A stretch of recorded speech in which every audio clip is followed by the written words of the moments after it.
Chapter 1. Cover. This e-book is for the use of anyone anywhere in the United States and most other parts of the world at no cost and with almost no restrictions whatsoever. You may copy it, give it away or reuse it under the terms at www.gutenberg.org. If you are not located in the United States, you will have to check the laws of the country where you are located before using this e-book. Title: The Secret of Chimneys. Author: Agatha Christie. Release date: May 3, 2021. E-book #65238. Most recently updated October 18, 2024. Language: English. Other information and formats: www.gutenberg.org/ebook/65238. Credits: Mark C. Orton, Sean Mudd and the online distributed proofreading team at https://www.pgdp.net. Agatha Christie. The Secret of Chimneys. The Secret of Chimneys. Copyright 1925 by Dodd, Mead & Company, Inc. To Punky Contents. 1. Anthony Cade. Signs on 1. 2. A lady in distress. 11. 3. Anxiety in high places. 24. Introducing a very charming lady. 27. 5. First night in London. 33. 6. The Gentle Art of Blackmail. 46. 7. Mr. McGrath refuses an invitation. 57. 8. A dead man. 66. 9. Anthony disposes of a body. 74. 10. Chimneys. 83. 11. Superintendent Battle arrives. 94. 12. Anthony tells his story. 113. The American Visitor. 110. 14.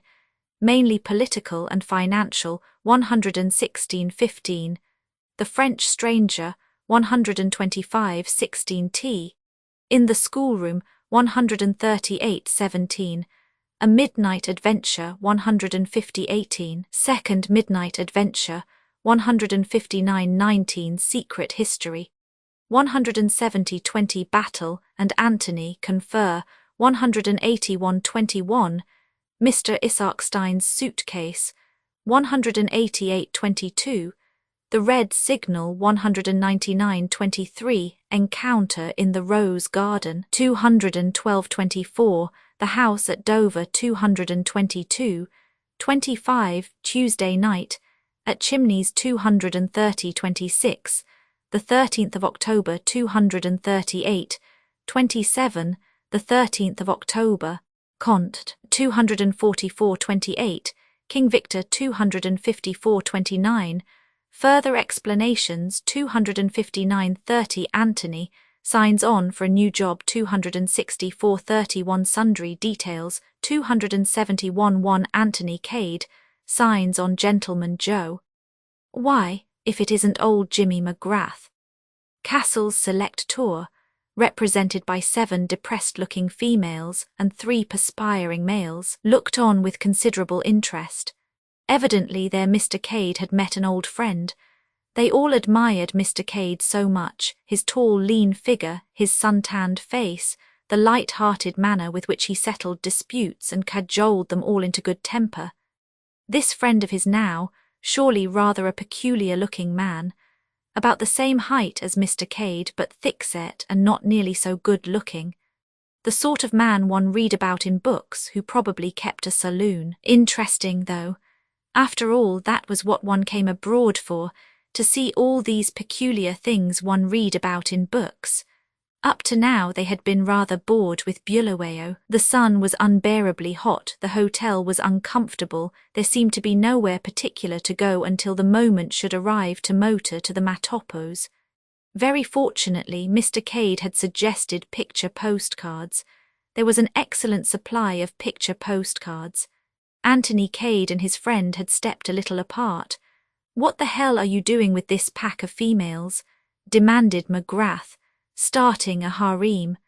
"Not with this little lot," grinned Anthony. "Have you taken a good look at them?" "I have that. Thought maybe you were losing your eyesight."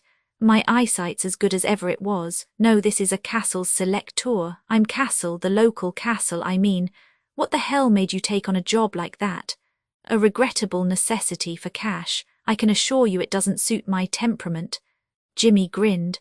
Never a hog for regular work, were you? Anthony ignored this aspersion. However, something will turn up soon, I expect, he remarked hopefully. It usually does. Jimmy chuckled. If there's any trouble brewing, Anthony Cade is sure to be in it sooner or later, I know that, he said. You've an absolute instinct for Rose and the 9 lives of a cat. When can we have a yarn together? Anthony sighed. I've got to take these cackling hens to see Rhodes's grave.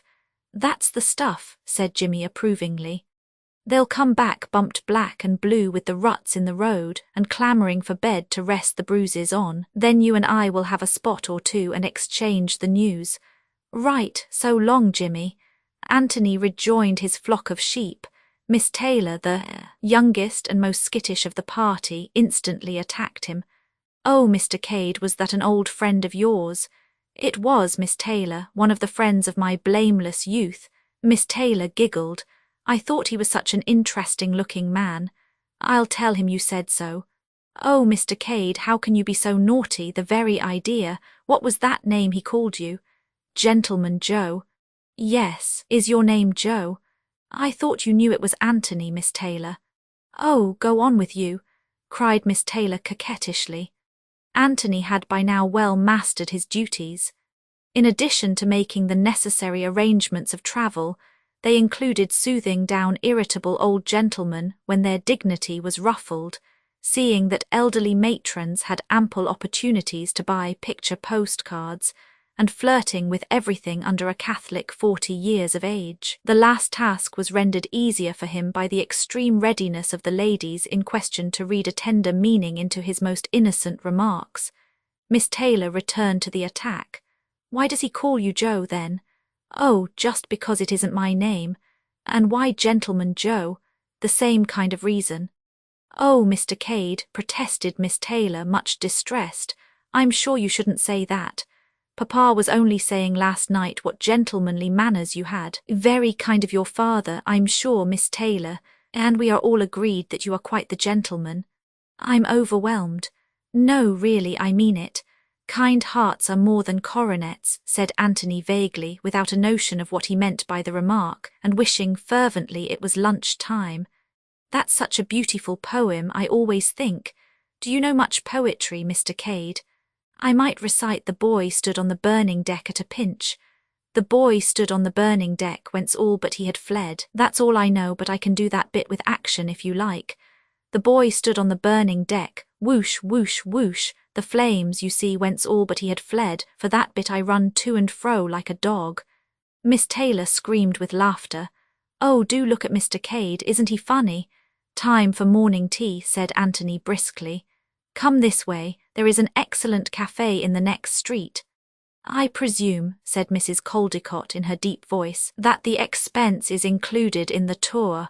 A morning tea, Mrs. Caldecott, said Anthony, assuming his professional manner, is an extra. Disgraceful. Life is full of trials, isn't it? Said Anthony cheerfully. Mrs. Caldecott's eyes gleamed, and she remarked with the air of one springing a mine, I suspected as much, and in anticipation I poured off some tea into a jug at breakfast this morning. I can heat that up on the spirit lamp. Come, father.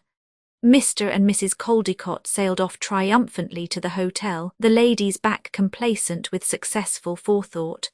Oh, Lord, muttered Anthony, what a lot of funny people it does take to make a world. He marshalled the rest of the party in the direction of the cafe. Miss Taylor kept by his side and resumed her catechism. Is it a long time since you saw your friend? Just over 7 years. Was it in Africa you knew him? Yes, not this part though. The first time I ever saw Jimmy McGrath, he was all trussed up ready for the cooking pot. Some of the tribes in the interior are cannibals, you know. We got there just in time. What happened? Very nice little shindy. We potted some of the beggars and the rest took to their heels. Oh, Mr. Cade, what an adventurous life you must have led. Very peaceful, I assure you. But it was clear that the lady did not believe him. It was about 10 o'clock that night when Anthony Cade walked into the small room where Jimmy McGrath was busy manipulating various bottles. Make it strong, James, he implored. I can tell you I need it. I should think you did, my boy. I wouldn't take on that job of yours for anything. Show me another, and I'll jump out of it fast enough. McGrath poured out his own drink, tossed it off with a practiced hand, and mixed a second one. Then he said slowly, "Are you in earnest about that, old son?" "About what?" "Chucking this job of yours if you could get another." "Why, you don't mean to say that you've got a job going begging? Why don't you grab it yourself?" "I have grabbed it, but I don't much fancy it. That's why I'm trying to pass it on to you." Anthony became suspicious. "What's wrong with it? They haven't engaged you to teach in a Sunday school, have they? Do you think anyone would choose me to teach in a Sunday school?" "Not if they knew you well, certainly. It's a perfectly good job, nothing wrong with it whatsoever. Not in South America by any lucky chance. I've rather got my eye on South America. There's a very tidy little revolution coming off in one of those little republics soon." McGrath grinned. "You always were keen on revolutions, anything to be mixed up in a really good row, as I feel my talents might be appreciated out there. I tell you, Jimmy, I can be jolly useful in a revolution, to one side or the other. It's better than making an honest living any day." "I think I've heard that sentiment from you before, my son. No, the job isn't in South America, it's in England." "England? Return of hero to his native land after many long years. They can't dun you for bills after 7 years, can they, Jimmy?" "I don't think so." "Well, are you on for hearing more about it?" "I'm on all right. The thing that worries me is why you're not taking it on yourself." "I'll tell you, I'm after gold, Anthony, far up in the interior." Anthony whistled and looked at him. "You've always been after gold, Jimmy, ever since I knew you. It's your weak spot, your own particular little hobby. You've followed up more wildcat trails than anyone I know. And in the end I'll strike it, you'll see. Well, everyone his own hobby. Mine's rose, yours is gold. I'll tell you the whole story. I suppose you know all about Czechoslovakia." Anthony looked up sharply. "Czechoslovakia?" he said with a curious ring in his voice. "Yes, know anything about it." There was quite an appreciable pause before Anthony answered. Then he said slowly, "Only what everyone knows. It's one of the Balkan states, isn't it? Principal rivers unknown. Principal mountains also unknown but fairly numerous. Capital Ekarist. Population chiefly brigands. Hobby assassinating kings and having revolutions. Last king, Nicholas Roman IV, assassinated about 7 years ago. Since then it's been a republic. Altogether a very likely spot. You might have mentioned before that Czechoslovakia came into it. It doesn't except indirectly." Anthony gazed at him more in sorrow than in anger. "You ought to do something about this, James," he said. "Take a correspondence course or something. If you told a story like this in the good old Eastern days, you'd have been hung up by the heels and bastinadoed, or something equally unpleasant." Jimmy pursued his course quite unmoved by these strictures. "Ever heard of Count Styoptich?" "Now you're talking," said Anthony. Many people who have never heard of Czechoslovakia would brighten at the mention of Count Styoptich, the grand old man of the Balkans, the greatest statesman of modern times, the biggest villain unhung. The point of view all depends on which newspaper you take in. But be sure of this, Count Styoptich will be remembered long after you and I are dust and ashes, James. Every move and counter move in the Near East for the last 20 years has had Count Styoptich at the bottom of it. He's been a dictator and a patriot and a statesman, and nobody knows exactly what he has been, except that he's been a perfect king of intrigue. Well, what about him? He was Prime Minister of Czechoslovakia. That's why I mentioned it first. You've no sense of proportion, Jimmy.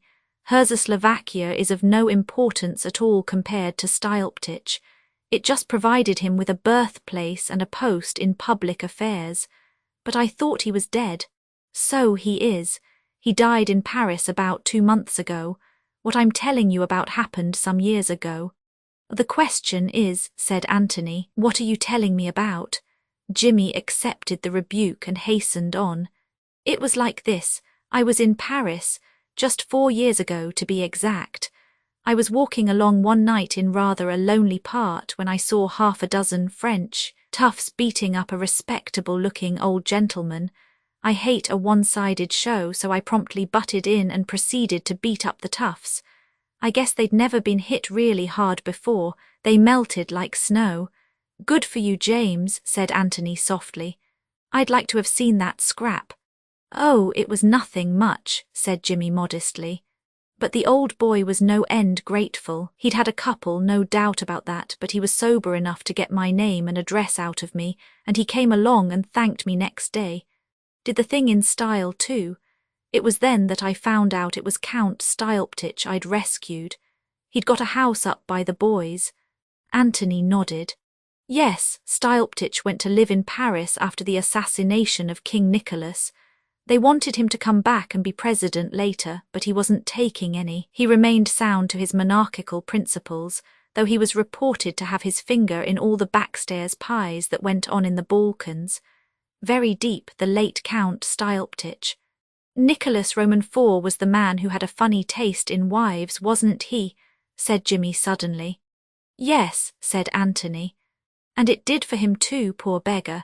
She was some little gutter snipe of a music hall artiste in Paris, not even suitable for a morganatic alliance. But Nicholas had a frightful crush on her, and she was all out for being a queen. Sounds fantastic, but they managed it somehow. Called her the Countess Popovsky or something, and pretended she had Romanov blood in her veins. Nicholas married her in the cathedral at Ekarist with a couple of unwilling archbishops to do the job, and she was crowned as Queen Varaga. Nicholas squared his ministers, and I suppose he thought that was all that mattered, but he forgot to reckon with the populace. They are very aristocratic and reactionary in Herzoslovakia. They like their kings and queens to be the genuine article. There were mutterings and discontent and the usual ruthless suppressions, and the final uprising which stormed the palace, murdered the king and queen, and proclaimed a republic. It's been a republic ever since, but things still manage to be pretty lively there, so I've heard. They've assassinated a president or two just to keep their hand in. But revenants are nos mountains. You had got to where Count Styleptich was hailing you as his preserver. Yes, well, that was the end of that business. I came back to Africa and never thought of it again until about 2 weeks ago. I got a queer-looking parcel which had been following me all over the place for the Lord knows how long. I'd seen in a paper that Count Styleptich had recently died in Paris. Well, this parcel contained his memoirs, or reminiscences, or whatever you call the things. There was a note enclosed to the effect that if I delivered the manuscript at a certain firm of publishers in London on or before October 13, they were instructed to hand me £1,000. £1,000? Did you say £1,000, Jimmy? I did, my son. I hope to God it's not a hoax. Put not your trust in princes or politicians, as the saying goes. Well, there it is. Owing to the way the manuscript had been following me around, I had no time to lose. It was a pity all the same. I'd just fixed up this trip to the interior and I'd set my heart on going. I shan't get such a good chance again. You're incurable, Jimmy.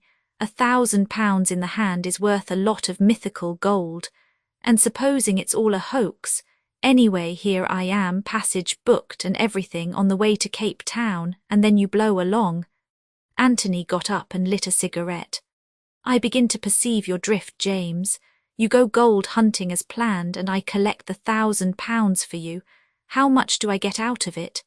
What do you say to a quarter, £250 free of income tax, as the saying goes? That's it. Done, and just to make you gnash your teeth, I'll tell you that I would have gone for 100. Let me tell you, James McGrath, you won't die in your bed counting up your bank balance. Anyway, it's a deal. It's a deal all right, I'm on, and confusion to Castle's select tours. They drank the toast solemnly. To a lady in distress, so that's that, said Anthony, finishing off his glass and replacing it on the table. What boat were you going on? Granarth Castle. Passage booked in your name, I suppose, so I'd better travel as James McGrath. We've outgrown the passport business, haven't we? No odds either way. You and I are totally unlike, but we'd probably have the same description on one of those blinking things. Height 6 feet, hair brown, eyes blue, nose ordinary, chin ordinary. Not so much of this ordinary stunt. Let me tell you that Castles selected me out of several applicants solely on account of my pleasing appearance and nice manners. Jimmy grinned. I noticed your manners this morning. The devil you did. Anthony rose and paced up and down the room. His brow was slightly wrinkled, and it was some minutes before he spoke. Jimmy, he said at last, Styleptich died in Paris. What's the point of sending a manuscript from Paris to London via Africa? Jimmy shook his head helplessly. I don't know. Why not do it up in a nice little parcel and send it by post? Sounds a damn sight more sensible, I agree. Of course, continued Anthony, I know that kings and queens and government officials are prevented by etiquette from doing anything in a simple, straightforward fashion. Hence king's messengers and all that. In medieval days you gave a fellow a signet ring as a sort of open sesame. The king's ring, pass my lord, and usually it was the other fellow who had stolen it. I always wonder why some bright lad never hit on the expedient of copying the ring, making a dozen or so, and selling them at 100 ducats apiece. They seem to have had no initiative in the Middle Ages. Jimmy yawned. My remarks on the Middle Ages don't seem to amuse you. Let us get back to Count Styleptich. From France to England via Africa seems a bit thick even for a diplomatic personage. If he merely wanted to ensure that you should get £1,000, he could have left it you in his will. Thank God neither you nor I are too proud to accept a legacy. Styleptich must have been balmy. You'd think so, wouldn't you? Anthony frowned and continued his pacing. Have you read the thing at all? He asked suddenly. Read what? The manuscript? Good Lord, no. What do you think I want to read a thing of that kind for? Anthony smiled. I just wondered, that's all. You know, a lot of trouble has been caused by memoirs. Indiscreet revelations, that sort of thing. People who have been closed as an oyster all their lives seem positively to relish causing trouble when they themselves shall be comfortably dead. It gives them a kind of malicious glee.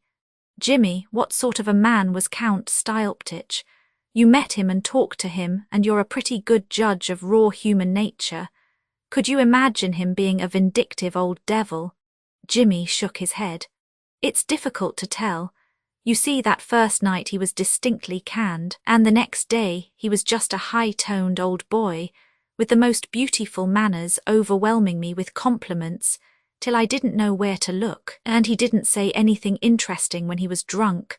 Jimmy cast his mind back, wrinkling his brows as he did so. He said he knew where the Koh-i-Noor was. He volunteered doubtfully. Oh, well, said Anthony, we all know that. They keep it in the tower, don't they?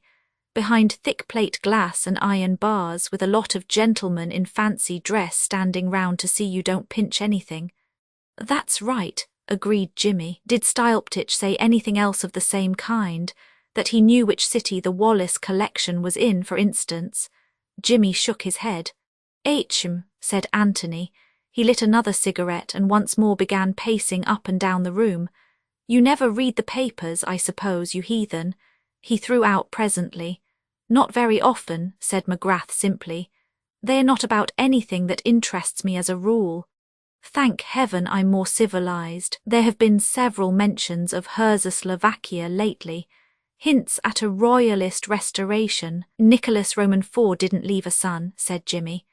But I don't suppose for a minute that the Obolovich dynasty is extinct. There are probably shoals of young uns knocking about, cousins and second cousins and third cousins once removed, so that there wouldn't be any difficulty in finding a king. Not in the least, I should say, replied Jimmy. You know, I don't wonder at their getting tired of republican institutions. A full-blooded, virile people like that must find it awfully tame to pot at presidents after being used to kings. And talking of kings, that reminds me of something else old Styleptich let out that night. He said he knew the gang that was after him. They were King Victor's people, he said. What? Anthony wheeled round suddenly. A slow grin widened on McGrath's face. Just a mite excited, aren't you, Gentleman Joe? He drawled. Don't be an ass, Jimmy. You've just said something rather important. He went over to the window and stood there looking out. "Who is this King Victor anyway?" demanded Jimmy. "Another Balkan monarch?" "No," said Anthony slowly. "He isn't that kind of a king." "What is he then?" There was a pause and then Anthony spoke. "He's a crook, Jimmy, the most notorious jewel thief in the world. A fantastic, daring fellow not to be daunted by anything. King Victor was the nickname he was known by in Paris. Paris was the headquarters of his gang. They caught him there and put him away for 7 years on a minor charge. They couldn't prove the more important things against him. He'll be out soon, or he may be out already. Do you think Count Styleptich had anything to do with putting him away? Was that why the gang went for him, out of revenge?" "I don't know," said Anthony. "It doesn't seem likely on the face of it. King Victor never stole the crown jewels of Czechoslovakia as far as I've heard, but the whole thing seems rather suggestive, doesn't it? The death of Styleptich, the memoirs and the rumours in the papers, all vague but interesting. And there's a further rumour to the effect that they've found oil in Czechoslovakia. I've a feeling in my bones, James, that people are getting ready to be interested in that unimportant little country." "What sort of people?" "Financiers in city offices. What are you driving at with all this? Trying to make an easy job difficult, that's all. You can't pretend there's going to be any difficulty in handing over a simple manuscript at a publisher's office." "No," said Anthony regretfully. "I don't suppose there'll be anything difficult about that. But shall I tell you, James, where I propose to go with my £250? South America. No, my lad, Czechoslovakia. I shall stand in with the Republic, I think. Very probably I shall end up as president. Why not announce yourself as the Principal Abolovich and be a king whilst you're about it?" "No, Jimmy, kings are for life.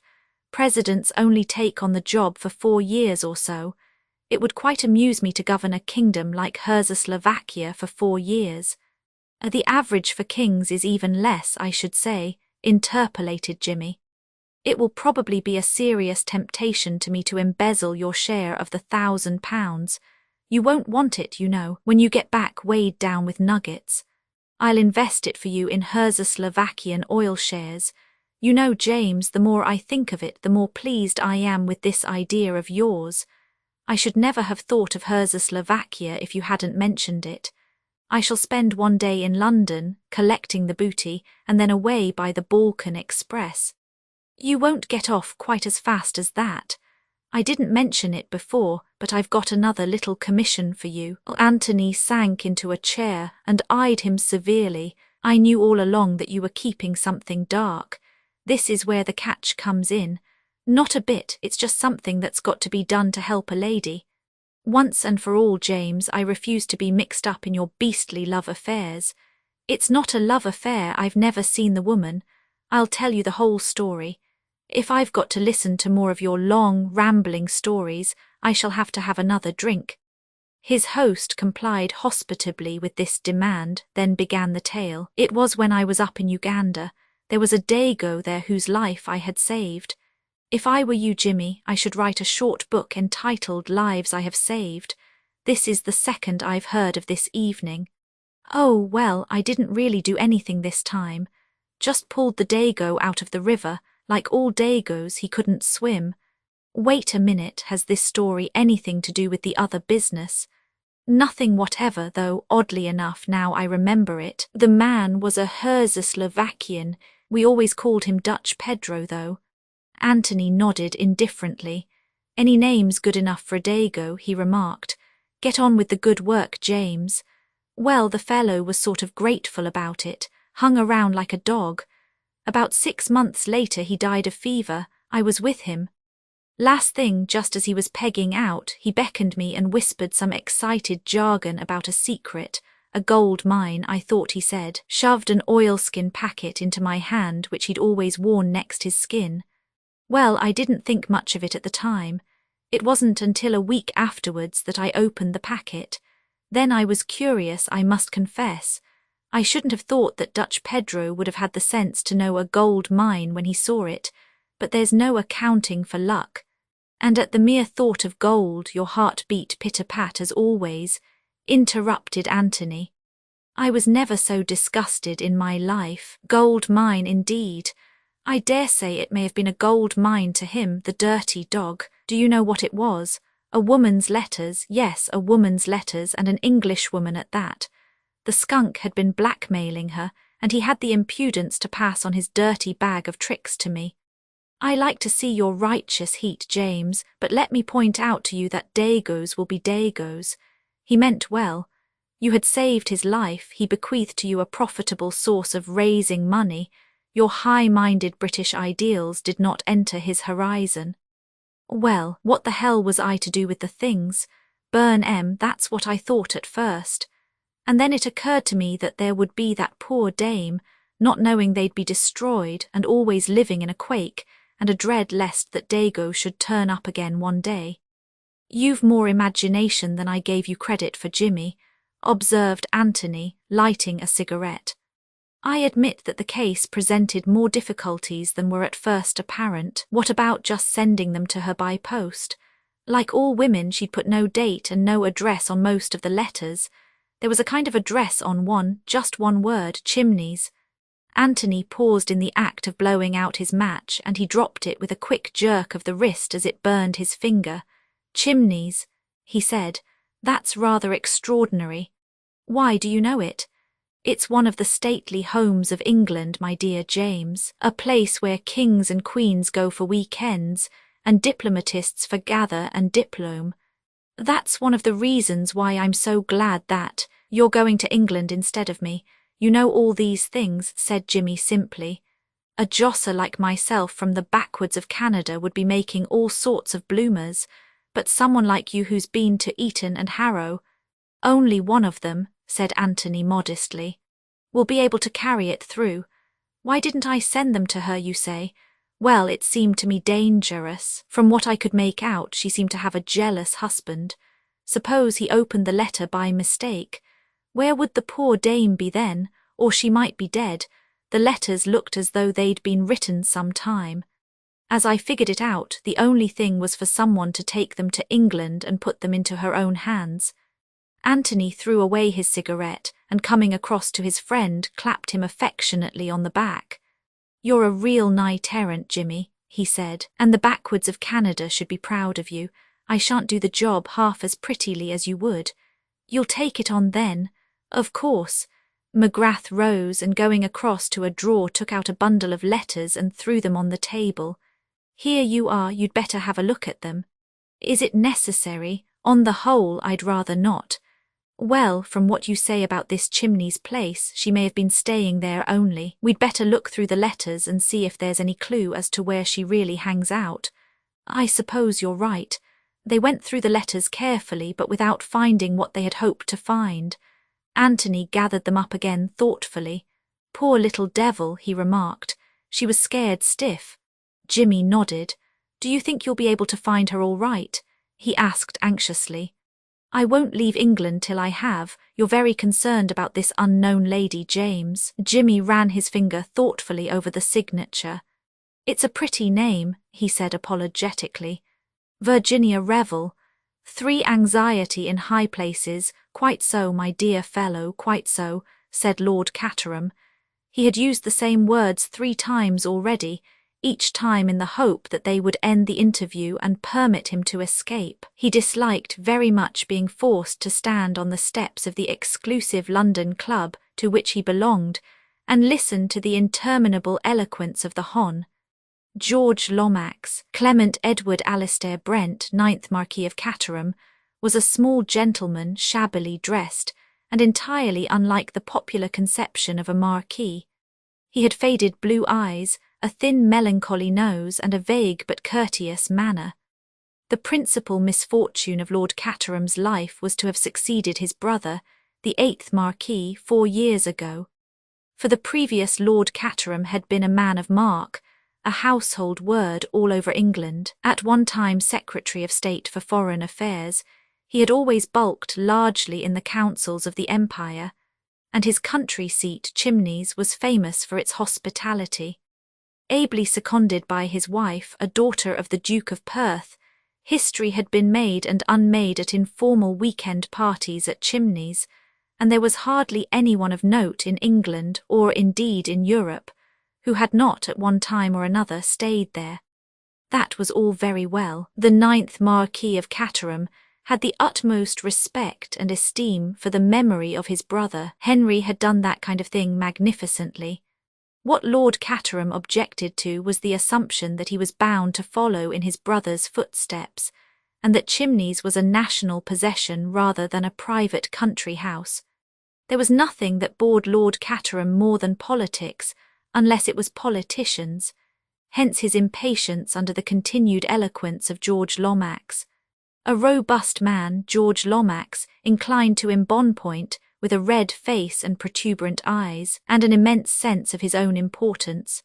You see the point, Caterham. We simply can't afford a scandal of any kind just now. The position is one of the utmost delicacy. It always is, said Lord Caterham with a flavour of irony. My dear fellow, I'm in a position to know. Oh, quite so, said Lord Caterham, falling back upon his previous line of defence. One slip over this Czechoslovakian business and we are done. It is most important that the oil concessions should be granted to a British company. You must see that. Of course. Prince Michael Obolovich arrives the end of the week, and the whole thing can be carried through at Chimneys under the guise of a shooting party. I was thinking of going abroad this week, said Lord Caterham. Nonsense, my dear Caterham, no one goes abroad in early October. My doctor seems to think I'm in rather a bad way, said Lord Caterham, eyeing a taxi that was crawling past with longing eyes. He was quite unable to make a dash for liberty, however, since Lomax had the unpleasant habit of retaining a hold upon a person with whom he was engaged in serious conversation, doubtless the result of long experience. In this case he had a firm grip of the lapel of Lord Caterham's coat. My dear man, I put it to you imperially. In a moment of national crisis, such as is fast approaching, Lord Caterham wriggled uneasily. He felt suddenly that he would rather give any number of house parties than listen to George Lomax quoting from one of his own speeches. He knew by experience that Lomax was quite capable of going on for 20 minutes without a stop. All right, he said hastily. I'll do it. You'll arrange the whole thing, I suppose. My dear fellow, there's nothing to arrange. Chimneys, quite apart from its historic associations, is ideally situated. I shall be at the Abbey, less than 7 miles away. It wouldn't do, of course, for me to be actually a member of the house party. Of course not, agreed Lord Caterham, who had no idea why it would not do and was not interested to learn. Perhaps you wouldn't mind having Bill Eversley, though. He'd be useful to run messages. Delighted, said Lord Caterham with a shade more animation.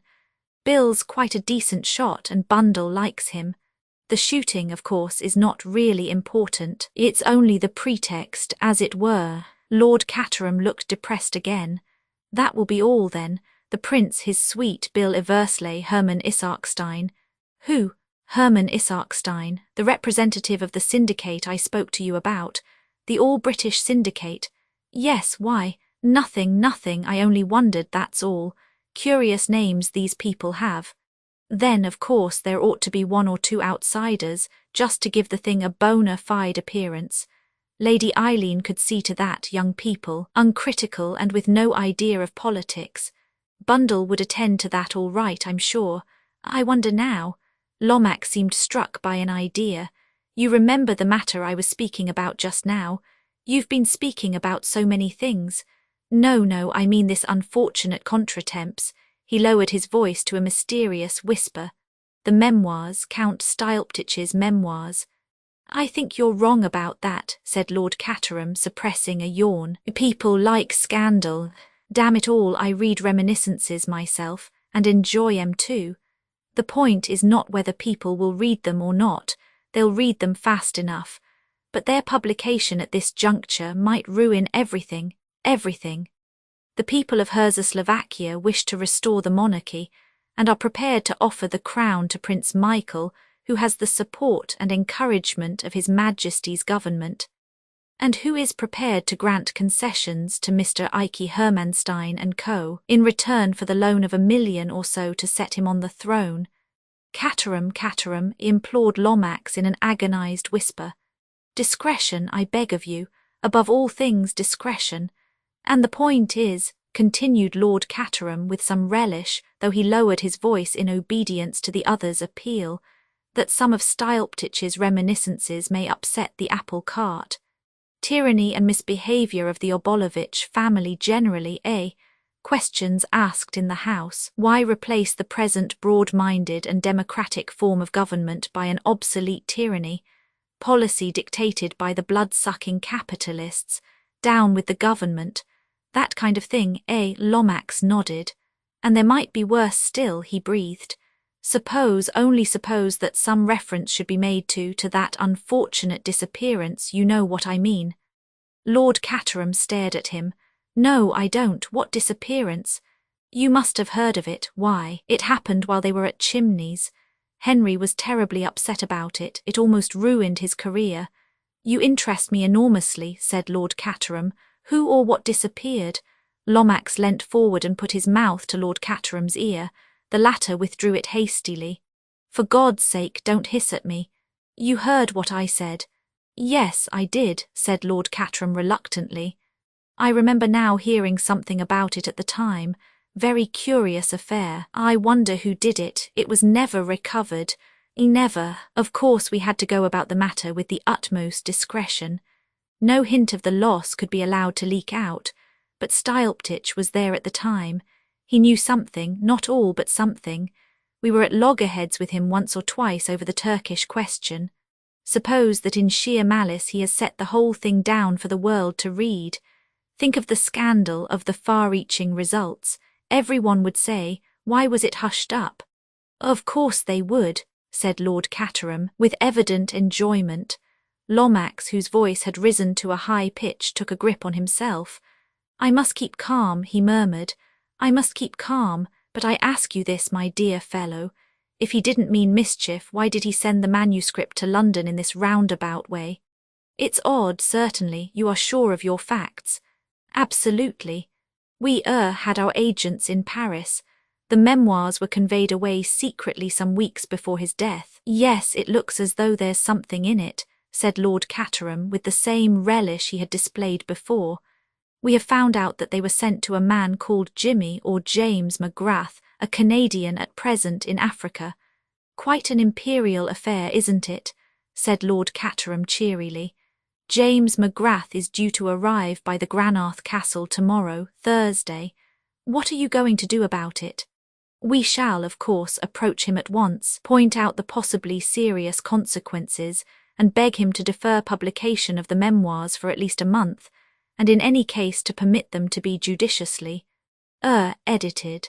Supposing that he says no, sir, or I'll goddamned well see you in hell first, or something bright and breezy like that, suggested Lord Caterham. That's just what I'm afraid of, said Lomax simply.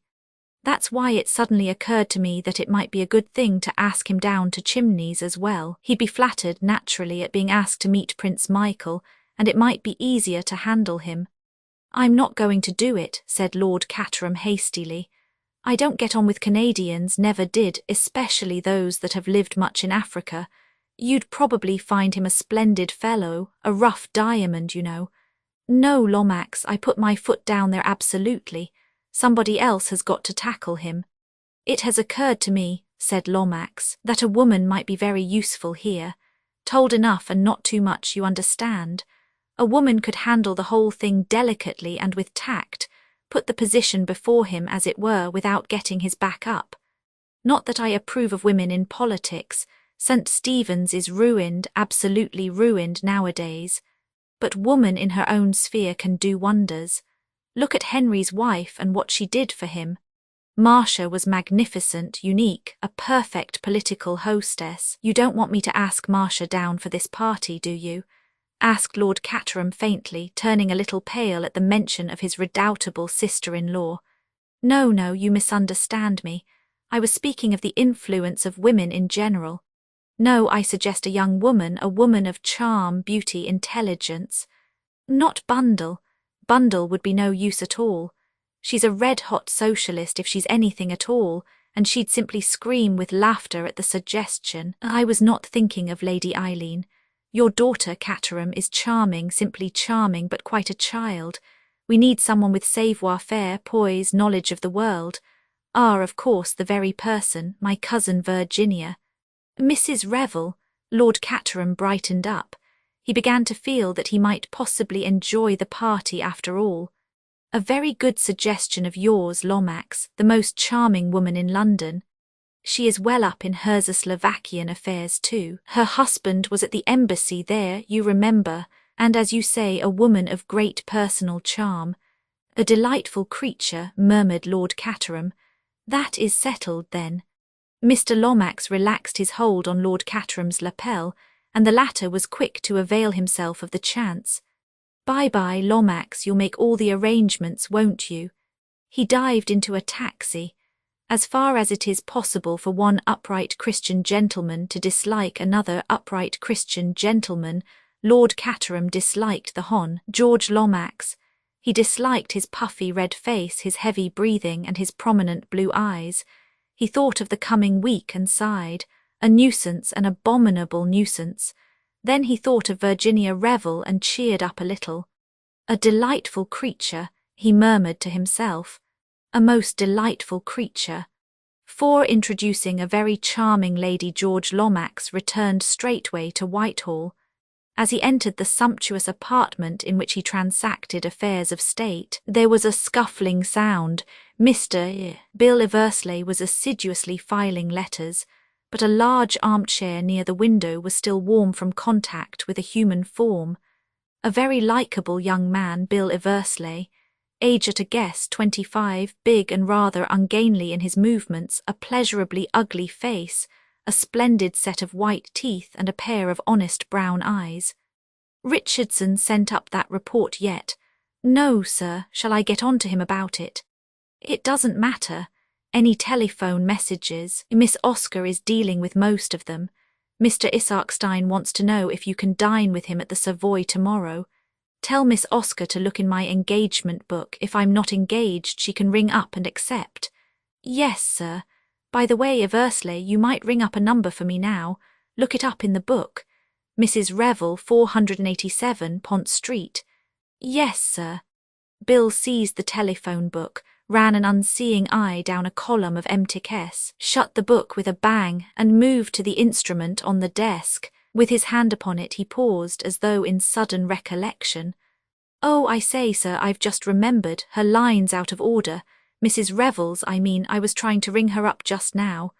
George Lomax frowned. Annoying, he said, distinctly annoying. He tapped the table undecidedly. If it's anything important, sir, perhaps I might go round there now in a taxi. She's sure to be in at this time in the morning. George Lomax hesitated, pondering the matter. Bill waited expectantly, poised for instant flight, should the reply be favourable. Perhaps that would be the best plan, said Lomax at last. Very well, then, take a taxi there, and ask Mrs. Revel if she will be at home this afternoon at 4 o'clock, as I am very anxious to see her about an important matter. Right, sir. Bill seized his hat and departed. 10 minutes later, a taxi deposited him at 487 Pont Street. He rang the bell and executed a loud rat-tat on the knocker. The door was opened by a grave functionary to whom Bill nodded with the ease of long acquaintance. Morning, Chilvers, Mrs. Revel in. I believe, sir, that she is just going out. Is that you, Bill? Called a voice over the banisters. I thought I recognized that muscular knock. Come up and talk to me. Bill looked up at the face that was laughing down on him and which was always inclined to reduce him, and not him alone, to a state of babbling incoherency. He took the stairs 2 at a time and clasped Virginia Revel's outstretched hands tightly in his. Hullo, Virginia. Hullo, Bill. Charm is a very peculiar thing.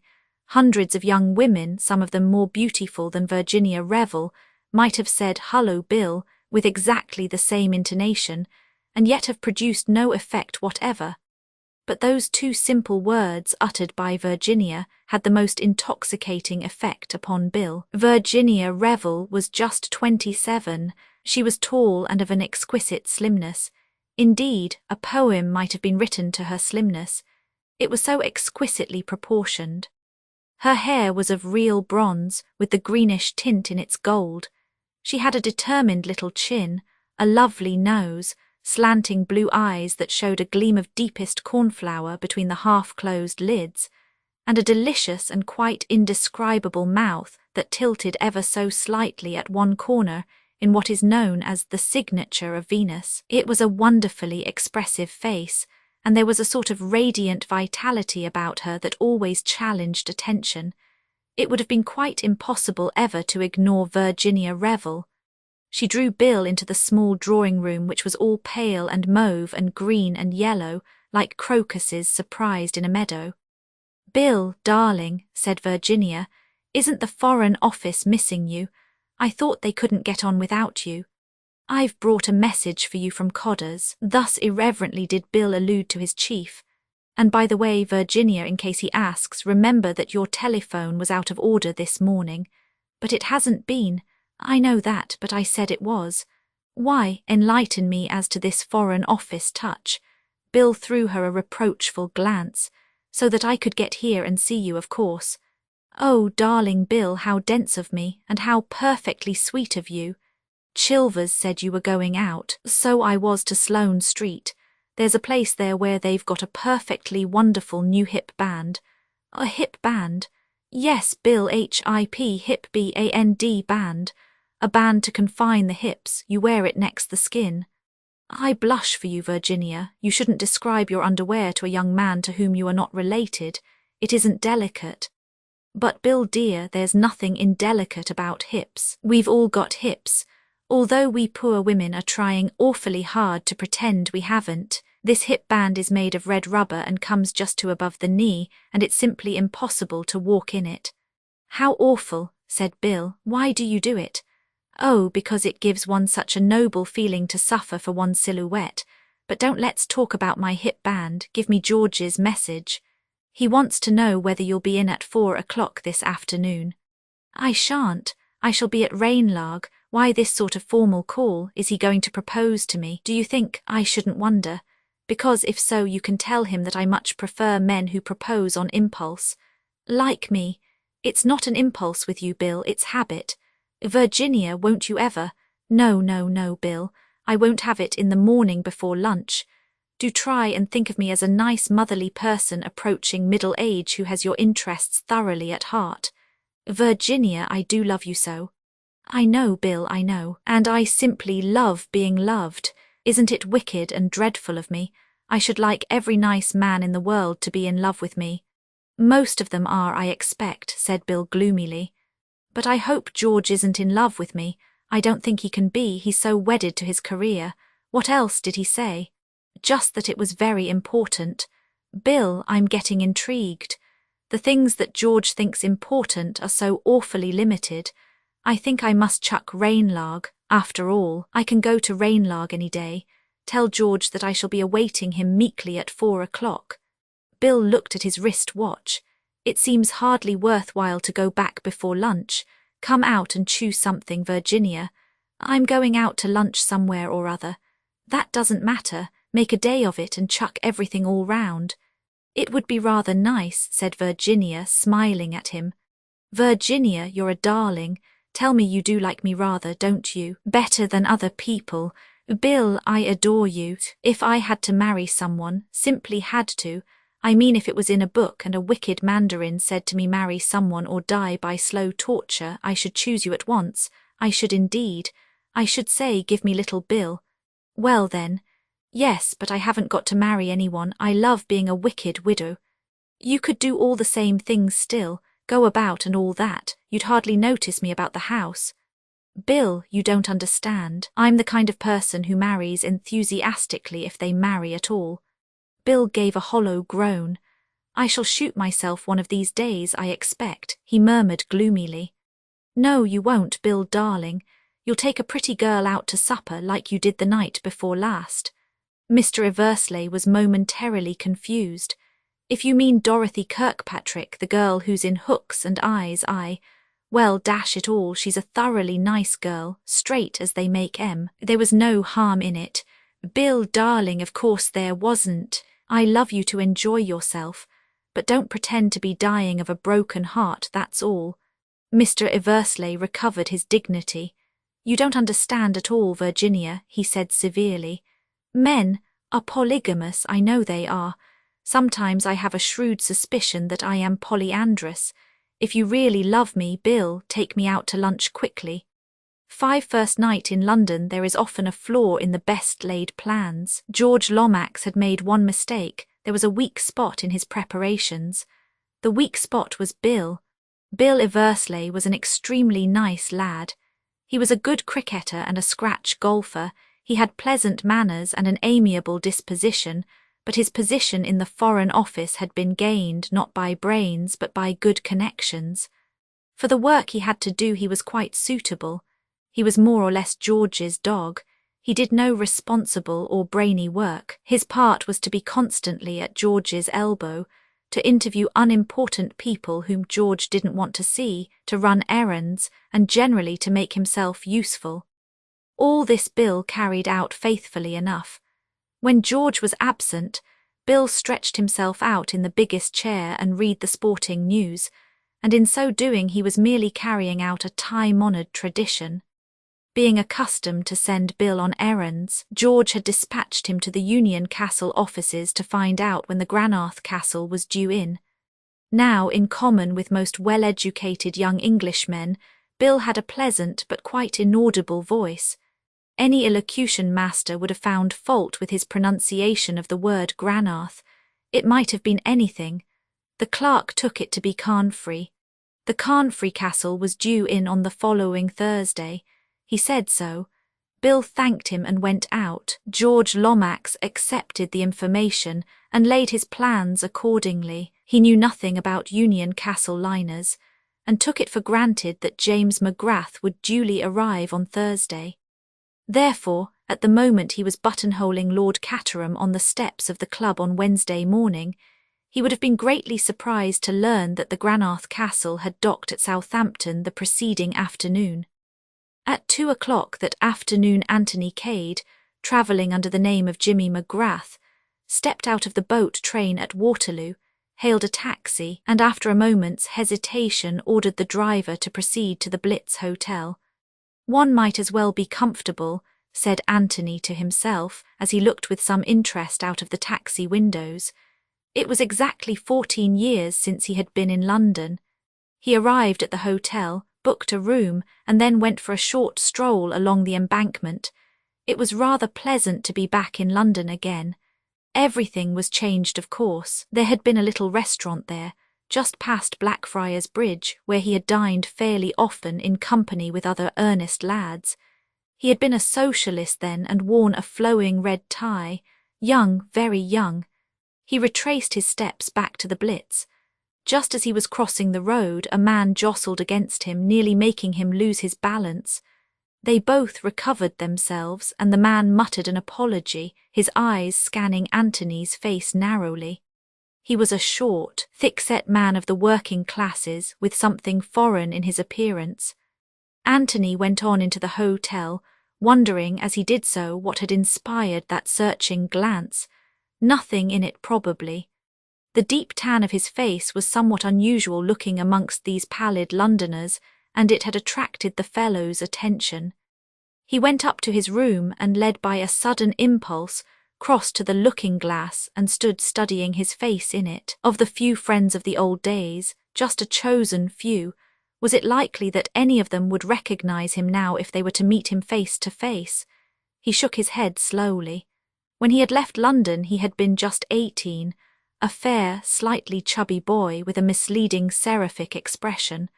Small chance that the boy would be recognized in the lean, brown-faced man with the quizzical expression. The telephone beside the bed rang, and Anthony crossed to the receiver.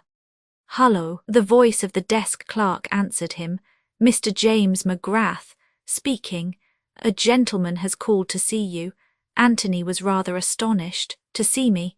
Yes, sir, a foreign gentleman. What's his name? There was a slight pause, and then the clerk said, I will send up a page boy with his card. Anthony replaced the receiver and waited. In a few minutes there was a knock on the door and a small page appeared bearing a card upon a salver. Anthony took it. The following was the name engraved upon it, Baron Lolloprechazil. He now fully appreciated the desk clerk's pause. For a moment or two he stood studying the card and then made up his mind. Show the gentleman up. Very good, sir. In a few minutes the Baron Lolloprechazil was ushered into the room, a big man with an immense fan-like black beard and a high, bald forehead. He brought his heels together with a click and bowed. Mr. McGrath, he said. Anthony imitated his movements as nearly as possible. Baron, he said, then drawing forward a chair. Pray sit down. I have not, I think, had the pleasure of meeting you before. That is so, agreed the Baron, seating himself. It is my misfortune, he added politely. And mine also, responded Anthony on the same note. Let us now to business come, said the Baron. I represent in London the loyalist party of Czechoslovakia, and represent it admirably, I am sure, murmured Anthony. The Baron bowed in acknowledgment of the compliment. You are too kind, he said stiffly. Mr. McGrath, I will not from you conceal anything. The moment has come for the restoration of the monarchy in abeyance since the martyrdom of His Most Gracious Majesty King Nicholas Roman IV of blessed memory. Amen, murmured Anthony. I mean here. On the throne will be placed His Highness Prince Michael, who the support of the British government has. Splendid, said Anthony. It's very kind of you to tell me all this. Everything arranged is when you come here to trouble make. The Baron fixed him with a stern eye. My dear Baron, protested Anthony. Yes, I know what I am talking about. You have with you the memoirs of the late Count Styoptich. He fixed Anthony with an accusing eye. And if I have, what have the memoirs of Count Styoptich to do with Prince Michael? They will cause scandals. Most memoirs do that, said Anthony soothingly. Of many secrets he the knowledge had, but he reveal but the quarter of them. Europe into war plunged, maybe. Come, said Anthony. It can't be as bad as all that. An unfavourable opinion of the Obolovitch will abroad be spread, so democratic is the English spirit. I can quite believe, said Anthony, that the Obolovitch may have been a trifle high-handed now and again. It runs in the blood. But people in England expect that sort of thing from the Balkans. I don't know why they should, but they do. You do not understand, said the Baron. You do not understand at all, and my lips sealed are. He sighed. What exactly are you afraid of? Asked Anthony. Until I have read the memoirs I do not know, explained the Baron simply. But there is sure to be something. These great diplomats are always indiscreet. The apple cart upset will be, as the saying goes. Look here, said Anthony kindly. I'm sure you're taking altogether too pessimistic a view of the thing. I know all about publishers. They sit on manuscripts and hatch them like eggs. It will be at least a year before the thing is published. Either a very deceitful or a very simple young man you are. All is arranged for the memoirs in a Sunday newspaper to come out immediately. Oh, Anthony was somewhat taken aback. But you can always deny everything, he said hopefully. The Baron shook his head sadly. No, through the hat you talk. Let us to business come. £1,000 you are to have, is it not so? You see I have the good information got. I certainly congratulate the intelligence department of the loyalists. Then I to you offer 1,500. Anthony stared at him in amazement, then shook his head ruefully. I'm afraid it can't be done, he said with regret. Good, I to you offer 2,000. You tempt me, Baron, you tempt me, but I still say it can't be done. Your own price name, then. I'm afraid you don't understand the position. I'm perfectly willing to believe that you are on the side of the angels, and that these memoirs may damage your cause. Nevertheless, I've undertaken the job, and I've got to carry it through. See, I can't allow myself to be bought off by the other side.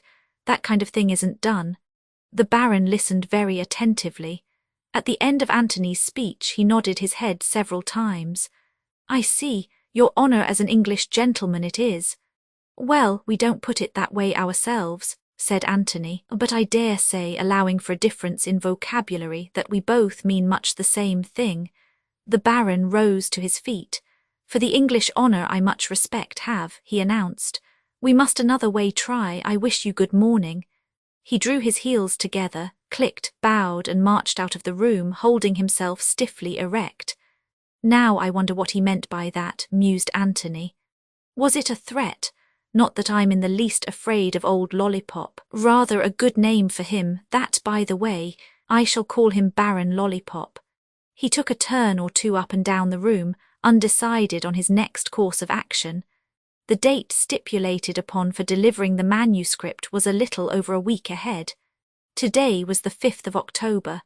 Anthony had no intention of handing it over before the last moment. Truth to tell, he was by now feverishly anxious to read these memoirs. He had meant to do so on the boat coming over, but had been laid low with a touch of fever, and not at all in the mood for deciphering crabbed and illegible handwriting, for none of the manuscript was typed. He was now more than ever determined to see what all the fuss was about. There was the other job too. On an impulse he picked up the telephone book and looked up the name of Revel.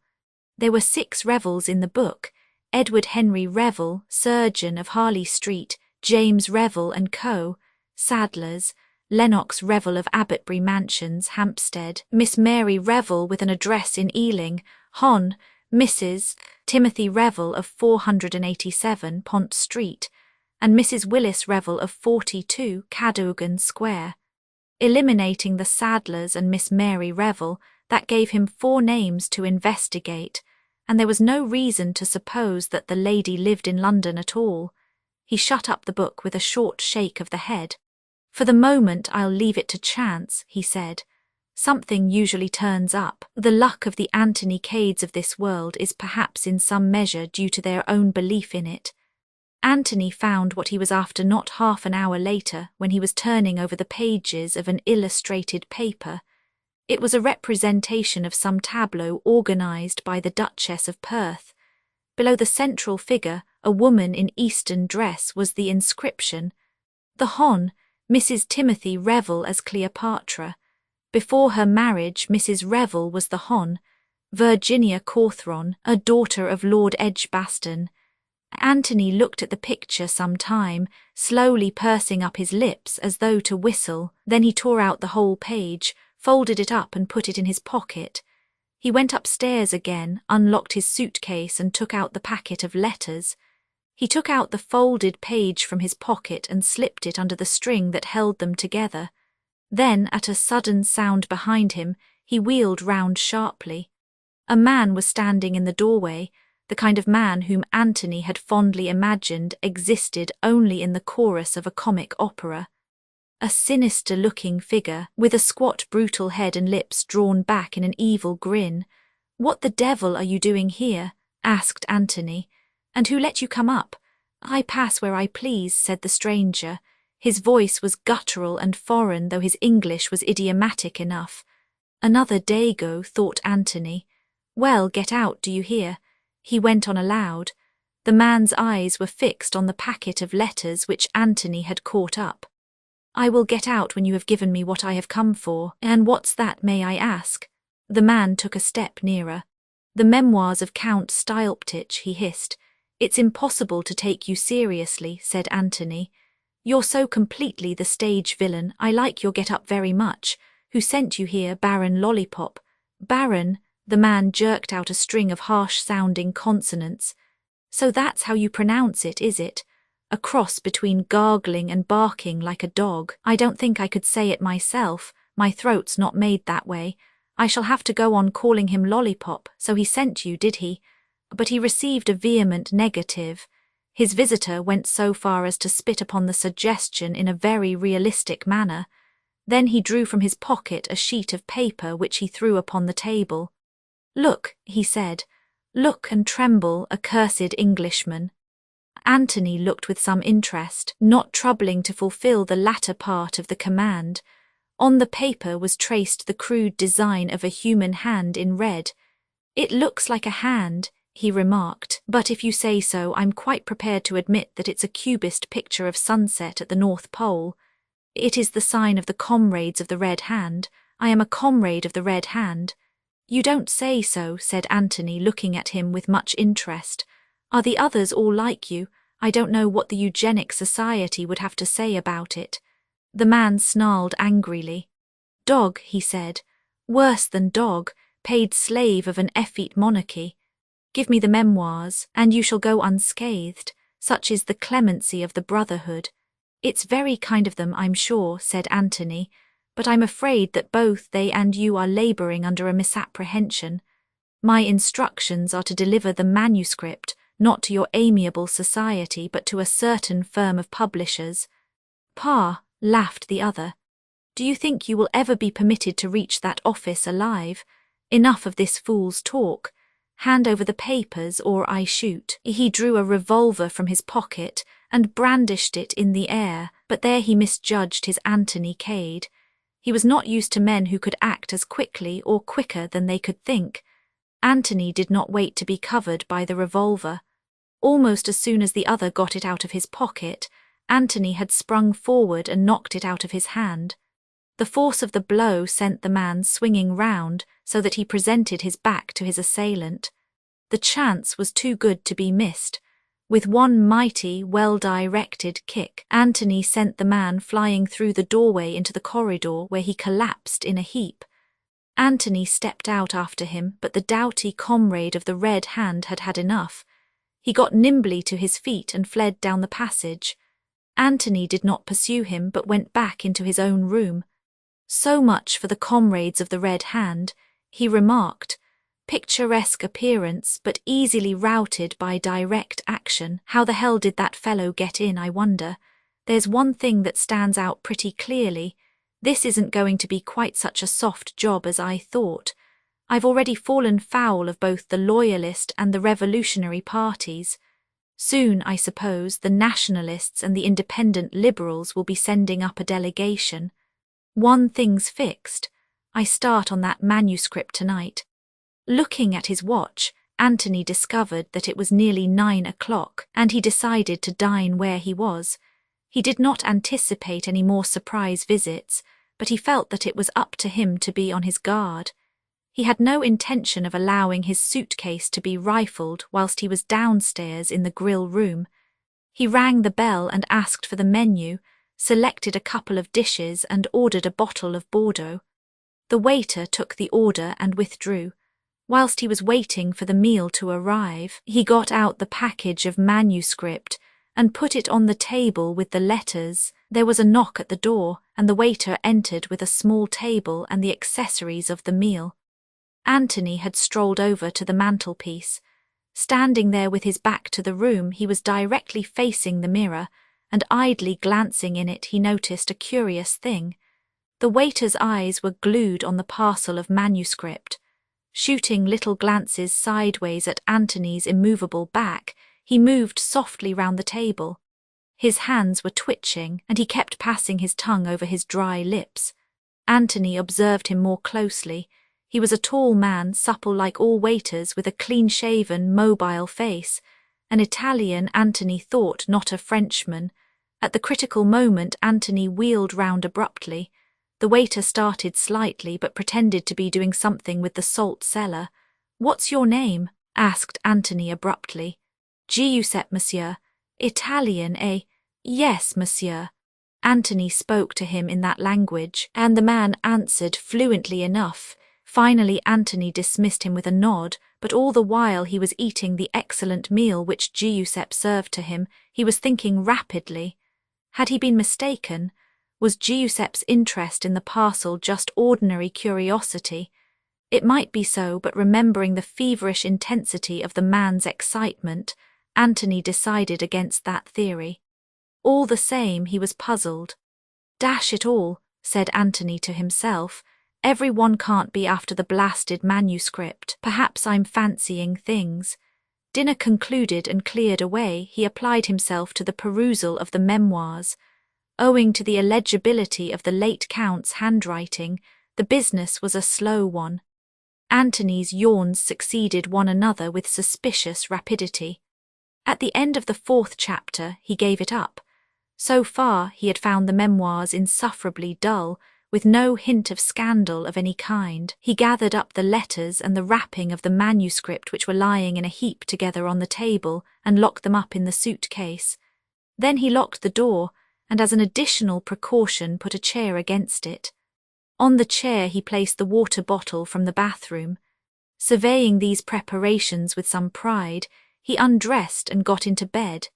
He had one more shot at the Count's memoirs, but felt his eyelids drooping, and stuffing the manuscript under his pillow, he switched out the light and fell asleep almost immediately. It must have been some 4 hours later that he awoke with a start. What had awakened him he did not know, perhaps a sound, perhaps only the consciousness of danger which in men who have led an adventurous life is very fully developed. For a moment he lay quite still, trying to focus his impressions. He could hear a very stealthy rustle, and then he became aware of a denser blackness somewhere between him and the window, on the floor by the suitcase. With a sudden spring, Anthony jumped out of bed, switching the light on as he did so. A figure sprang up from where it had been kneeling by the suitcase. It was the waiter, Giuseppe. In his right hand gleamed a long, thin knife. He hurled himself straight upon Anthony, who was by now fully conscious of his own danger. He was unarmed, and Giuseppe was evidently thoroughly at home with his own weapon. Anthony sprang to one side, and Giuseppe missed him with the knife. The next minute the two men were rolling on the floor together, locked in a close embrace. The whole of Anthony's faculties were centered on keeping a close grip of Giuseppe's right arm so that he would be unable to use the knife. He bent it slowly back. At the same time he felt the Italian's other hand clutching at his windpipe, stifling him, choking. And still, desperately, he bent the right arm back. There was a sharp tinkle as the knife fell on the floor. At the same time, the Italian extricated himself with a swift twist from Anthony's grasp. Anthony sprang up too, but made the mistake of moving towards the door to cut off the other's retreat.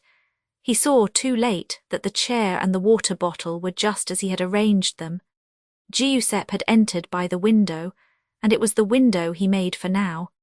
In the instant's respite given him by Anthony's move toward the door, he had sprung out on the balcony, leaped over to the adjoining balcony, and had disappeared through the adjoining window. Anthony knew well enough that it was of no use to pursue him. His way of retreat was doubtless fully assured. Anthony would merely get himself into trouble. He walked over to the bed, thrusting his hand beneath the pillow and drawing out the memoirs. Lucky that they had been there and not in the suitcase. He crossed over to the suitcase and looked inside, meaning to take out the letters. Then he swore softly under his breath. The letters were gone. 6. The gentle art of blackmail. It was exactly 5 minutes to 4 when Virginia Revel, rendered punctual by a healthy curiosity, returned to the house in Pont Street.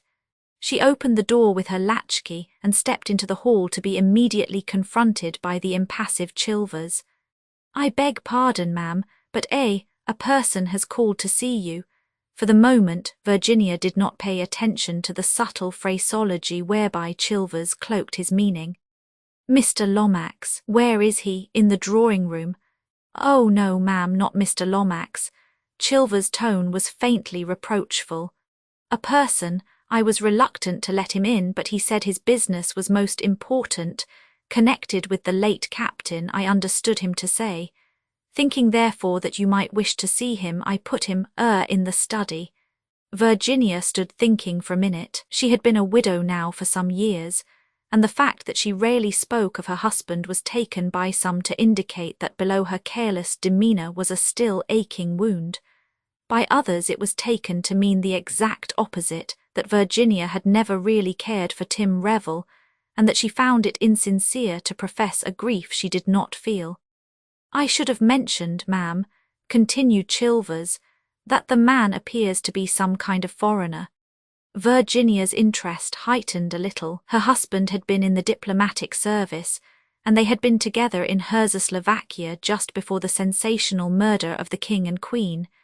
This man might probably be a Slovakian, some old servant who had fallen on evil days. You did quite right, Chilvers, she said with a quick, approving nod. Where did you say you had put him? In the study. She crossed the hall with her light, buoyant step and opened the door of the small room that flanked the dining room. The visitor was sitting in a chair by the fireplace. He rose on her entrance and stood looking at her. Virginia had an excellent memory for faces, and she was at once quite sure that she had never seen the man before.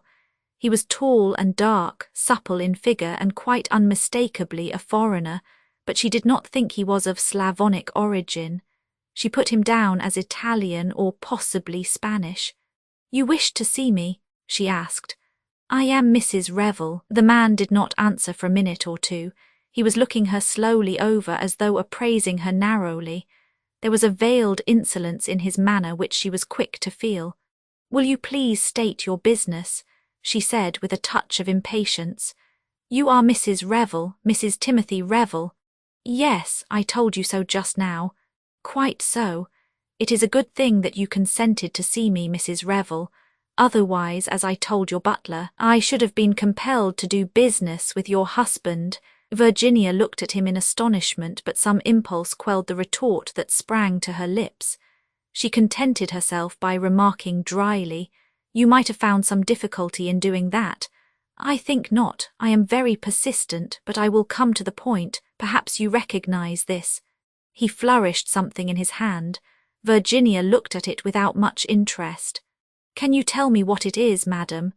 "It appears to be a letter," replied Virginia, who was by now convinced that she had to do with a man who was mentally unhinged.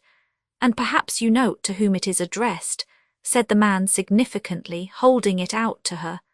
"I can read," Virginia informed him pleasantly. "It is addressed to a Captain O'Neill at Rue de Quesnel's No. 15, Paris." The man seemed searching her face hungrily for something he did not find. "Will you read it, please?" Virginia took the envelope from him, drew out the enclosure and glanced at it, but almost immediately she stiffened and held it out to him again. "This is a private letter, certainly not meant for my eyes." The man laughed sardonically. "I congratulate you, Mrs. Revel, on your admirable acting. You play your part to perfection. Nevertheless, I think that you will hardly be able to deny the signature." The signature. Virginia turned the letter over and was struck dumb with astonishment. The signature, written in a delicate slanting hand, was Virginia Revel. Checking the exclamation of astonishment that rose to her lips, she turned again to the beginning of the letter and deliberately read the whole thing through.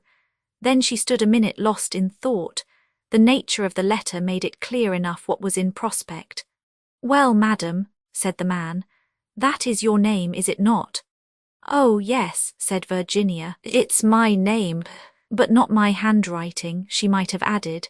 Instead, she turned a dazzling smile upon her visitor. "Supposing," she said sweetly, "we sit down and talk it over." He was puzzled. Not so had he expected her to behave. His instinct told him that she was not afraid of him. "First of all, I should like to know how you found me out." That was easy. He took from his pocket a page torn from an illustrated paper and handed it to her. Anthony Cade would have recognized it. She gave it back to him with a thoughtful little frown. "I see," she said. "It was very easy. Of course you understand, Mrs. Revel, that is not the only letter. There are others." "Dear me," said Virginia, "I seem to have been frightfully indiscreet." Again she could see that her light tone puzzled him. She was by now thoroughly enjoying herself.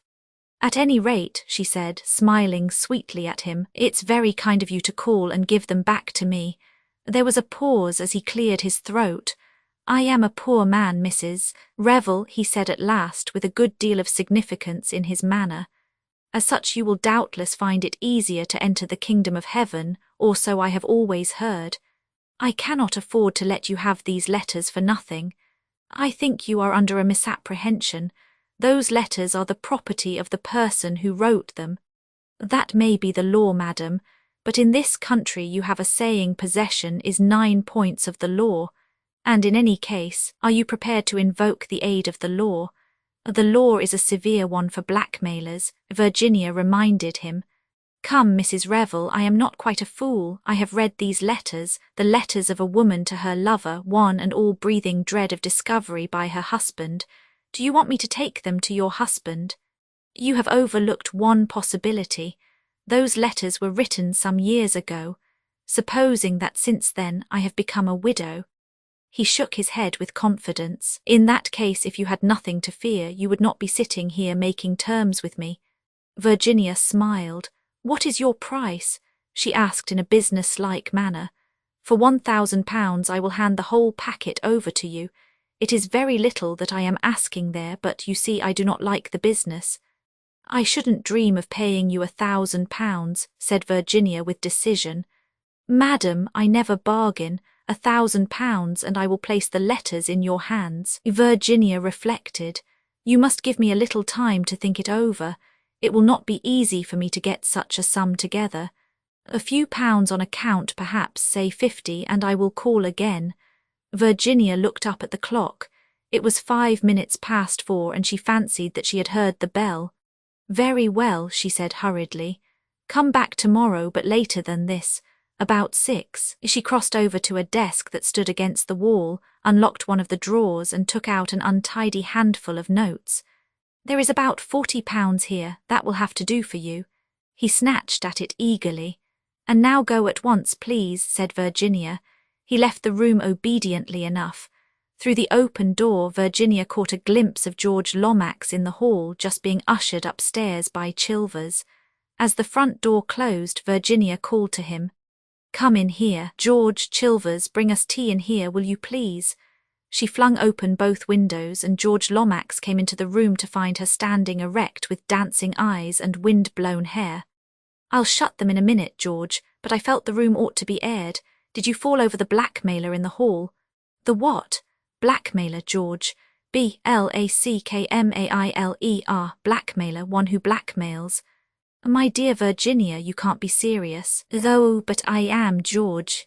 But who did he come here to blackmail? Me, George. But my dear Virginia, what have you been doing? Well, just for once, as it happens, I hadn't been doing anything. The good gentleman mistook me for someone else. You rang up the police, I suppose. No, I didn't. I suppose you think I ought to have done so. Well, George considered weightily. No, perhaps not. Perhaps you acted wisely. You might be mixed up in some unpleasant publicity in connection with the case. You might even have had to give evidence. I should have liked that, said Virginia. I would love to be summoned, and I should like to see if judges really do make all the rotten jokes you read about. It would be most exciting. I was at Vine Street the other day to see about a diamond brooch I had lost, and there was the most perfectly lovely inspector, the nicest man I ever met. George, as was his custom, let all irrelevancies pass. But what did you do about this scoundrel? Well, George, I'm afraid I let him do it. Do what? Blackmail me. George's face of horror was so poignant that Virginia had to bite her under lip. You mean, do I understand you to mean that you did not correct the misapprehension under which he was labouring? Virginia shook her head, shooting a sideways glance at him. Good heavens, Virginia, you must be mad. I suppose it would seem that way to you. But why? In God's name, why? Several reasons. To begin with, he was doing it so beautifully. Blackmailing me, I mean. I hate to interrupt an artist when he's doing his job really well. And then, you see, I'd never been blackmailed. I should hope not, indeed. And I wanted to see what it felt like. I am quite at a loss to comprehend you, Virginia. I knew you wouldn't understand. You did not give him money, I hope. Just a trifle, said Virginia apologetically. How much? £40. Virginia, my dear George, it's only what I pay for an evening dress. It's just as exciting to buy a new experience as it is to buy a new dress, more so, in fact. George Lomax merely shook his head, and Chilvers appearing at that moment with the tea urn, he was saved from having to express his outraged feelings. When tea had been brought in, and Virginia's deft fingers were manipulating the heavy silver teapot, she spoke again on the subject. I had another motive too, George, a brighter and better one. We women are usually supposed to be cats, but at any rate I'd done another woman a good turn this afternoon. This man isn't likely to go off looking for another Virginia Revel. He thinks he's found his bird all right. Poor little devil, she was in a blue funk when she wrote that letter. Mr. Blackmailer would have had the easiest job of his life there.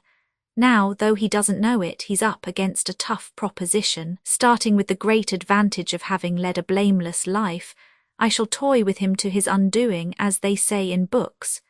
Guile, George, lots of guile. George still shook his head. I don't like it, he persisted. I don't like it. Well, never mind, George dear, you didn't come here to talk about blackmailers. What did you come here for, by the way? Correct answer, to see you. Accent on the you, and press her hand with significance unless you happen to have been eating heavily buttered muffin, in which case it must all be done with the eyes. I did come to see you, replied George seriously, and I am glad to find you alone. Oh, George, this is so sudden, says she, swallowing a currant. I wanted to ask a favour of you. I have always considered you, Virginia, as a woman of considerable charm. Oh, George, and also a woman of intelligence. Not really. How well the man knows me. My dear Virginia, there is a young fellow arriving in England tomorrow whom I should like you to meet. All right, George, but it's your party. Let that be clearly understood. You could, I feel sure, if you chose, exercise your considerable charm. Virginia cocked her head a little on one side. George, dear, I don't charm as a profession, you know. Often I like people, and then, well, they like me, but I don't think I could set out in cold blood to fascinate a helpless stranger. That sort of thing isn't done, George, it really isn't. There are professional sirens who would do it much better than I should. That is out of the question, Virginia. This young man, he is a Canadian by the way, of the name of McGrath, a Canadian of Scotch descent, says she, deducing brilliantly, is probably quite unused to the higher walks of English society. I should like him to appreciate the charm and distinction of a real English gentlewoman. Meaning me. Exactly. Why, I beg your pardon. I said why, you don't boom the real English gentlewoman with every stray Canadian who sets foot upon our shores. What is the deep idea, George? To put it vulgarly, what do you get out of it? I cannot see that that concerns you, Virginia. I couldn't possibly go out for an evening and fascinate unless I knew all the whys and wherefores. You have a most extraordinary way of putting things, Virginia. Anyone would think. Wouldn't they? Come on, George, part with a little more information. My dear Virginia, matters are likely to be a little strained shortly in a certain Central European nation. It is important, for reasons which are immaterial, that this, Mr. McGrath should be brought to realize that the restoring of the monarchy in Czechoslovakia is imperative to the peace of Europe. The part about the peace of Europe is all bosh, said Virginia calmly, but I'm all for monarchies every time, especially for a picturesque people like the Czechoslovakians. So you're running a king in the Czechoslovakian states, are you? Who is he? George was reluctant to answer, but did not see his way to avoid the question. The interview was not going at all as he had planned. He had foreseen Virginia as a willing, docile tool, receiving his hints gratefully and asking no awkward questions. This was far from being the case. She seemed determined to know all about it, and this George, ever doubtful of female discretion, was determined at all costs to avoid. He had made a mistake. Virginia was not the woman for the part. She might indeed cause serious trouble. Her account of her interview with the blackmailer had caused him grave apprehension. A most undependable creature, with no idea of treating serious matters seriously. Prince Michael Obolovich, he replied, as Virginia was obviously waiting for an answer to her question. But please let that go no further. Don't be absurd, George. There are all sort of hints in the papers already, and articles cracking up the Obolovich dynasty, and talking about the murdered Nicholas Roman IV as though he were a cross between a saint and a hero, instead of a stupid little man, besotted by a third-rate actress. George winced. He was more than ever convinced that he had made a mistake in enlisting Virginia's aid. He must stave her off quickly. You are right, my dear Virginia, he said hastily. as he rose to his feet to bid her farewell. "I should not have made the suggestion I did to you, but we are anxious for the Dominions to see eye to eye with us on this Czechoslovakian crisis, and McGrath has, I believe, influence in journalistic circles. As an ardent monarchist, and with your knowledge of the country, I thought it a good plan for you to meet him, so that's the explanation, is it?" "Yes, but I dare say you wouldn't have cared for him." Virginia looked at him for a second and then she laughed. "George," she said, "you're a rotten liar." "Virginia, rotten, absolutely rotten.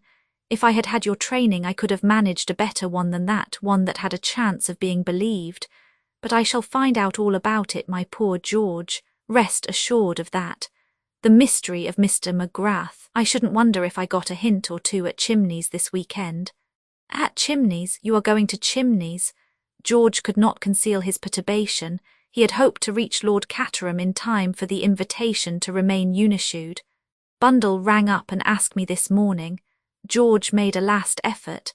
"Rather a dull party, I believe," he said. "Hardly in your line, Virginia. My poor George, why didn't you tell me the truth and trust me? It's still not too late." George took her hand and dropped it again limply. "I have told you the truth," he said coldly, and he said it without a blush. "That's a better one," said Virginia approvingly. "But it's still not good enough. Cheer up, George, I shall be at Chimneys all right, exerting my considerable charm, as you put it. Life has become suddenly very much more amusing. First a blackmailer, and then George in diplomatic difficulties. Will he tell all to the beautiful woman who asks for his confidence so pathetically? No, he will reveal nothing until the last chapter. Goodbye, George. One last fond look before you go. No, oh, George dear, don't be sulky about it." Virginia ran to the telephone as soon as George had departed with a heavy gait through the front door. She obtained the number she required and asked to speak to Lady Eileen Brent. "Is that you, Bundle? I'm coming to Chimneys all right tomorrow." "What, bore me?" "No, it won't. Bundle, wild horses wouldn't keep me away. So there, 7 Mr. McGrath refuses an invitation. The letters were gone. Having once made up his mind to the fact of their disappearance, there was nothing to do but accept it. Anthony realized very well that he could not pursue Giuseppe through the corridors of the Blitz Hotel. To do so was to court undesired publicity, and in all probability to fail in his object all the same. He came to the conclusion that Giuseppe had mistaken the packet of letters, enclosed as they were in the other wrappings, for the memoirs themselves. It was likely, therefore, that when he discovered his mistake, he would make another attempt to get hold of the memoirs. For this attempt Anthony intended to be fully prepared. Another plan that occurred to him was to advertise discreetly for the return of the package of letters, supposing Giuseppe to be an emissary of the Comrades of the Red Hand, or, which seemed to Anthony more probable, to be employed by the Loyalist party. The letters could have no possible interest for either employer, and he would probably jump at the chance of obtaining a small sum of money for their return. Having thought out all this, Anthony returned to bed and slept peacefully until morning. He did not fancy that Giuseppe would be anxious for a second encounter that night. Anthony got up with his plan of campaign fully thought out. He had a good breakfast, glanced at the papers which were full of the new discoveries of oil in Czechoslovakia, and then demanded an interview with the manager, and being Anthony Cade with a gift for getting his own way by means of quiet determination, he obtained what he asked for. The manager, a Frenchman with an exquisitely suave manner, received him in his private office. "You wished to see me, I understand, Mr. McGrath." "I did. I arrived at your hotel yesterday afternoon, and I had dinner served to me in my own rooms by a waiter whose name was Giuseppe." He paused. "I dare say we have a waiter of that name," agreed the manager indifferently. I was struck by something unusual in the waiter's manner, but thought nothing more of it at the time. Later in the night I was awakened by the sound of someone moving softly about the room.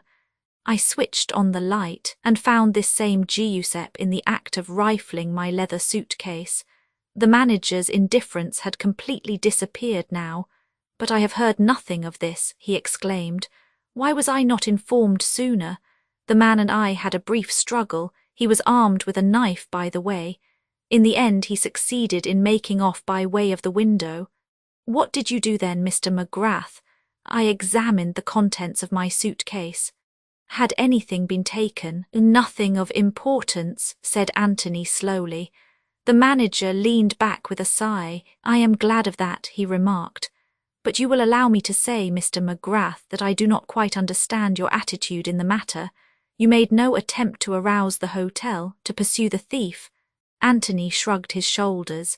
"Nothing of value had been taken, as I tell you. I am aware, of course, that strictly speaking it is a case for the police." He paused, and the manager murmured without any particular enthusiasm, "For the police, of course. In any case, I was fairly certain that the man would manage to make good his escape, and since nothing was taken, why bother with the police?" The manager smiled a little. "I see that you realize, Mr. McGrath, that I am not at all anxious to have the police called in. From my point of view, it is always disastrous. If the newspapers can get hold of anything connected with a big, fashionable hotel such as this, they always run it for all it is worth, no matter how insignificant the real subject matter may be." "Quite so," agreed Anthony. "Now I told you that nothing of value had been taken, and that was perfectly true in a sense. Nothing of any value to the thief was taken, but he got hold of something which is of considerable value to me." "Ah, letters, you understand. An expression of superhuman discretion, only to be achieved by a Frenchman, settled down upon the manager's face. "I comprehend," he murmured, "but perfectly. Naturally it is not a matter for the police. We are quite agreed upon that point. But you will understand that I have every intention of recovering these letters. In the part of the world where I come from, people are used to doing things for themselves. What I require from you, therefore, is the fullest possible information you can give me about this waiter, Giuseppe." "I see no objection to that," said the manager after a moment or two's pause. "I cannot give you the information offhand, of course, but if you will return in half an hour's time, I will have everything ready to lay before you." "Thank you very much. That will suit me admirably." In half an hour's time, Anthony returned to the office again to find that the manager had been as good as his word. Jotted down upon a piece of paper were all the relevant facts known about Giuseppe Manelli. "He came to us, you see, about 3 months ago. A skilled and experienced waiter. Has given complete satisfaction. He has been in England about 5 years. Together the two men ran over a list of the hotels and restaurants where the Italian had worked. One fact struck Anthony as being possibly of significance. At 2 of the hotels in question there had been serious robberies during the time that Giuseppe was employed there, though no suspicion of any kind had attached to him in either case. Still, the fact was significant. Was Giuseppe merely a clever hotel thief? Had his search of Anthony's suitcase been merely part of his habitual professional tactics? He might just possibly have had the packet of letters in his hand at the moment when Anthony switched on the light, and have shoved it into his pocket mechanically so as to have his hands free. In that case the thing was mere plain or garden robbery. Against that, there was to be put the man's excitement of the evening before when he had caught sight of the papers lying on the table. There had been no money or object of value there such as would excite the cupidity of an ordinary thief. No, Anthony felt convinced that Giuseppe had been acting as a tool for some outside agency. With the information supplied to him by the manager, it might be possible to learn something about Giuseppe's private life, and so finally track him down. He gathered up the sheet of paper and rose. "Thank you very much indeed. It's quite unnecessary to ask, I suppose, whether Giuseppe is still in the hotel." The manager smiled. "His bed was not slept in and all his things have been left behind. He must have rushed straight out after his attack upon you. I don't think there is much chance of our seeing him again." "I imagine not. Well, thank you very much indeed. I shall be staying on here for the present." I hope you will be successful in your task, but I confess that I am rather doubtful. I always hope for the best. One of Anthony's first proceedings was to question some of the other waiters who had been friendly with Giuseppe, but he obtained very little to go upon. He wrote out an advertisement on the lines he had planned, and had it sent to 5 of the most widely read newspapers. He was just about to go out and visit the restaurant at which Giuseppe had been previously employed when the telephone rang. Anthony took up the receiver. "Hullo, what is it?" A toneless voice replied. "Am I speaking to Mr. McGrath? You are. Who are you?" "This is Messrs. Balderson and Hodgkins. Just a minute, please. I will put you through to Mr. Balderson." Our worthy publishers, thought Anthony. So they are getting worried too, are they? They needn't, there's a week to run still. A hearty voice struck suddenly upon his ear. "Hullo, that Mr. McGrath. Speaking. I'm Mr. Balderson of Balderson and Hodgkins. What about that manuscript, Mr. McGrath?" "Well," said Anthony, "what about it?" "Everything about it. I understand, Mr. McGrath, that you have just arrived in this country from South Africa. That being so, you can't possibly understand the position. There's going to be trouble about that manuscript, Mr. McGrath, big trouble. Sometimes I wish we'd never said we'd handle it." "Indeed, I assure you it's so. At present I'm anxious to get it into my possession as quickly as possible so as to have a couple of copies made. Then, if the original is destroyed, well, no harm will be done." "Dear me," said Anthony. "Yes, I expect it sounds absurd to you, Mr. McGrath, but I assure you you don't appreciate the situation. There's a determined effort being made to prevent its ever reaching this office. I say to you quite frankly and without humbug that if you attempt to bring it yourself, it's 10 to 1 that you'll never get here." "I doubt that," said Anthony. "When I want to get anywhere, I usually do. You're up against a very dangerous lot of people. I wouldn't have believed it myself a month ago. I tell you, Mr. McGrath, we've been bribed and threatened and cajoled by one lot and another until we don't know whether we're on our heads or our heels. My suggestion is that you do not attempt to bring the manuscript here. One of our people will call upon you at the hotel and take possession of it." "And supposing the gang does him in?" asked Anthony. "The responsibility would then be ours, not yours. You would have delivered it to our representative and obtained a written discharge. The cheque for, £1,000, which we are instructed to hand to you, will not be available until Wednesday next by the terms of our agreement with the executors of the late, author. You know whom I mean. But if you insist, I will send my own cheque for that amount by the messenger." Anthony reflected for a minute or two. He had intended to keep the memoirs until the last day of grace, because he was anxious to see for himself what all the fuss was about. Nevertheless, he realized the force of the publisher's arguments. "All right," he said with a little sigh. "Have it your own way. Send your man along. And if you don't mind sending that cheque as well, I'd rather have it now, as I may be going out of England before next Wednesday." "Certainly, Mr. McGrath. Our representative will call upon you first thing tomorrow morning. It will be wiser not to send anyone direct from the office. Our Mr. Holmes lives in South London. He will call in on his way to us and will give you a receipt for the package. I suggest that tonight you should place a dummy packet in the manager's safe. Your enemies will get to hear of this, and it will prevent any attack being made upon your apartments tonight." "Very well, I will do as you direct." Anthony hung up the receiver with a thoughtful face. Then he went on with his interrupted plan of seeking news of the slippery Giuseppe. He drew a complete blank, however. Giuseppe had worked at the restaurant in question, but nobody seemed to know anything of his private life or associates. "But I'll get you, my lad," murmured Anthony between his teeth. "I'll get you yet. It's only a matter of time." His second night in London was entirely peaceful. At 9 o'clock the following morning the card of Mr. Holmes from Messrs.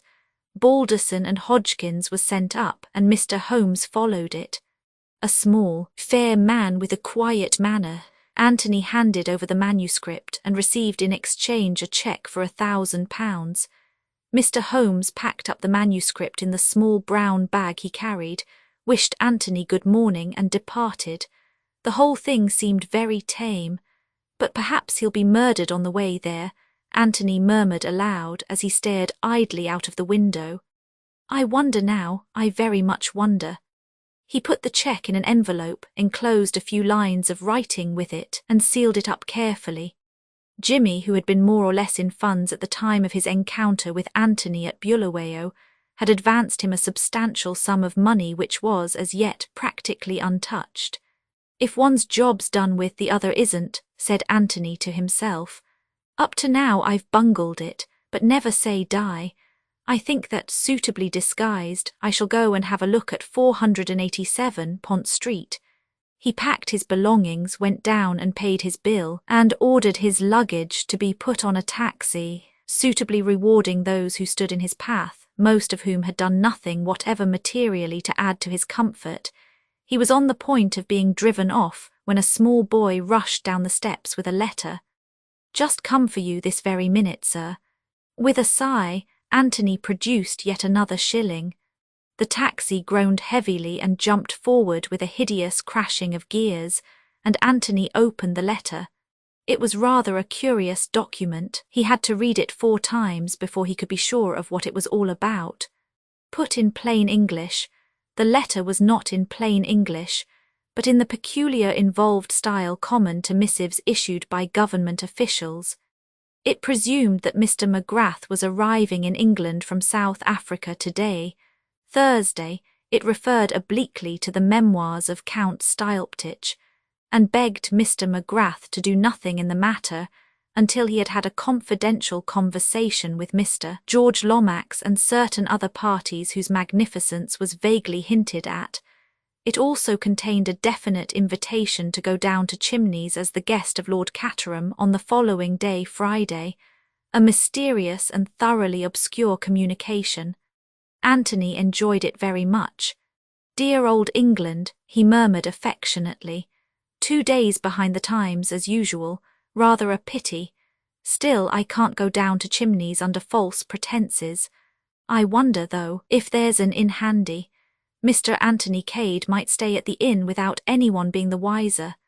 He leaned out of the window and gave new directions to the taxi driver, who acknowledged them with a snort of contempt. The taxi drew up before one of London's more obscure hostelries. The fare, however, was paid on a scale befitting its point of departure. Having booked a room in the name of Anthony Cade, Anthony passed into a dingy writing room, took out a sheet of notepaper stamped with the legend Hotel Blitz, and wrote rapidly. He explained that he had arrived on the preceding Tuesday, that he had handed over the manuscript in question to Messrs. Balderson and Hodgkins, and he regretfully declined the kind invitation of Lord Caterham as he was leaving England almost immediately. He signed the letter, yours faithfully, James McGrath. And now, said Anthony as he affixed the stamp to the envelope, to business. Exit James McGrath and enter Anthony Cade. Ate a dead man on that same Thursday afternoon. Virginia Revel had been playing tennis at Rainlog. All the way back to Pont Street, as she lay back in the long, luxurious limousine, a little smile played upon her lips as she rehearsed her part in the forthcoming interview. Of course it was within the bounds of possibility that the blackmailer might not reappear, but she felt pretty certain that he would. She had shown herself an easy prey. Well, perhaps this time there would be a little surprise for him. When the car drew up at the house, she turned to speak to the chauffeur before going up the steps. "How's your wife, Walton? I forgot to ask." "Better, I think, ma'am. The doctor said he'd look in and see her about 6:30. Will you be wanting the car again?" Virginia reflected for a minute. "I shall be away for the weekend. I'm going by the 6:40 from Paddington, but I shan't need you again. A taxi will do for that. I'd rather you saw the doctor. If he thinks it would do your wife good to go away for the weekend, take her somewhere, Walton. I'll stand the expense." Cutting short the man's thanks with an impatient nod of the head, Virginia ran up the steps, delved into her bag in search of her latchkey, remembered she hadn't got it with her, and hastily rang the bell. It was not answered at once, but as she waited there a young man came up the steps. He was shabbily dressed and carried in his hand a sheaf of leaflets. He held one out to Virginia with the legend on it plainly visible, "Why did I serve my country?" In his left hand he held a collecting box. "I can't buy 2 of those awful poems in one day," said Virginia pleadingly. "I bought one this morning. I did indeed, honour bright." The young man threw back his head and laughed. Virginia laughed with him. Running her eyes carelessly over him, she thought him a more pleasing specimen than usual of London's unemployed. She liked his brown face and the lean hardness of him. She went so far as to wish she had a job for him. But at that moment the door opened, and immediately Virginia forgot all about the problem of the unemployed, for to her astonishment the door was opened by her own maid Elise. "Where's Chilvers?" she demanded sharply as she stepped into the hall. "But he is gone, madam, with the others." "What others? Gone where?" "But to Datchet, madam, to the cottage, as your telegram said." "My telegram," said Virginia, utterly at sea. "Did not madam send a telegram? Surely there can be no mistake, it came but an hour ago." "I never sent any telegram. What did it say?" "I believe it is still on the table la basse." Elise retired, pounced upon it, and brought it to her mistress in triumph. "Voila, madam." The telegram was addressed to Chilvers and ran as follows: "Please take household down to cottage at once and make preparations for weekend party there. Catch 5:49 train." There was nothing unusual about it. It was just the sort of message she herself had frequently sent before, when she had arranged a party at her riverside bungalow on the spur of the moment. She always took the whole household down, leaving an old woman as caretaker. Chilvers would not have seen anything wrong with the message, and like a good servant had carried out his orders faithfully enough. "I remained," explained Elise, "knowing that madam would wish me to pack for her." "It's a silly hoax," cried Virginia, flinging down the telegram angrily. "You know perfectly well, Elise, that I am going to Chimneys. I told you so this morning. I thought madam had changed her mind. Sometimes that does happen, does it not, madam?" Virginia admitted the truth of the accusation with a half smile. She was busy trying to find a reason for this extraordinary practical joke. Elise cut forward a suggestion. "Mon Dieu," she cried, clasping her hands. "If it should be the malefactors, the thieves. They send the bogus telegram and get the domestiques all out of the house, and then they rob it." "I suppose that might be it," said Virginia doubtfully. Yes, madam, that is it without a doubt. Every day you read in the papers of such things. Madam will ring up the police at once before they arrive and cut our throats." "Don't get so excited, Elise. They won't come and cut our throats at 6 o'clock in the afternoon. Madam, I implore you, let me run out and fetch a policeman now at once." "What on earth for? Don't be silly, Elise. Go up and pack my things for Chimneys if you haven't already done it. The new Kelouac's evening dress and the white crepe marocaine, and yes, the black velvet. Black velvet is so political, is it not?" "Madam looks ravishing in the eau de Nil satin," suggested Elise, her professional instincts reasserting themselves. "No, I won't take that. Hurry up, Elise, there's a good girl. We've got very little time. I'll send a wire to Chilvers at Datchet, and I'll speak to the policeman on the beat as we go out and tell him to keep an eye on the place. Don't start rolling your eyes again, Elise. If you get so frightened before anything has happened, what would you do if a man jumped out from some dark corner and stuck a knife into you?"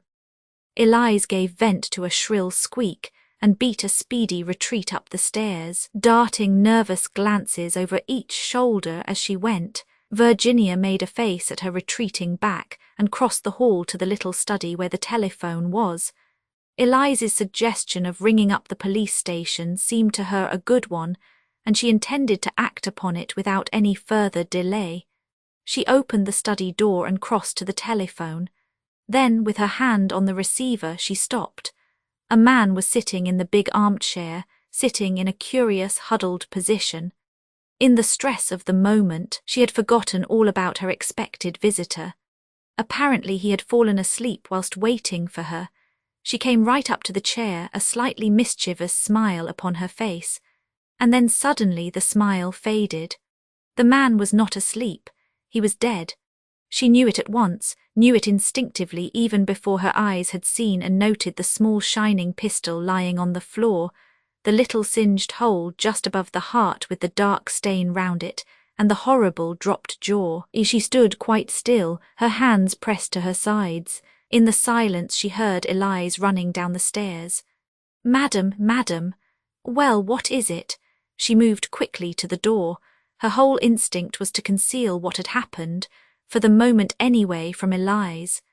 Elise would promptly go into hysterics, she knew that well enough, and she felt a great need for calm and quiet in which to think things out. "Madam, would it not be better if I should draw the chain across the door? These malefactors, at any minute they may arrive." "Yes, if you like, anything you like." She heard the rattle of the chain and then Elise running upstairs again and drew a long breath of relief. She looked at the man in the chair and then at the telephone. Her course was quite clear, she must ring up the police at once, but still she did not do so. She stood quite still, paralysed with horror and with a host of conflicting ideas rushing through her brain. The bogus telegram, had it something to do with this? Supposing Elise had not stayed behind, she would have let herself in, that is, presuming she had had her latchkey with her as usual, to find herself alone in the house with a murdered man, a man whom she had permitted to blackmail her on a former occasion. Of course she had an explanation of that, but thinking of that explanation she was not quite easy in her mind. She remembered how frankly incredible George had found it. Would other people think the same? Those letters now, of course she hadn't written them, but would it be so easy to prove that? She put her hands on her forehead, squeezing them tight together. "I must think," said Virginia. "I simply must think. Who had let the man in? Surely not Elise. If she had done so, she would have been sure to have mentioned the fact at once.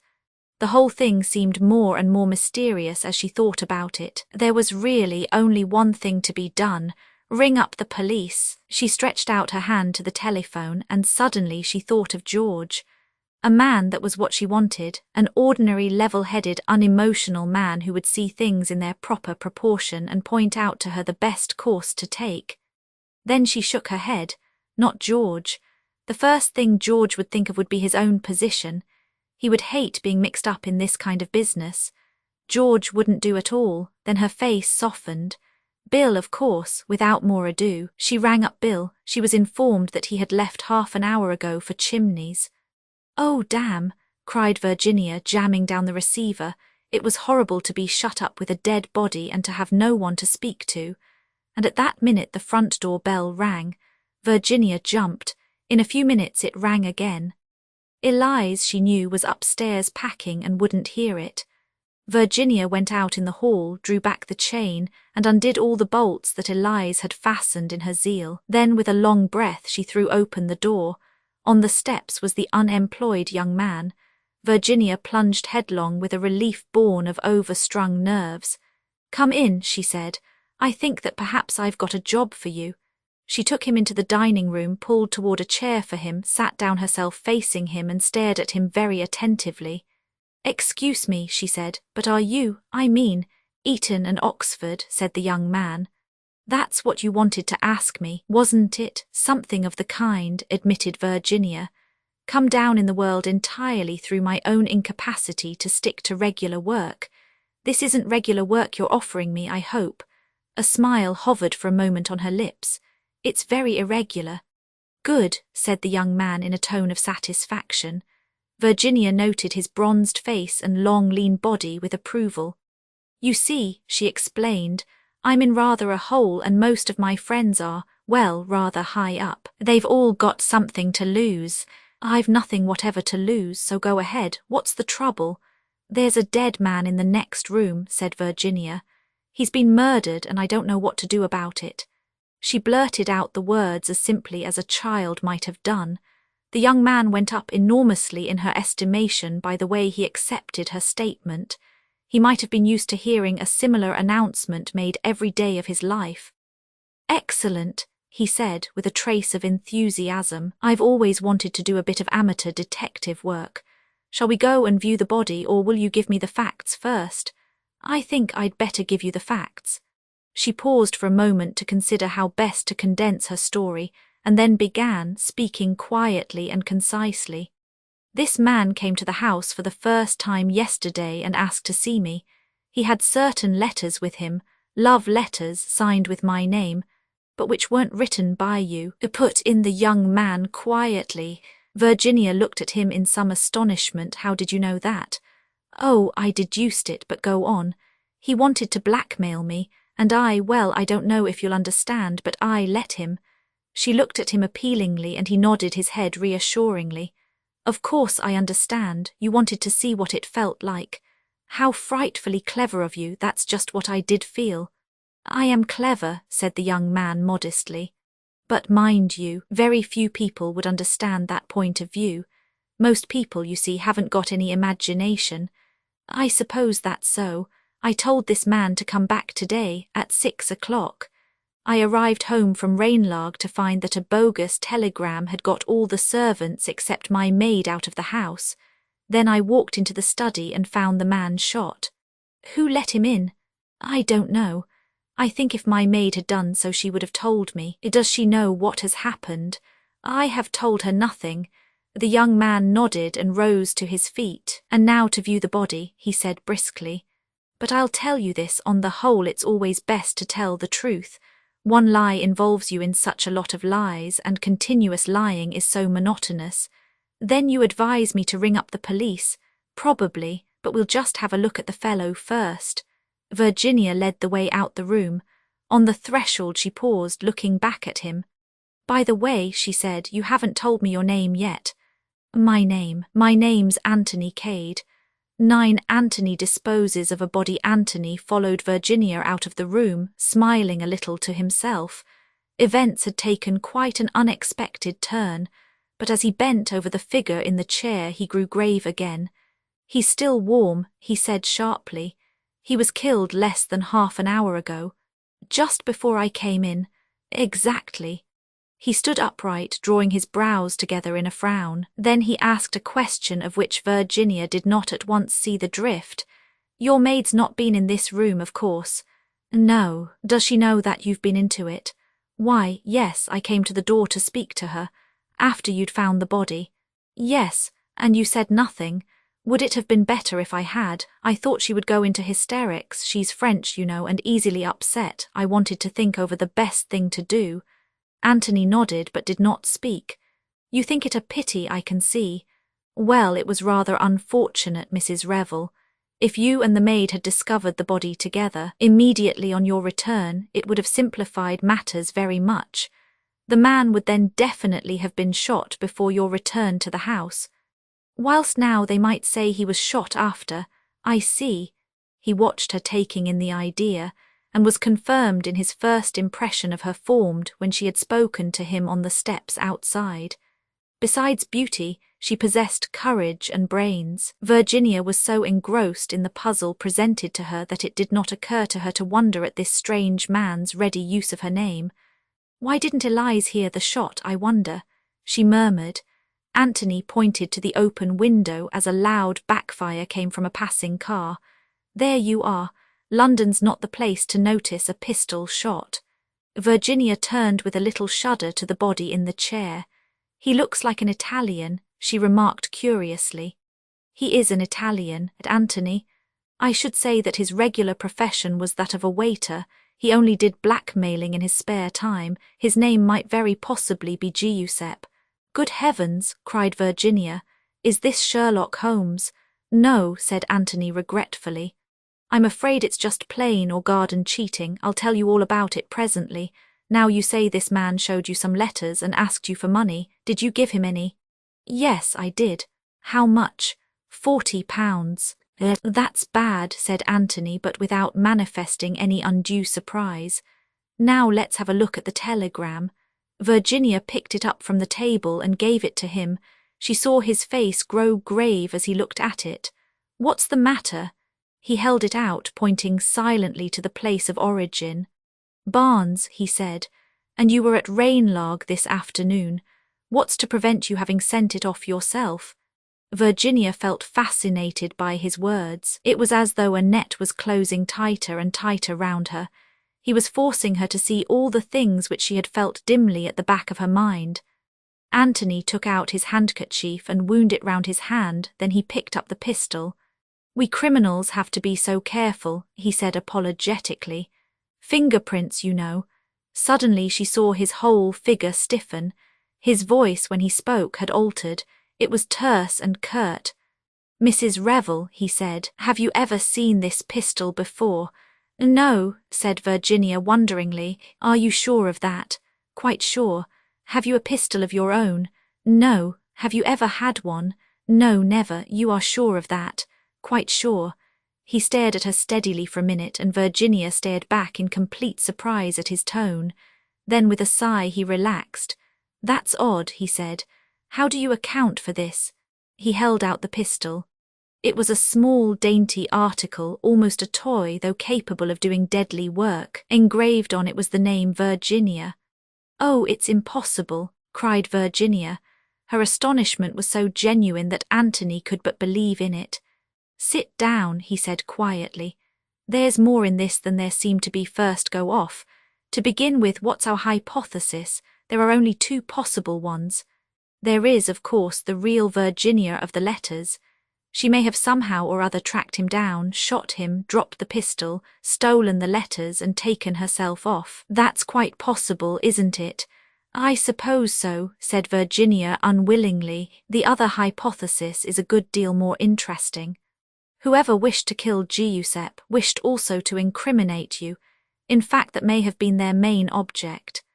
They could get him easily enough anywhere, but they took extraordinary pains and trouble to get him here. And whoever they were, they knew all about you, your cottage at Datchet, your usual household arrangements, and the fact that you were at Rainlog this afternoon. It seems an absurd question, but have you any enemies? Mrs. Revel? Of course I haven't, not that kind anyway. The question is, said Anthony, what are we going to do now? There are two courses open to us. A. Ring up the police, tell the whole story, and trust to your unassailable position in the world and your hitherto blameless life. B. An attempt on my part to dispose successfully of the body. Naturally, my private inclinations urge me to be. I've always wanted to see if I couldn't conceal a crime with the necessary cunning, but have had a squeamish objection to shedding blood. On the whole, I expect A's the soundest. Then there's a sort of bowdlerized A, ring up the police, etc., but suppress the pistol and the blackmailing letters, that is, if they are on him still. Anthony ran rapidly through the dead man's pockets. He's been stripped clean, he announced. There's not a thing on him. There'll be dirty work at the crossroads over those letters yet. Hullo, what's this? Hole in the lining, something got caught there, torn roughly out, and a scrap of paper left behind. He drew out the scrap of paper as he spoke and brought it over to the light. Virginia joined him. Pity we haven't got the rest of it, he muttered. Chimneys 11:45 Thursday sounds like an appointment. Chimneys, cried Virginia. How extraordinary. Why extraordinary? Rather high-toned for such a low fellow. I'm going to Chimneys this evening. At least I was. Anthony wheeled round on her. What's that? Say that again. I was going to Chimneys this evening, repeated Virginia. Anthony stared at her. I begin to see, at least I may be wrong, but it's an idea. Suppose someone wanted badly to prevent your going to Chimneys. My cousin George Lomax does, said Virginia with a smile. But I can't seriously suspect George of murder. Anthony did not smile. He was lost in thought. If you ring up the police, it's goodbye to any idea of getting to Chimneys today, or even tomorrow, and I should like you to go to Chimneys. I fancy it will disconcert our unknown friends. Mrs. Revel, will you put yourself in my hands? It's to be plan B then. It's to be plan B. The first thing is to get that maid of yours out of the house. Can you manage that? Easily. Virginia went out in the hall and called up the stairs. Elise. Madam, Anthony heard a rapid colloquy, and then the front door opened and shut. Virginia came back into the room. She's gone. I sent her for some special scent, told her the shop in question was open until 8. It won't be, of course. She's to follow after me by the next train without coming back here." "Good," said Anthony approvingly. "We can now proceed to the disposal of the body. It's a time-worn method, but I'm afraid I shall have to ask you if there's such a thing in the house as a trunk." "Of course there is. Come down to the basement and take your choice." There was a variety of trunks in the basement. Anthony selected a solid affair of suitable size. "I'll attend to this part of it," he said tactfully. "You go upstairs and get ready to start." Virginia obeyed. She slipped out of her tennis kit, put on a soft brown travelling dress and a delightful little orange hat, and came down to find Anthony waiting in the hall with a neatly strapped trunk beside him. "I should like to tell you the story of my life," he remarked, "but it's going to be rather a busy evening. Now this is what you've got to do. Call a taxi, have your luggage put on it including the trunk. Drive to Paddington. They have the trunk put in the left luggage office. I shall be on the platform. As you pass me, drop the cloak-room ticket. I will pick it up and pretend to return it to you, but in reality I shall keep it. Go on to Chimneys and leave the rest to me." "It's awfully good of you," said Virginia. "It's really dreadful of me saddling a perfect stranger with a dead body like this." "I like it," returned Anthony nonchalantly. "If one of my friends, Jimmy McGrath, were here, he'd tell you that anything of this kind suits me down to the ground." Virginia was staring at him. "What name did you say, Jimmy McGrath?" Anthony returned her glance keenly. "Yes, why, have you heard of him?" "Yes, and quite lately." She paused irresolutely and then went on. "Mr. Cade, I must talk to you. Can't you come down to Chimneys? You'll see me before very long, Mrs. Revel, I'll tell you that. Now exit conspirator by back door slinkingly. Exit conspirator be in blaze of glory by front door to taxi." The plan went through without a hitch. Anthony, having picked up a second taxi, was on the platform and duly retrieved the fallen ticket.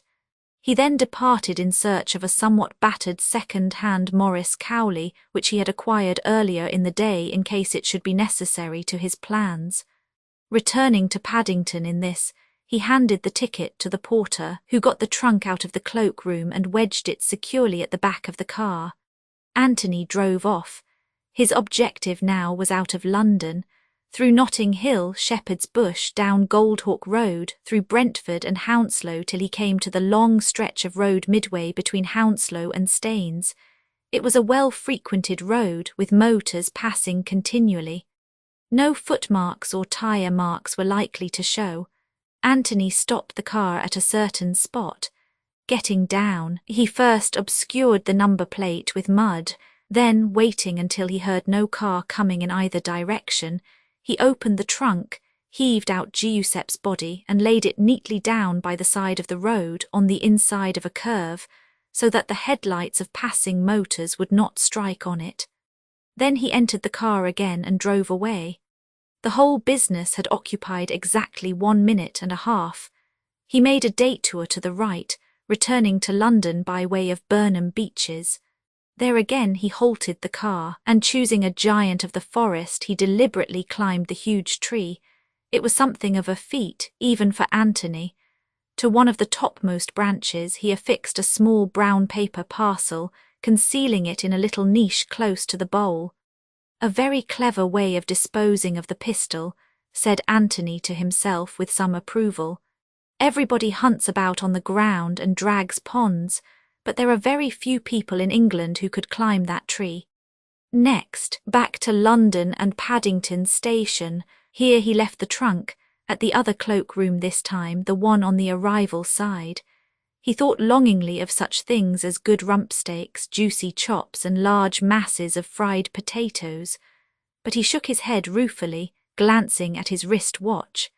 He fed the Morris with a fresh supply of petrol, and then took the road once more, north this time. It was just after 11:30 that he brought the car to rest in the road adjoining the Park of Chimneys. Jumping out, he scaled the wall easily enough and set out towards the house. It took him longer than he thought, and presently he broke into a run. A great grey mass loomed up out of the darkness, the venerable pile of chimneys. In the distance a stable clock chimed the 3/4. 11:45, the time mentioned on the scrap of paper. Anthony was on the terrace now, looking up at the house. Everything seemed dark and quiet. They go to bed early, these politicians, he murmured to himself, and suddenly a sound smote upon his ears, the sound of a shot. Anthony spun round quickly. The sound had come from within the house, he was sure of that.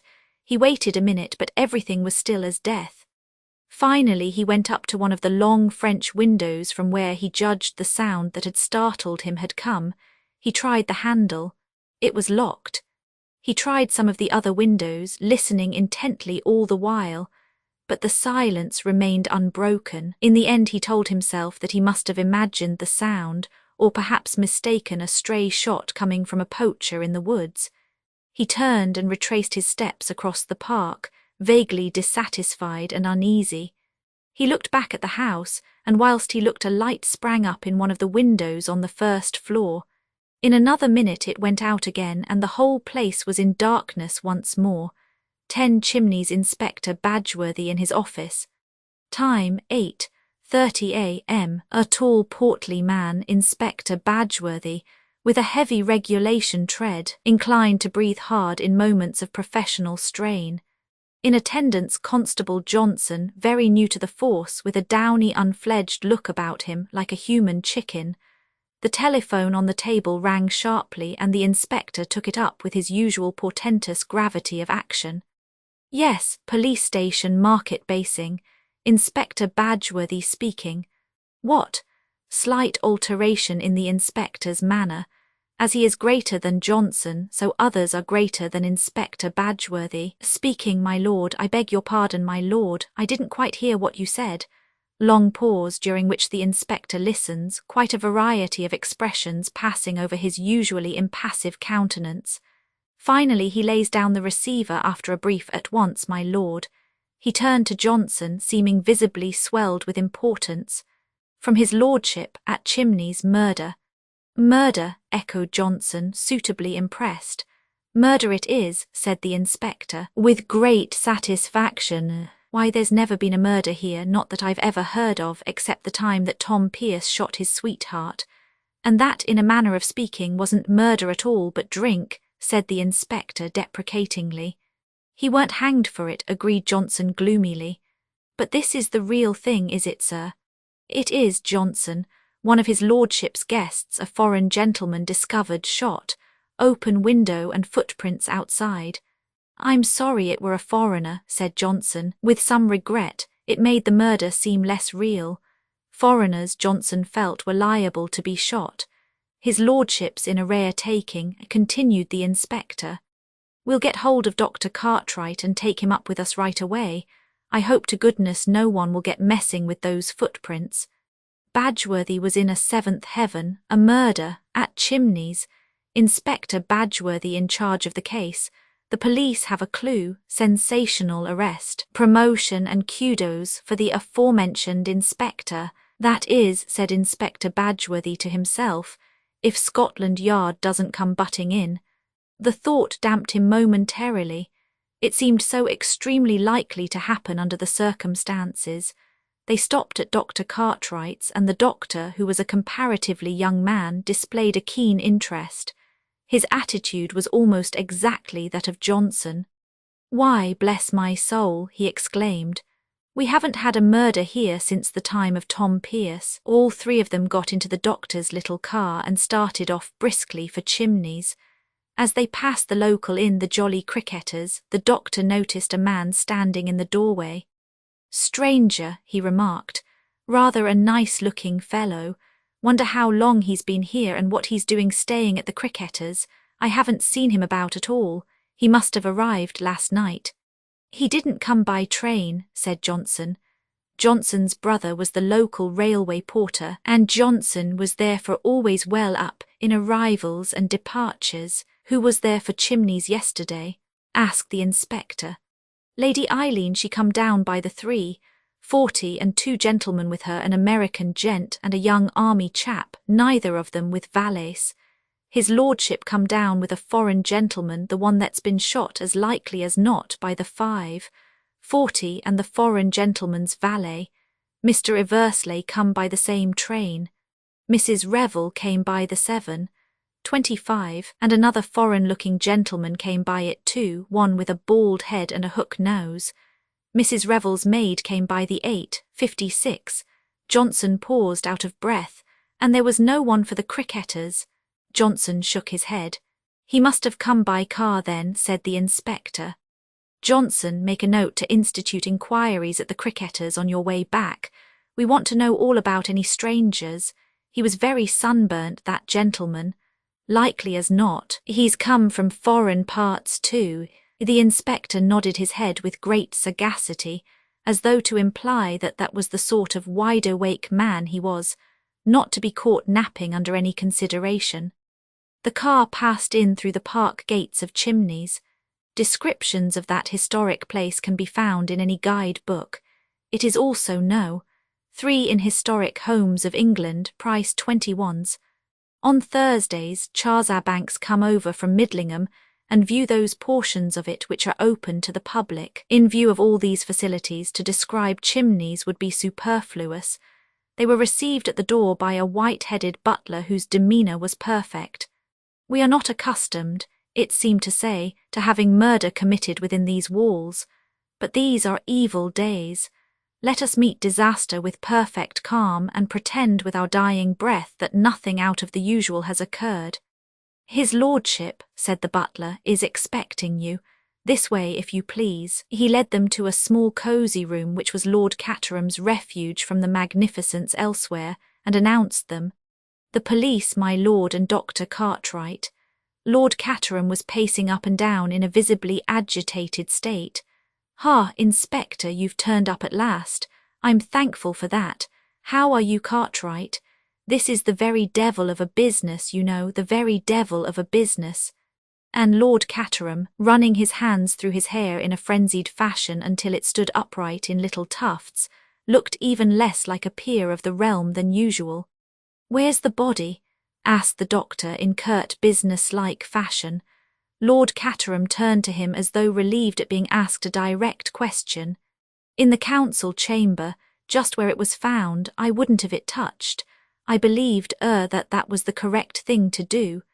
"Quite right, my lord," said the inspector approvingly. "He produced a notebook and pencil. And who discovered the body, did you?" "Good Lord, no," said Lord Caterham. "You don't think I usually get up at this unearthly hour in the morning, do you? No, a housemaid found it. She screamed a good deal, I believe. I didn't hear her myself. Then they came to me about it, and of course I got up and came down, and there it was, you know." "You recognized the body as that of one of your guests?" "That's right, Inspector." "By name?" This perfectly simple question seemed to upset Lord Caterham. He opened his mouth once or twice and then shut it again. Finally he asked feebly, Do you mean, what was his name?" "Yes, my lord." "Well," said Lord Caterham, looking slowly round the room as though hoping to gain inspiration, "his name was, I should say it was, yes, decidedly so, Count Stanislaus." There was something so odd about Lord Caterham's manner that the inspector ceased using his pencil and stared at him instead, but at that moment a diversion occurred which seemed highly welcome to the embarrassed peer. The door opened and a girl came into the room. She was tall, slim and dark, with an attractive boyish face and a very determined manner. This was Lady Eileen Brent, commonly known as Bundle, Lord Caterham's eldest daughter. She nodded to the others and addressed her father directly. "I've got him," she announced. For a moment the inspector was on the point of starting forward under the impression that the young lady had captured the murderer red-handed, but almost immediately he realized that her meaning was quite different. Lord Caterham uttered a sigh of relief. "That's a good job. What did he say?" "He's coming over at once. We are to use the utmost discretion." Her father made a sound of annoyance. "That's just the sort of idiotic thing George Lomax would say. However, once he comes, I shall wash my hands of the whole affair." He appeared to cheer up a little at the prospect, and the name of the murdered man was Count Stanislaus. queried the doctor.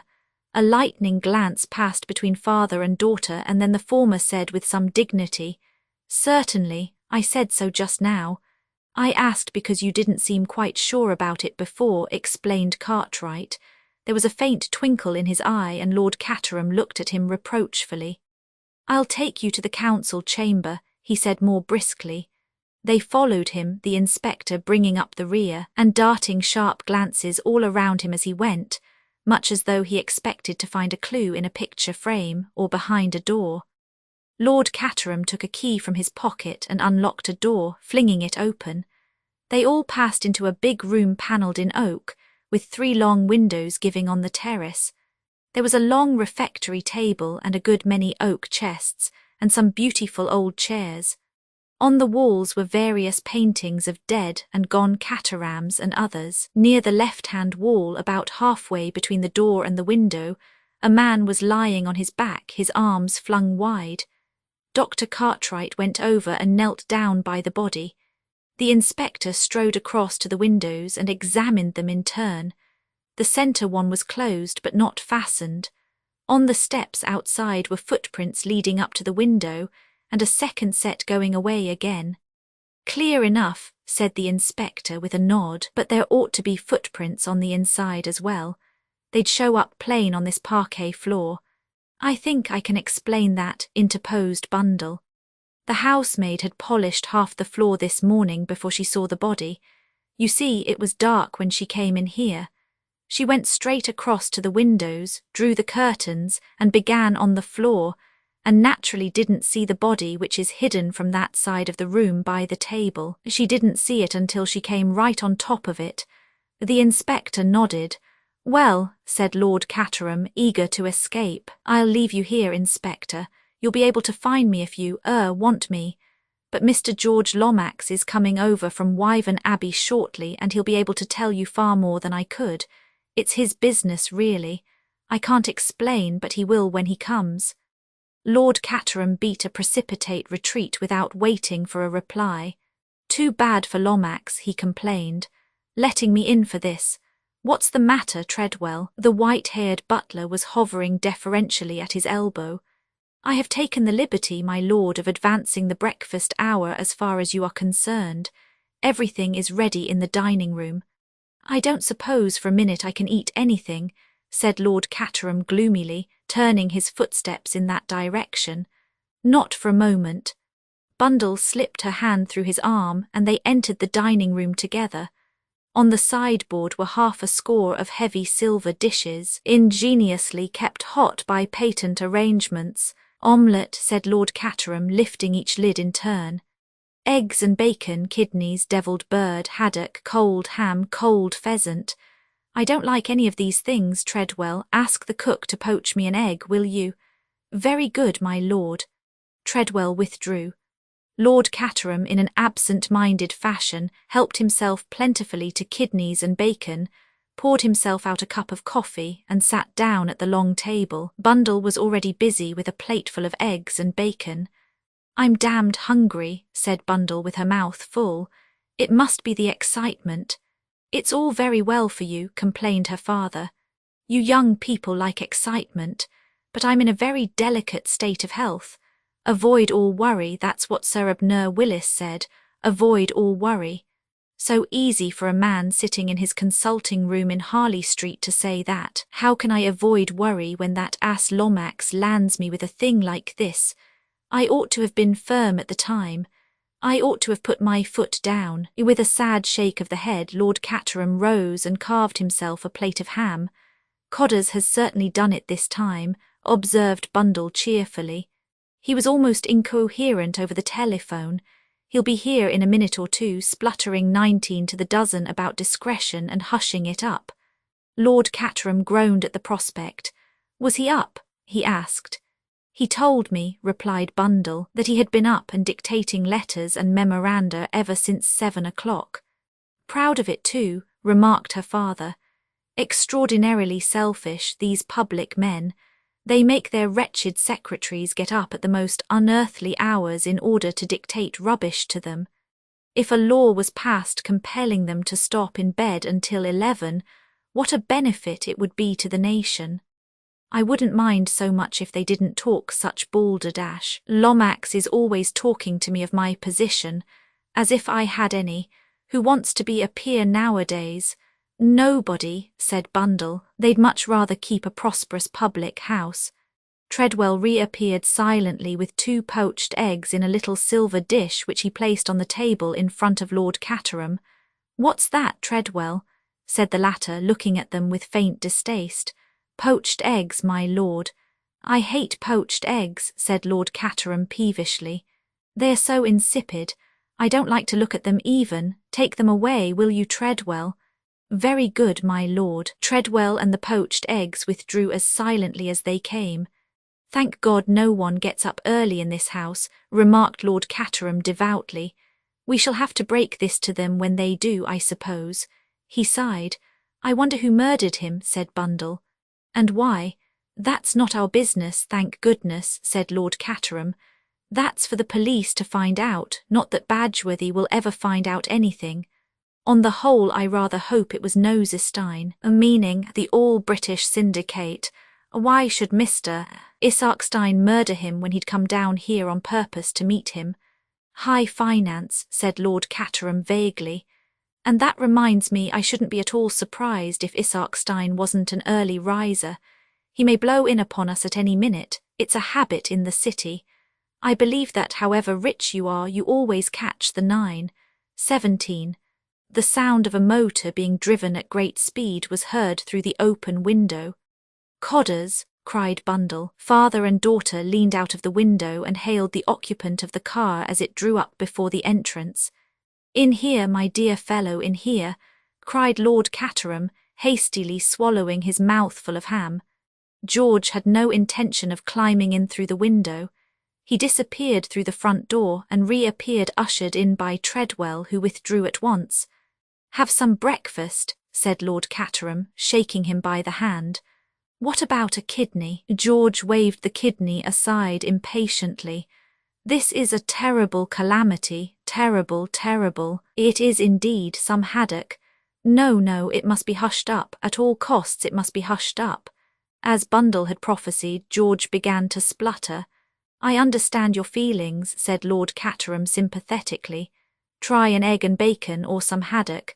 A totally unforeseen contingency, national calamity, concessions jeopardized. Take time, said Lord Caterham. And take some food. What you need is some food to pull you together. Poached eggs now. There were some poached eggs here a minute or 2 ago. I don't want any food, said George. I've had breakfast, and even if I hadn't had any I shouldn't want it. We must think what is to be done. You have told no one as yet. Well, there's Bundle and myself, and the local police and Cartwright and all the servants, of course. George groaned. Pull yourself together, my dear fellow, said Lord Caterham kindly. I wish you'd have some breakfast. You don't seem to realise that you can't hush up a dead body. It's got be buried and all that sort of thing. Very unfortunate, but there it is. George became suddenly calm. You are right, Caterham. You have called in the local police, you say. That will not do. We must have battle. Battle, murder and sudden death, inquired Lord Caterham with a puzzled face. No, you misunderstand me. I referred to Superintendent Battle of Scotland Yard, a man of the utmost discretion. He worked with us in that deplorable business of the party funds. What was that? Asked Lord Caterham with some interest. But George's eye had fallen upon Bundle as she sat half in and half out of the window, and he remembered discretion just in time. He rose. We must waste no time. I must send off some wires at once. If you write them out, Bundle will send them through the telephone. George pulled out a fountain pen and began to write with incredible rapidity. He handed the first one to Bundle, who read it with a great deal of interest. God, what a name, she remarked. Baron how much? Baron Lolloprechazil. Bundle blinked. I've got it, but it will take some conveying to the post office. George continued to write. Then he handed his labours to Bundle and addressed the master of the house. The best thing that you can do, Caterham. Yes, said Lord Caterham apprehensively, is to leave everything in my hands. Certainly, said Lord Caterham with alacrity. Just what I was thinking myself. You'll find the police and Dr. Cartwright in the council chamber. With the body, you know, my dear Lomax, I place Chimneys unreservedly at your disposal. Do anything you like. Thank you, said George. If I should want to consult you, but Lord Caterham had faded unobtrusively through the farther door. Bundle had observed his retreat with a grim smile. I'll send off those telegrams at once, she said. You know your way to the council chamber. Thank you, Lady Eileen. George hurried from the room. 11 Superintendent Battle arrives. So apprehensive was Lord Caterham of being consulted by George that he spent the whole morning making a tour of his estate. Only the pangs of hunger drew him homeward. He also reflected that by now the worst would surely be over. He sneaked into the house quietly by a small side door. From there he slipped neatly into his sanctum. He flattered himself that his entrance had not been observed, but there he was mistaken. The watchful Treadwell let nothing escape him. He presented himself at the door. You'll excuse me, my lord. What is it, Treadwell? Mr. Lomax, my lord, is anxious to see you in the library as soon as you return. By this delicate method Treadwell conveyed that Lord Caterham had not yet returned unless he chose to say so. Lord Caterham sighed and then rose. I suppose it will have to be done sooner or later. In the library, you say? Yes, my lord. Sighing again, Lord Caterham crossed the wide spaces of his ancestral home and reached the library door. The door was locked. As he rattled the handle, it was unlocked from inside, opened a little way, and the face of George Lomax appeared, peering out suspiciously. His face changed when he saw who it was. Ah, Caterham, come in. We were just wondering what had become of you. Murmuring something vague about duties on the estate, repairs for tenants, Lord Caterham sidled in apologetically. There were 2 other men in the room. One was Colonel Melrose, the chief constable. The other was a squarely built middle-aged man with a face so singularly devoid of expression as to be quite remarkable. Superintendent Battle arrived half an hour ago, explained George. He has been round with Inspector Badgeworthy and seen Dr. Cartwright. He now wants a few facts from us. They all sat down, after Lord Caterham had greeted Melrose, and acknowledged his introduction to Superintendent Battle. I need hardly tell you, Battle, said George, that this is a case in which we must use the utmost discretion. The superintendent nodded in an off-hand manner that rather took Lord Caterham's fancy. That will be all right, Mr. Lomax, but no concealments from us. I understand that the dead gentleman was called Count Stanislaus, at least that is the name by which the household knew him. Now, was that his real name? It was not.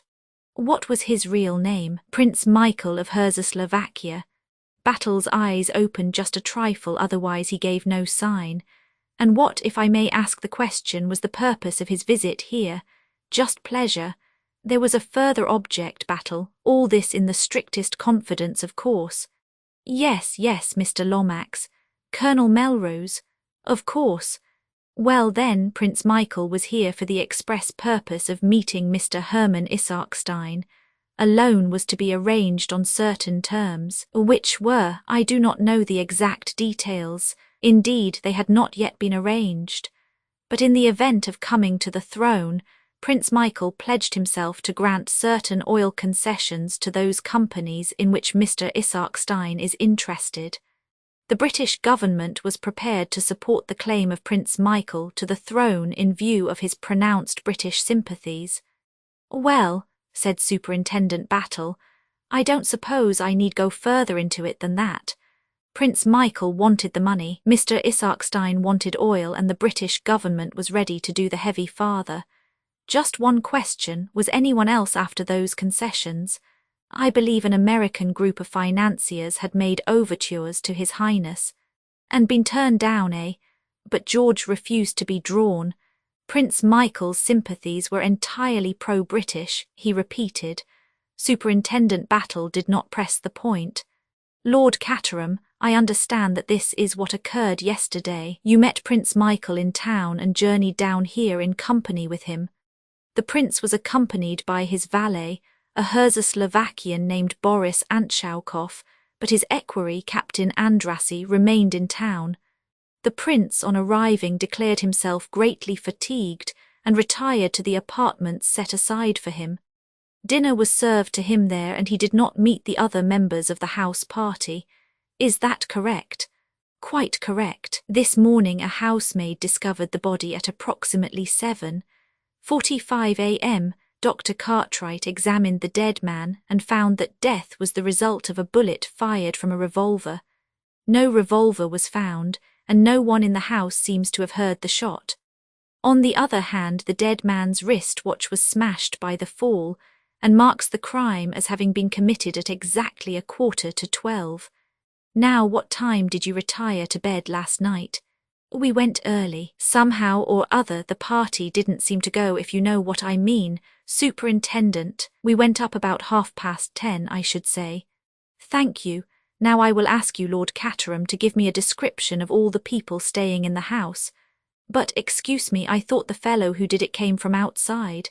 Superintendent Battle smiled. I dare say he did, but all the same I've got to know who was in the house. Matter of routine, you know. Well, there was Prince Michael and his valet and Mr. Hermann Isarkstein. You know all about them. Then there was Mr. Eversley, who works in my department, put in George condescendingly, and who was acquainted with the real reason of Prince Michael's being here. No, I should not say that, replied George weightily. Doubtless he realized that something was in the wind, but I did not think it necessary to take him fully into my confidence. I see. Will you go on, Lord Caterham? Let me see, there was Mr. Hiram Fish. Who is Mr. Hiram Fish? Or Mr. Fish is an American. He brought over a letter of introduction from Mr. Lucius Gott. You've heard of Lucius Gott? Superintendent Battle smiled acknowledgment. Who had not heard of Lucius C. Gott, the multi-millionaire? He was specially anxious to see my first editions. Mr. Gott's collection is, of course, unequalled, but I've got several treasures myself. This Mr. Fish was an enthusiast. Mr. Lomax had suggested that I ask 1 or 2 extra people down here this weekend to make things seem more natural, so I took the opportunity of asking Mr. Fish. That finishes the men. As for the ladies, there is only Mrs. Revel, and I expect she brought a maid or something like that. Then there was my daughter, and of course the children and their nurses and governesses and all the servants. Lord Caterham paused and took a breath. Thank you, said the detective. A mere matter of routine, but necessary as such. There is no doubt, I suppose, asked George ponderously, that the murderer entered by the window. Battle paused for a minute before replying slowly. There were footsteps leading up to the window and footsteps leading away from it. A car stopped outside the park at 11:40 last night. At 12 o'clock a young man arrived at the Jolly Cricketers in a car and engaged a room. He put his boots outside to be cleaned. They were very wet and muddy, as though he had been walking through the long grass in the park. George leant forward eagerly. Could not the boots be compared with the footprints? They were. Well, they exactly correspond. That settles it, cried George. We have the murderer, the young man. What is his name, by the way? At the inn he gave the name of Anthony Cade. This Anthony Cade must be pursued at once and arrested. You won't need to pursue him, said Superintendent Battle. Why? Because he's still there. What? Curious, isn't it? Colonel Melrose eyed him keenly. What's in your mind, Battle? Out with it. I just say it's curious, that's all. Here's a young man who ought to cut and run, but he doesn't cut and run. He stays here and gives us every facility for comparing footmarks. What do you think, then? I don't know what to think, and that's a very disturbing state of mind. Do you imagine, began Colonel Melrose, but broke off as a discreet knock came at the door. George rose and went to it. Treadwell, inwardly suffering from having to knock at doors in this low fashion, stood dignified upon the threshold and addressed his master. Excuse me, my lord, but a gentleman wishes to see you on urgent and important business, connected, I understand, with this morning's tragedy. What's his name? Asked Battle suddenly. His name, sir, is Mr. Anthony Cade, but he said it wouldn't convey anything to anybody. It seemed to convey something to the 4 men present. They all sat up in varying degrees of astonishment. Lord Caterham began to chuckle. I'm really beginning to enjoy myself. Show him in, Treadwell, show him in at once. 12 Anthony tells his story, Mr. Anthony Cade, announced Treadwell. Enter suspicious stranger from village inn, said Anthony. He made his way toward Lord Caterham with a kind of instinct rare in strangers. At the same time he summed up the other 3 men in his own mind thus: 1. Scotland Yard. 2. Local dignitary, probably chief constable. 3. Harassed gentleman on the verge of apoplexy, possibly connected with the government. I must apologize, continued Anthony, still addressing Lord Caterham, for forcing my way in like this, I mean. But it was rumoured round the Jolly Dog, or whatever the name of your local pub may be, that you had had a murder up here, and as I thought I might be able to throw some light upon it, I came along. For a moment or two, no one spoke. Superintendent Battle, because he was a man of ripe experience who knew how infinitely better it was to let everyone else speak if they could be persuaded upon to do so. Colonel Melrose, because he was habitually taciturn. George, because he was in the habit of having notice given him of the question. Lord Caterham, because he had not the least idea of what to say. The silence of the other 3, however, and the fact that he had been directly addressed, finally forced speech upon the last named. Quite so, he said nervously. Won't you, sit down? Thank you, said Anthony. George cleared his throat portentously. When you say you can throw light upon this matter, you mean— I mean, said Anthony, that I was trespassing upon Lord Caterham's property, for which I hope he will forgive me, last night at about 11:45, and that I actually heard the shot fired. I can at any rate fix the time of the crime for you. He looked round at the 3 in turn, his eyes resting longest on Superintendent Battle, the impassivity of whose face he seemed to appreciate. But I hardly think that that's news to you, he added gently. Meaning by that, Mr. Cade? Asked Battle. Just this. I put on shoes when I got up this morning. Later, when I asked for my boots, I couldn't have them. Some nice young constable had called round for them, so I naturally put 2 and 2 together and hurried up here to clear my character if possible. A very sensible move, said Battle noncommittally. Anthony's eyes twinkled a little. I appreciate your reticence, Inspector. It is Inspector, isn't it? Lord Caterham interposed. He was beginning to take a fancy to Anthony. Superintendent Battle of Scotland Yard, this is Colonel Melrose, our chief constable, and Mr. Lomax. Anthony looked sharply at George. Mr. George Lomax. Yes, I think, Mr. Lomax, said Anthony, that I had the pleasure of receiving a letter from you yesterday. George stared at him. I think not, he said coldly, but he wished that Miss Oscar were here. Miss Oscar wrote all his letters for him and remembered who they were to and what they were about. A great man like George could not possibly remember all these annoying details. I think, Mr. Cade, he hinted, that you were about to give us some, explanation of what you were doing in the grounds last night at 11:45. His tone said plainly, and whatever it may be, we are not likely to believe it. Yes, Mr. Cade, what were you doing? Said Lord Caterham with lively interest. Well, said Anthony regretfully, I'm afraid it's rather a long story. He drew out his cigarette case. May I? Lord Caterham nodded, and Anthony lit a cigarette and braced himself for the ordeal. He was aware none better of the peril in which he stood. In the short space of 24 hours he had become embroiled in 2 separate crimes. His actions in connection with the first would not bear looking into for a second. After deliberately disposing of one body and so defeating the aims of justice, he had arrived upon the scene of the second crime at the exact moment when it was being committed. For a young man looking for trouble, he could hardly have done better. South America, thought Anthony to himself, simply isn't in it with this. He had already decided upon his course of action. He was going to tell the truth with one trifling alteration and one grave suppression. "The story begins," said Anthony, "about 3 weeks ago in Bulawayo. Mr. Lomax, of course, knows where that is, outpost of the Empire. What do we know of England who only England know? All that sort of thing. I was conversing with a friend of mine, a Mr. James McGrath." He brought out the name slowly, with a thoughtful eye on George. George bounded in his seat and repressed an exclamation with difficulty. "The upshot of our conversation was that I came to England to carry out a little commission for Mr. McGrath, who was unable to go himself.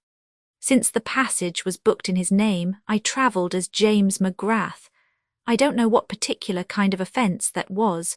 The superintendent can tell me, I dare say, and run me in for so many months hard if necessary." "We'll get on with the story if you please, sir," said Battle, but his eyes twinkled a little. "On arrival in London, I went to the Blitz Hotel, still as James McGrath. My business in London was to deliver a certain manuscript to a firm of publishers, but almost immediately I received deputations from the representatives of 2 political parties of a foreign kingdom. The methods of one were strictly constitutional, the methods of the other were not. I dealt with them both accordingly, but my troubles were not over. That night my room was broken into, and an attempt at burglary was made by one of the waiters at the hotel. That was not reported to the police, I think," said Superintendent Battle. "You are right, it was not. Nothing was taken, you see. But I did report the occurrence to the manager of the hotel, and he will confirm my story, and tell you that the waiter in question decamped rather abruptly in the middle of the night. The next day the publishers rang me up and suggested that one of their representatives would call upon me and receive the manuscript. I agreed to this, and the arrangement was duly carried out on the following morning. Since I have heard nothing further, I presume the manuscript reached them safely. Yesterday, still as James McGrath, I received a letter from Mr. Lomax." Anthony paused. He was by now beginning to enjoy himself. George shifted uneasily. "I remember," he murmured. "Such a large correspondence. The name, of course, being different, I could not be expected to know, and I may say," George's voice rose a little, firm in the assurance of moral stability, "that I consider this masquerading as another man in the highest degree improper. I have no doubt whatever that you have incurred a severe legal penalty. In this letter," continued Anthony unmoved, "Mr. Lomax made various suggestions concerning the manuscript in my charge. He also extended an invitation to me from Lord Caterham to join the house party here. 'Delighted to see you, my dear fellow,' said that nobleman. Better late than never, eh?" George frowned at him. Superintendent Battle bent an unmoved eye upon Anthony. "And is that your explanation of your presence here last night, sir?" he asked. "Certainly not," said Anthony warmly. "When I am asked to stay at a country house, I don't scale the wall late at night, tramp across the park and try the downstairs windows. I drive up to the front door, ring the bell and wipe my feet on the mat. I will proceed. I replied to Mr. Lomax's letter, explaining that the manuscript had passed out of my keeping, and therefore regretfully declining Lord Caterham's kind invitation. But after I had done so, I remembered something which had up till then escaped my memory." He paused. The moment had come for skating over thin ice. "I must tell you that in my struggle with the waiter Giuseppe, I had wrested from him a small bit of paper with some words scribbled on it. They had conveyed nothing to me at the time, but I still had them, and the mention of Chimneys recalled them to me. I got the torn scrap out and looked at it. It was as I had thought. Here is the piece of paper, gentlemen, you can see for yourselves. The words on it are Chimneys 11, 45 Thursday." Battle examined the paper attentively. "Of course," continued Anthony, "the word Chimneys might have nothing whatever to do with this house. On the other hand, it might.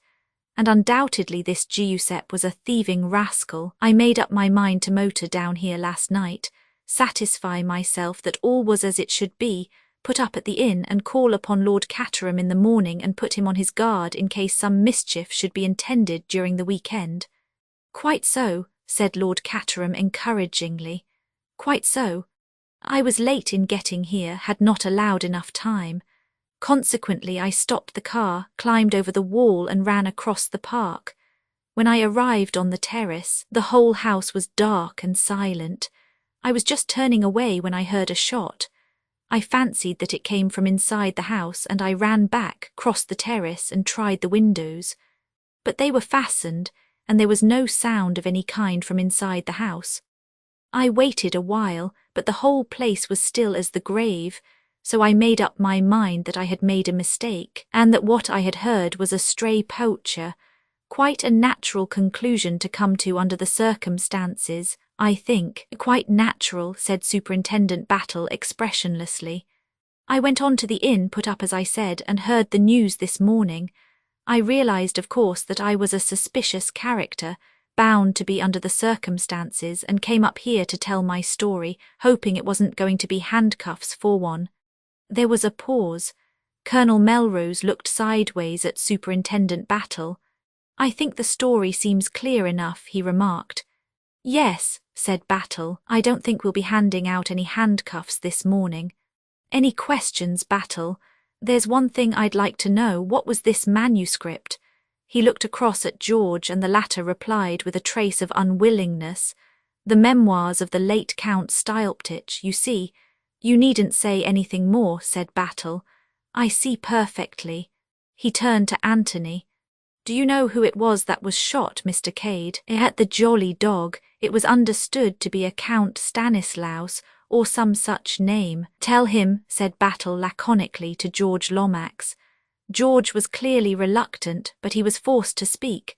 The gentleman who was staying here incognito as Count Stanislaus was His Highness Prince Michael of Herzoslovakia. Anthony whistled. That must be deuced awkward, he remarked. Superintendent Battle, who had been watching Anthony closely, gave a short grunt as though satisfied of something, and rose abruptly to his feet. There are 1 or 2 questions I'd like to ask Mr. Cade, he announced. I'll take him into the council chamber with me if I may. Certainly, certainly, said Lord Caterham. Take him anywhere you like. Anthony and the detective went out together. The body had been removed from the scene of the tragedy. There was a dark stain on the floor where it had lain, but otherwise there was nothing to suggest that a tragedy had ever occurred. The sun poured in through the 3 windows, flooding the room with light and bringing out the mellow tone of the old panelling. Anthony looked around him with approval. Very nice, he commented. Nothing much to beat old England, is there?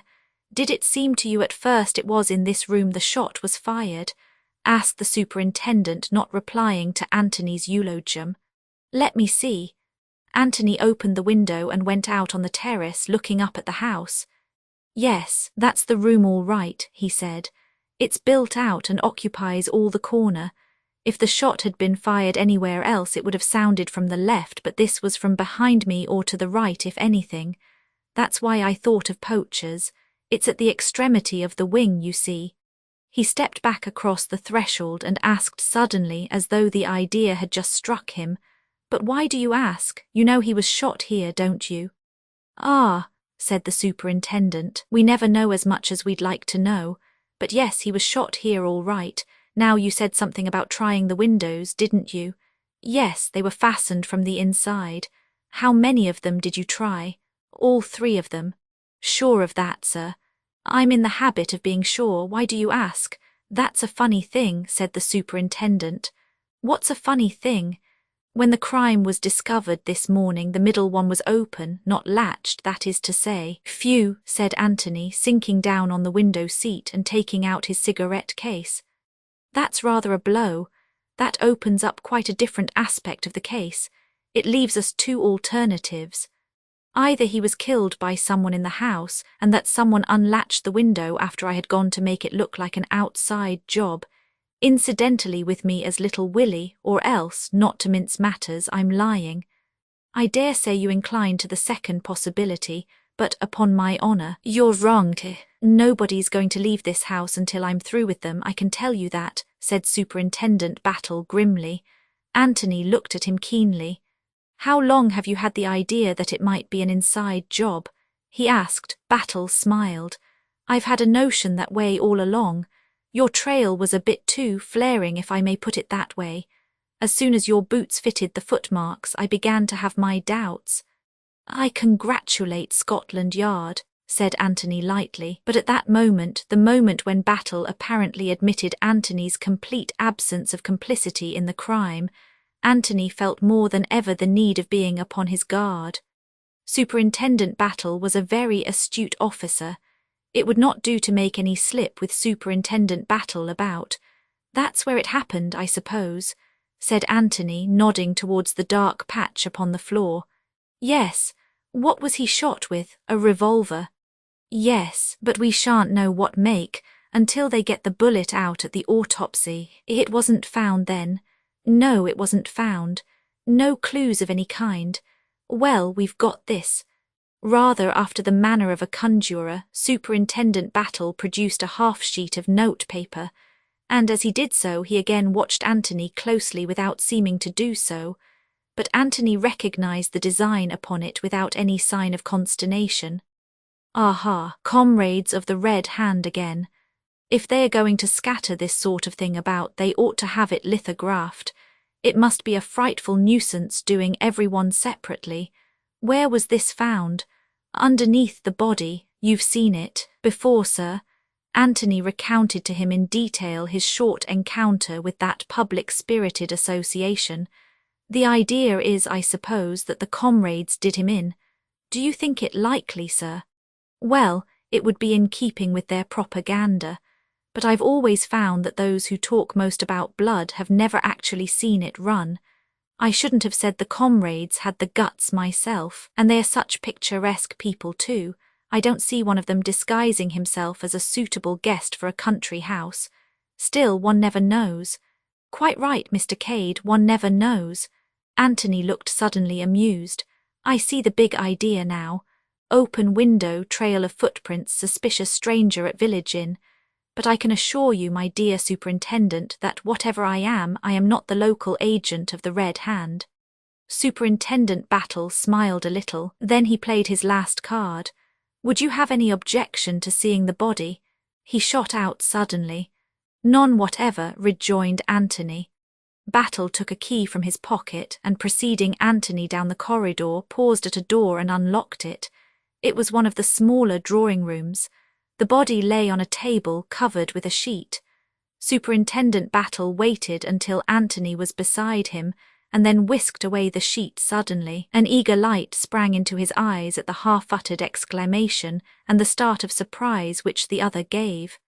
So you do recognize him, Mr. Cade, he said in a voice that he strove to render devoid of triumph. I've seen him before, yes, said Anthony, recovering himself, but not as Prince Michael Obolovich.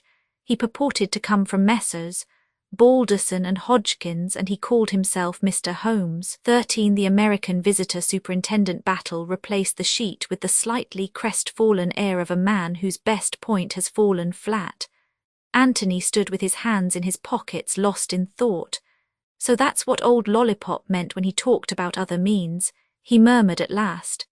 I beg your pardon, Mr. Cade. Nothing, Superintendent. Forgive my abstraction. You see, or rather my friend Jimmy McGrath, has been very neatly done out of £1,000. If £1,000 is a nice sum of money, said Battle. It isn't the £1,000 so much, said Anthony. Though I agree with you that it's a nice sum of money, it's being done that maddens me. I handed over that manuscript like a little woolly lamb. It hurts, Superintendent, indeed it hurts. The detective said nothing. Well, well, said Anthony. Regrets are vain, and all may not yet be lost. I've only got to get hold of dear old Styleptich's reminiscences between now and next Wednesday, and all will be gas and gaiters. Would you mind coming back to the council chamber, Mr. Cade? There's one little thing I want to point out to you. Back in the council chamber, the detective strode over at once to the middle window. I've been thinking, Mr. Cade. This particular window is very stiff indeed. You might have been mistaken in thinking that it was fastened. It might just have stuck. I'm sure, yes, I'm almost sure that you were mistaken. Anthony eyed him keenly. And supposing I say that I'm quite sure I was not, don't you think you could have been? Said Battle, looking at him very steadily. Well, to oblige you, Superintendent, yes. Battle smiled in a satisfied fashion. You're quick in the uptake, sir, and you'll have no objection to saying so careless-like at a suitable moment. None whatever. He paused as Battle gripped his arm. The superintendent was bent forward, listening. Enjoining silence on Anthony with a gesture, he tiptoed noiselessly to the door and flung it suddenly open.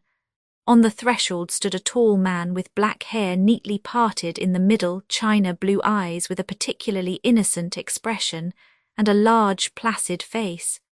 "Your pardon, gentlemen," he said in a slow, drawling voice with a pronounced transatlantic accent. "But is it permitted to inspect the scene of the crime? I take it that you are both gentlemen from Scotland Yard." "I have not that honour," said Anthony, "but this gentleman is Superintendent Battle of Scotland Yard." "Is that so?" said the American gentleman with a great appearance of interest. "Pleased to meet you, sir. My name is Hiram P. Fish of New York City." "What was it you wanted to see, Mr. Fish?" asked the detective.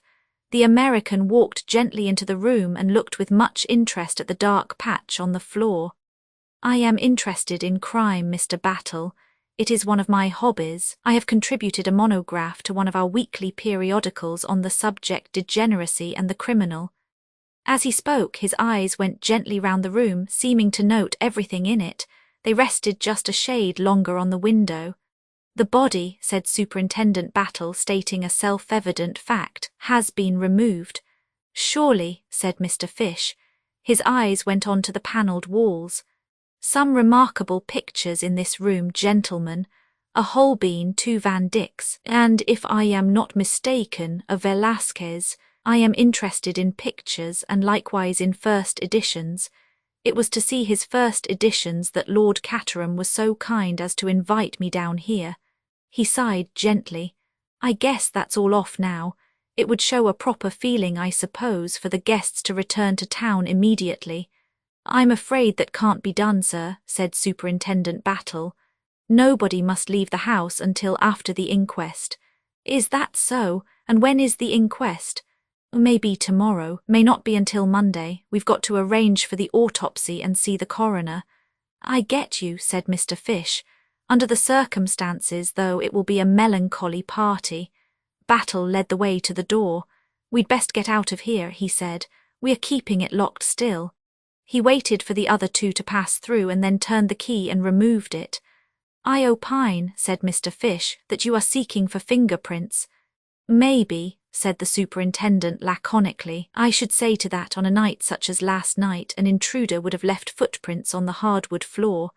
None inside, plenty outside." "Mine," explained Anthony cheerfully. The innocent eyes of Mr. Fish swept over him. "Young man," he said, "you surprise me." They turned a corner and came out into the big wide hall, panelled like the council chamber in old oak and with a wide gallery above it. Two other figures came into sight at the far end. "Aha," said Mr. Fish, "our genial host." This was such a ludicrous description of Lord Caterham that Anthony had to turn his head away to conceal a smile. "And with him," continued the American, "is a lady whose name I did not catch last night, but she is bright, she is very bright." With Lord Caterham was Virginia Revel. Anthony had been anticipating this meeting all along. He had no idea how to act. He must leave it to Virginia, although he had full confidence in her presence of mind. He had not the slightest idea what line she would take. He was not long left in doubt. "Why, it's Mr. Cade," said Virginia. She held out both hands to him. "So you found you could come down after all." "My dear Mrs. Revel, I had no idea Mr. Cade was a friend of yours," said Lord Caterham. "He's a very old friend," said Virginia, smiling at Anthony with a mischievous glint in her eye. "I ran across him in London unexpectedly yesterday and told him I was coming down here." Anthony was quick to give her pointer. "I explained to Mrs. Revel," he said, "that I had been forced to refuse your kind invitation, since it had really been extended to quite a different man, and I couldn't very well foist a perfect stranger on you under false pretences." "Well, well, my dear fellow," said Lord Caterham, "that's all over and done with now. I'll send down to the cricketers for your bag." "It's very kind of you, Lord Caterham, but—" "Nonsense, of course you must come to Chimneys. Horrible place, the cricketers, to stay in, I mean. Of course you must come, Mr. Cade," said Virginia softly. Anthony realized the altered tone of his surroundings. Already Virginia had done much for him. He was no longer an ambiguous stranger. Her position was so assured and unassailable that anyone for whom she vouched was accepted as a matter of course. He thought of the pistol in the tree at Burnham Beeches and smiled inwardly. "I'll send for your traps," said Lord Caterham to Anthony. "I suppose in the circumstances we can't have any shooting. A pity, but there it is, and I don't know what the devil to do with Isarkstein. It's all very unfortunate." The depressed peer sighed heavily. "That's settled then," said Virginia. "You can begin to be useful right away, Mr. Cade, and take me out on the lake. It's very peaceful there and far from crime and all that sort of thing. Isn't it awful for poor Lord Caterham having a murder done in his house? But it's George's fault really. This is George's party, you know." "Ah," he said, Lord Caterham, "but I should never have listened to him.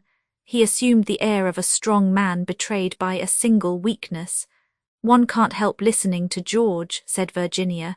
"He always holds you so that you can't get away. I'm thinking of patenting a detachable lapel." "I wish you would," chuckled her host. "I'm glad you're coming to us, Cade. I need support." "I appreciate your kindness very much, Lord Caterham," said Anthony. "Especially," he added, "when I'm such a suspicious character.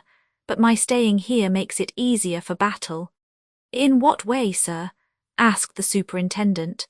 "It won't be so difficult to keep an eye on me," explained Anthony gently. And by the momentary flicker of the superintendent's eyelids he knew that his shot had gone home. 14 mainly political and financial, except for that involuntary twitch of the eyelids. Superintendent Battle's impassivity was unimpaired. If he had been surprised at Virginia's recognition of Anthony, he did not show it. He and Lord Caterham stood together and watched those two go out through the garden door. Mr. Fish also watched them. "Nice young fellow, that," said Lord Caterham. "Very nice for Mrs. Revel to meet an old friend," murmured the American. "They have been acquainted some time, presumably." "Seems so," said Lord Caterham. "But I've never heard her mention him before. Oh, by the way, Battle, Mr. Lomax has been asking for you. He's in the blue morning room." "Very good, Lord Caterham, I'll go there at once." Battle found his way to the blue morning room without difficulty. He was already familiar with the geography of the house. "Ah, there you are, Battle," said Lomax. He was striding impatiently up and down the carpet. There was one other person in the room, a big man sitting in a chair by the fireplace. He was dressed in very correct English shooting clothes which nevertheless sat strangely upon him. He had a fat yellow face and black eyes, as impenetrable as those of a cobra. There was a generous curve to the big nose and power in the square lines of the vast jaw. "Come in, Battle," said Lomax irritably, "and shut the door behind you. This is Mr. Herman Isarkstein." Battle inclined his head respectfully. He knew all about Mr. Herman Isarkstein, and though the great financier sat there silent whilst Lomax strode up and down and talked, he knew who was the real power in the room. "We can speak more freely now," said Lomax. "Before Lord Caterham and Colonel Melrose I was anxious not to say too much. You understand, Battle, these things mustn't get about." "Ah," said Battle, "but they always do, more's the pity." Just for a second he saw a trace of a smile on the fat yellow face. It disappeared as suddenly as it had come. "Now what do you really think of this young fellow, this Anthony Cade?" continued George. "Do you still assume him to be innocent?" Battle shrugged his shoulders very slightly. "He tells a straight story. Part of it we shall be able to verify. On the face of it, it accounts for his presence here last night. I shall cable to South Africa, of course, for information about his antecedents. Then you regard him as cleared of all complicity?" Battle raised a large square hand. Not so fast, sir, I never said that. What is your own idea about the crime, Superintendent Battle? Asked Isaac Stein, speaking for the first time. His voice was deep and rich and had a certain compelling quality about it. It had stood him in good stead at board meetings in his younger days. It's rather too soon to have ideas, Mr. Isaac Stein. I've not got beyond asking myself the first question. What is that? Oh, it's always the same. Motive. Who benefits by the death of Prince Michael? We've got to answer that before we can get anywhere. The Revolutionary Party of Czechoslovakia, began George. Superintendent Battle waved him aside with something less than his usual respect. It wasn't the comrades of the Red Hand, sir, if you're thinking of them, but the paper with the scarlet hand on it, put there to suggest the obvious solution. George's dignity was a little ruffled. Really, Battle, I don't see how you can be so sure of that. Bless you, Mr. Lomax, we know all about the comrades of the Red Hand. We've had our eye on them ever since Prince Michael landed in England. That sort of thing is the elementary work of the department. They'd never be allowed to get within a mile of him. I agree with Superintendent Battle, said Isaac Stein. We must look elsewhere. You see, sir, said Battle, encouraged by his support, we do know a little about the case. If we don't know who gains by his death, we do know who loses by it. Meaning, said Isaac Stein. His black eyes were bent upon the detective. More than ever he reminded Battle of a hooded cobra. You and Mr. Lomax, not to mention the Loyalist Party of Czechoslovakia, if you'll pardon the expression, sir, you're in the soup. Really, Battle, interposed George, shocked to the core. Go on, Battle, said Isaac Stein. In the soup describes the situation very accurately. You're an intelligent man. You've got to have a king. You've lost your king like that. He snapped his large fingers. You've got to find another in a hurry, and that's not an easy job. No, I don't want to know the details of your scheme. The bare outline is enough for me, but I take it it's a big deal. Isaac Stein bent his head slowly. It's a very big deal. That brings me to my second question. Who is the next heir to the throne of Czechoslovakia? Isaac Stein looked across at Lomax. The latter answered the question with a certain reluctance and a good deal of hesitation. That would be, I should say, yes, in all probability Prince Nicholas would be the next heir. Ah, said Battle, and who is Prince Nicholas? A first cousin of Prince Michael's. Ah, said Battle, I should like to hear all about Prince Nicholas, especially where he is at present. Nothing much is known of him, said Lomax. As a young man he was most peculiar in his ideas, consorted with socialists and republicans, and acted in a way highly unbecoming to his position. He was sent down from Oxford, I believe, for some wild escapade. There was a rumour of his death 2 years later in the Congo, but it was only a rumour. He turned up a few months ago when news of the royalist reaction got about. Indeed, said Battle. Where did he turn up? In America. America. Battle turned to Isaac Stein with one laconic word. Oil. The financier nodded. He represented that if the Czechoslovakians chose a king, they would prefer him to Prince Michael as being more in sympathy with modern enlightened ideas, and he drew attention to his early democratic views and his sympathy with republican ideals. In return for financial support, he was prepared to grant concessions to a certain group of American financiers. Superintendent Battle so far forgot his habitual impassivity as to give vent to a prolonged whistle. So that is it, he muttered. In the meantime, the Loyalist Party supported Prince Michael, and you felt sure you'd come out on top, and then this happens. You surely don't think, began George. It was a big deal, said Battle. Mr. Isaac Stein says so, and I should say that what he calls a big deal is a big deal. There are always unscrupulous tools to be got hold of, said Isaac Stein quietly. For the moment, Wall Street wins, but they've not done with me yet. Find out who killed Prince Michael, Superintendent Battle, if you want to do your country a service. One thing strikes me as highly suspicious, put in George. Why did the equerry, Captain Andrassy, not come down with the prince yesterday? I've inquired into that, said Battle. It's perfectly simple. He stayed in town to make arrangements with a certain lady on behalf of Prince Michael for next weekend. The Baron rather frowned on such things, thinking them injudicious at the present stage of affairs, so His Highness had to go about them in a hole and corner manner. He was, if I may say so, inclined to be a rather dissipated young man. "I'm afraid so," said George ponderously. "Yes, I'm afraid so. There's one other point we ought to take into account, I think," said Battle, speaking with a certain amount of hesitation. "King Victor's supposed to be in England."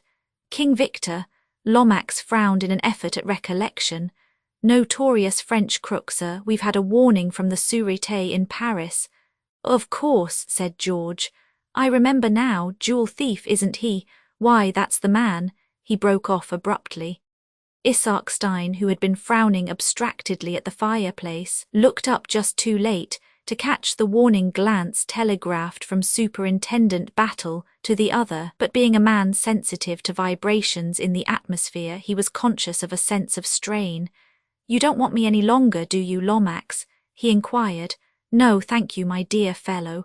Would it upset your plans if I returned to London, Superintendent Battle?" "I'm afraid so, sir," said the superintendent civilly. "You see, if you go, there will be others who will want to go also, and that would never do."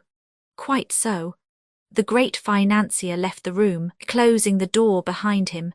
"Splendid fellow, Isaac Stein," murmured George Lomax perfunctorily. "Very powerful personality," agreed Superintendent Battle. George began to pace up and down again. "What you say disturbs me greatly," he began. "King Victor, I thought he was in prison. Came out a few months ago. French police meant to keep on his heels, but he managed to give them the slip straight away. He would too. One of the coolest customers that ever lived. For some reason or other they believe he's in England and have notified us to that effect. But what should he be doing in England?" "That's for you to say, sir," said Battle significantly. "You mean, you think, you know the story, of course. Ah, yes, I can see you do. I was not in office, of course, at the time, but I heard the whole story from the late Lord Caterham. An unparalleled catastrophe." "The Koh-i-Noor," said Battle reflectively. "Hush, Battle." George glanced suspiciously round him. "I beg of you, mention no names. Much better not. If you must speak of it, call it the K." The superintendent looked wooden again. "You don't connect King Victor with this crime, do you, Battle? It's just a possibility, that's all. If you'll cast your mind back, sir, you'll remember that there were 4 places where a certain royal visitor might have concealed the jewel. Chimneys was one of them. King Victor was arrested in Paris 3 days after the disappearance, if I may call it that, of the K. It was always hoped that he would some day lead us to the jewel. But Chimneys has been ransacked and overhauled a dozen times." "Yes," said Battle sapiently, "but it's never much good looking when you don't know where to look. Only suppose now that this King Victor came here to look for the thing, was surprised by Prince Michael and shot him." "It's possible," said George, "a most likely solution of the crime. I wouldn't go as far as that. It's possible, but not much more. Why is that?" "Because King Victor has never been known to take a life," said Battle seriously. "Oh, but a man like that, a dangerous criminal." But Battle shook his head in a dissatisfied manner. "Criminals always act true to type, Mr. Lomax. It's surprising, all the same." "Yes, I'd rather like to question the prince's servant. I've left him purposely to the last. We'll have him in here, sir, if you don't mind." George signified his assent. The superintendent rang the bell. Treadwell answered it and departed with his instructions. He returned shortly accompanied by a tall fair man with high cheekbones and very deep-set blue eyes and an impassivity of countenance which almost rivalled Battle's. "Boris Antchowkoff." "Yes. You were valet to Prince Michael." "I was His Highness's valet, yes." The man spoke good English, though with a markedly harsh foreign accent. "You know that your master was murdered last night." A deep snarl, like the snarl of a wild beast, was the man's only answer. It alarmed George, who withdrew prudently towards the window. "When did you see your master last?" "His Highness retired to bed at 10:30. I slept, as always, in the ante-room next to him. He must have gone down to the room downstairs by the other door, the door that gave on to the corridor. I did not hear him go. It may be that I was drugged. I have been an unfaithful servant. I slept while my master woke. I am accursed. George gazed at him, fascinated. You loved your master, eh? Said Battle, watching the man closely. Boris's features contracted painfully. He swallowed twice. Then his voice came harsh with emotion. I say this to you, English policeman, I would have died for him. And since he is dead and I still live, my eyes shall not know sleep or my heart rest until I have avenged him. Like a dog will I nose out his murderer, and when I have discovered him— Ah, his eyes lit up. Suddenly he drew an immense knife from beneath his coat and brandished it aloft. Not all at once will I kill him, oh no. First I will slit his nose and cut off his ears and put out his eyes, and then into his black heart I will thrust this knife. Swiftly he replaced the knife and, turning, left the room.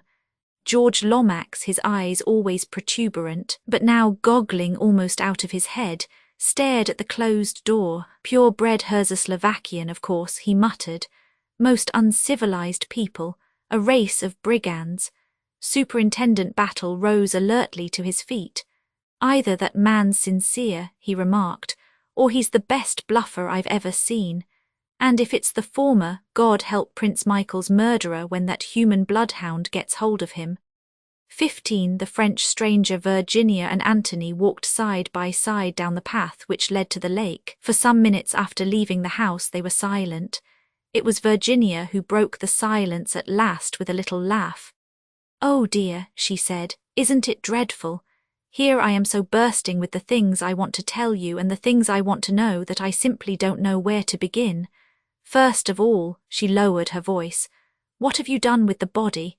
How awful it sounds, doesn't it? I never dreamt that I should be so steeped in crime. I suppose it's quite a novel sensation for you, agreed Anthony, but not for you. Well, I've never disposed of a corpse before, certainly. Tell me about it. Briefly and succinctly, Anthony ran over the steps he had taken on the previous night. Virginia listened attentively. I think you were very clever, she said approvingly when he had finished. I can pick up the trunk again when I go back to Paddington. The only difficulty that might arise is if you had to give an account of where you were yesterday evening. I can't see that can arise. The body can't have been found until late last night, or possibly this morning. Otherwise there would have been something about it in this morning's papers. And whatever you may imagine from reading detective stories, doctors aren't such magicians that they can tell you exactly how many hours a man has been dead. The exact time of his death will be pretty vague. An alibi for last night would be far more to the point. I know, Lord Caterham was telling me all about it, but the Scotland Yard man is quite convinced of your innocence now, isn't he? Anthony did not reply at once. He doesn't look particularly astute, continued Virginia. I don't know about that, said Anthony slowly. I've an impression that there are no flies on Superintendent Battle. He appears to be convinced of my innocence, but I'm not so sure. He's stumped at present by my apparent lack of motive. Apparent? Cried Virginia, but what possible reason could you have for murdering an unknown foreign count? Anthony darted a sharp glance at her. You were at one time or other in Czechoslovakia, weren't you? He asked. Yes, I was there with my husband for 2 years at the embassy.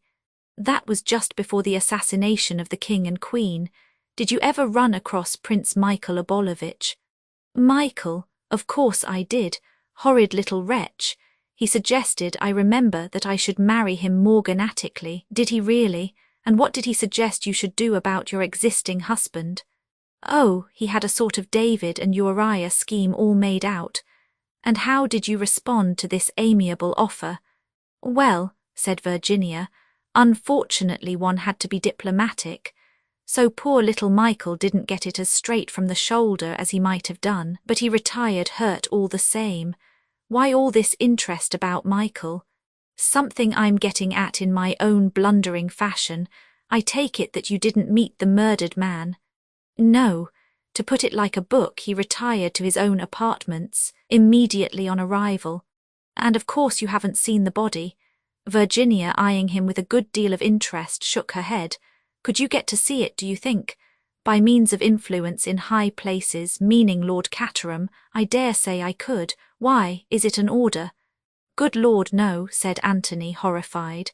Have I been as dictatorial as all that? No, it's simply this. Count Stanislaus was the incognito of Prince Michael of Slovakia. Virginia's eyes opened very wide. I see. Suddenly her face broke into its fascinating one-sided smile. I hope you don't suggest that Michael went to his rooms simply to avoid seeing me. Something of the kind, admitted Anthony. You see, if I'm right in my idea that someone wanted to prevent your coming to Chimneys, the reason seems to lie in your knowing Slovakia. Do you realize that you're the only person here who knew Prince Michael by sight? Do you mean that this man who was murdered was an impostor? Asked Virginia abruptly. That is the possibility that crossed my mind. If you can get Lord Caterham to show you the body, we can clear up that point at once. He was shot at 11:45, said Virginia thoughtfully. The time mentioned on that scrap of paper, the whole thing's horribly mysterious. That reminds me, is that your window up there, the second from the end over the council chamber? No, my room is in the Elizabethan wing, the other side. Why? Simply because as I walked away last night after thinking I heard a shot, the light went up in that room. How curious. I don't know who has that room, but I can find out by asking Bundle. Perhaps they heard the shot. If so, they haven't come forward to say so. I understood from Battle that nobody in the house heard the shot fired. It's the only clue of any kind that I've got, and I dare say it's a pretty rotten one, but I mean to follow it up for what it's worth. It's curious, certainly, said Virginia thoughtfully. They had arrived at the boathouse by the lake and had been leaning against it as they talked.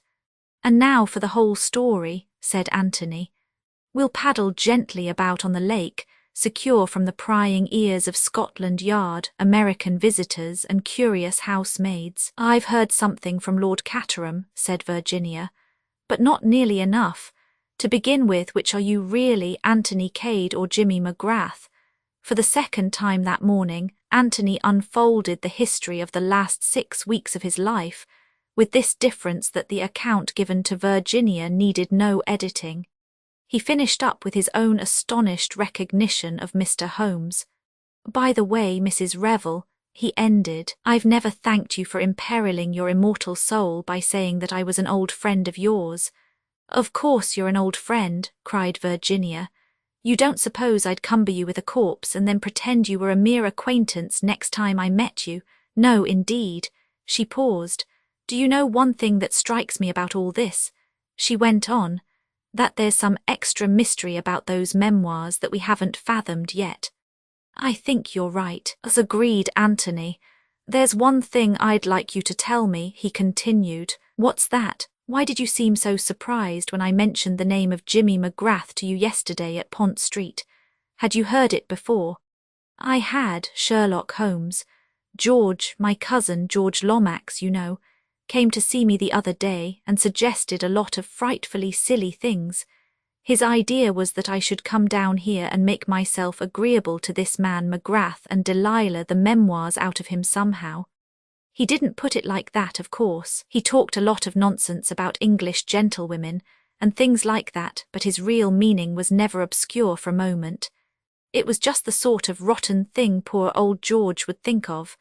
And then I wanted to know too much, and he tried to put me off with lies that wouldn't have deceived a child of 2. Well, his plan seems to have succeeded anyhow, observed Anthony. Here am I, the James McGrath he had in mind, and here are you being agreeable to me. But alas for poor old George, no memoirs. Now I've got a question for you. When I said I hadn't written those letters, you said you knew I hadn't, you couldn't know any such thing. Oh yes, I could, said Anthony, smiling.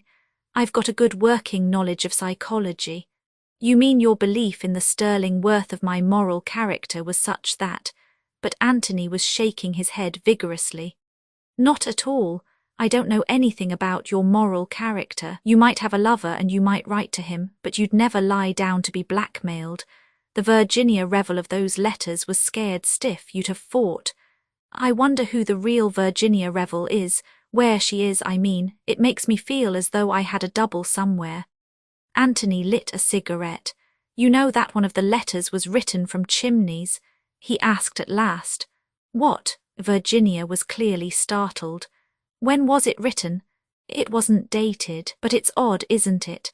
I'm perfectly certain no other Virginia Revel has ever stayed at Chimneys. Bundle or Lord Caterham would have said something about the coincidence of the name if she had. Yes, it's rather queer. Do you know, Mrs. Revel, I am beginning to disbelieve profoundly in this other Virginia Revel. She's very elusive, agreed Virginia. Extraordinarily elusive. I am beginning to think that the person who wrote those letters deliberately used your name. But why? Cried Virginia. Why should they do such a thing? Ah, that's just the question. There's the devil of a lot to find out about everything. Who do you really think killed Michael? Asked Virginia suddenly. The comrades of the Red Hand. I suppose they might have done so, said Anthony in a dissatisfied voice. Pointless killing would be rather characteristic of them. Let's get to work, said Virginia. I see Lord Caterham and Bundle strolling together. The first thing to do is to find out definitely whether the dead man is Michael or not. Anthony paddled to shore, and a few moments later they had joined Lord Caterham and his daughter. Lunch is late, said his lordship in a depressed voice. Battle has insulted the cook, I expect. This is a friend of mine, Bundle, said Virginia. Be nice to him. Bundle looked earnestly at Anthony for some minutes, and then addressed a remark to Virginia as though he had not been there. Where do you pick up these nice-looking men, Virginia? How do you do it? Says she enviously. You can have him, said Virginia generously. I want Lord Caterham. She smiled upon the flattered peer, slipped her hand through his arm, and they moved off together. Do you talk? Asked Bundle. Or are you just strong and silent? Talk, said Anthony. I babble, I murmur, I gurgle like the running brook, you know. Sometimes I even ask questions, as for instance, who occupies the second room on the left from the end? He pointed to it as he spoke. What an extraordinary question, said Bundle. You intrigue me greatly. Let me see, yes, that's Mademoiselle Brun's room, the French governess. She endeavours to keep my young sisters in order. Dulcie and Daisy, like the song, you know. I dare say they'd have called the next one Dorothy May. But Mother got tired of having nothing but girls and died. Thought someone else could take on the job of providing an heir. Mademoiselle Brun, said Anthony thoughtfully. How long has she been with you? 2 months. She came to us when we were in Scotland. Ha, said Anthony. I smell a rat. I wish I could smell some lunch, said Bundle. Do I ask the Scotland Yard man to have lunch with us, Mr. Cade? You're a man of the world, you know about the etiquette of such things. We've never had a murder in the house before. Exciting, isn't it? I'm sorry your character was so completely cleared this morning. I've always wanted to meet a murderer and see for myself if they are as genial and charming as the Sunday papers always say they are. God, what's that? What seemed to be a taxi approaching the house? Its 2 occupants were a tall man with a bald head and a black beard, and a smaller and younger man with a black moustache. Anthony recognized the former, and guessed that it was he, rather than the vehicle which contained him, that had wrung the exclamation of astonishment from his companion's lips. Unless I much mistake, he remarked, that is my old friend Baron Lollipop. Baron what? I call him Lollipop for convenience. The pronouncing of his own name tends to harden the arteries. It nearly wrecked the telephone this morning, remarked Bundle. So that's the Baron, is it? I foresee he'll be turned on to me this afternoon. And I've had Isaac Stein all the morning. Let George do his own dirty work, say I, and to hell with politics. Excuse me leaving you, Mr. Cade, but I must stand by poor old father. Bundle retreated rapidly to the house. Anthony stood looking after her for a minute or two and thoughtfully lighted a cigarette.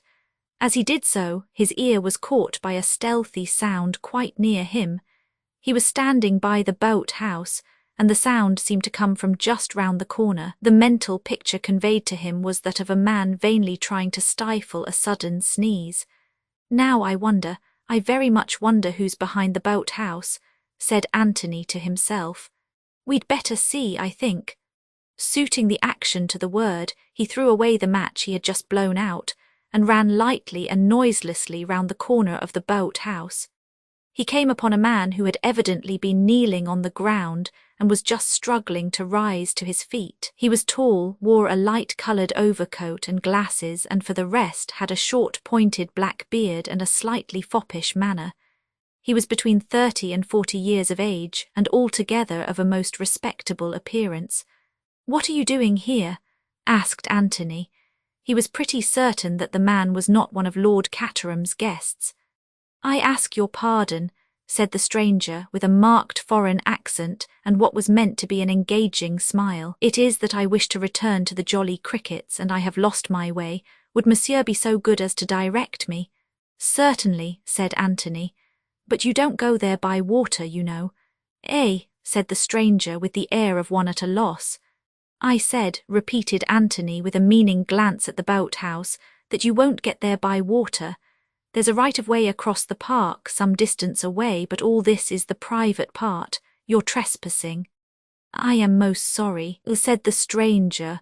"I lost my direction entirely. I thought I would come up here and inquire." Anthony refrained from pointing out that kneeling behind a boathouse was a somewhat peculiar manner of prosecuting inquiries. He took the stranger kindly by the arm. "You go this way," he said. "Right round the lake and straight on, you can't miss the path. When you get on it, turn to the left and it will lead you to the village.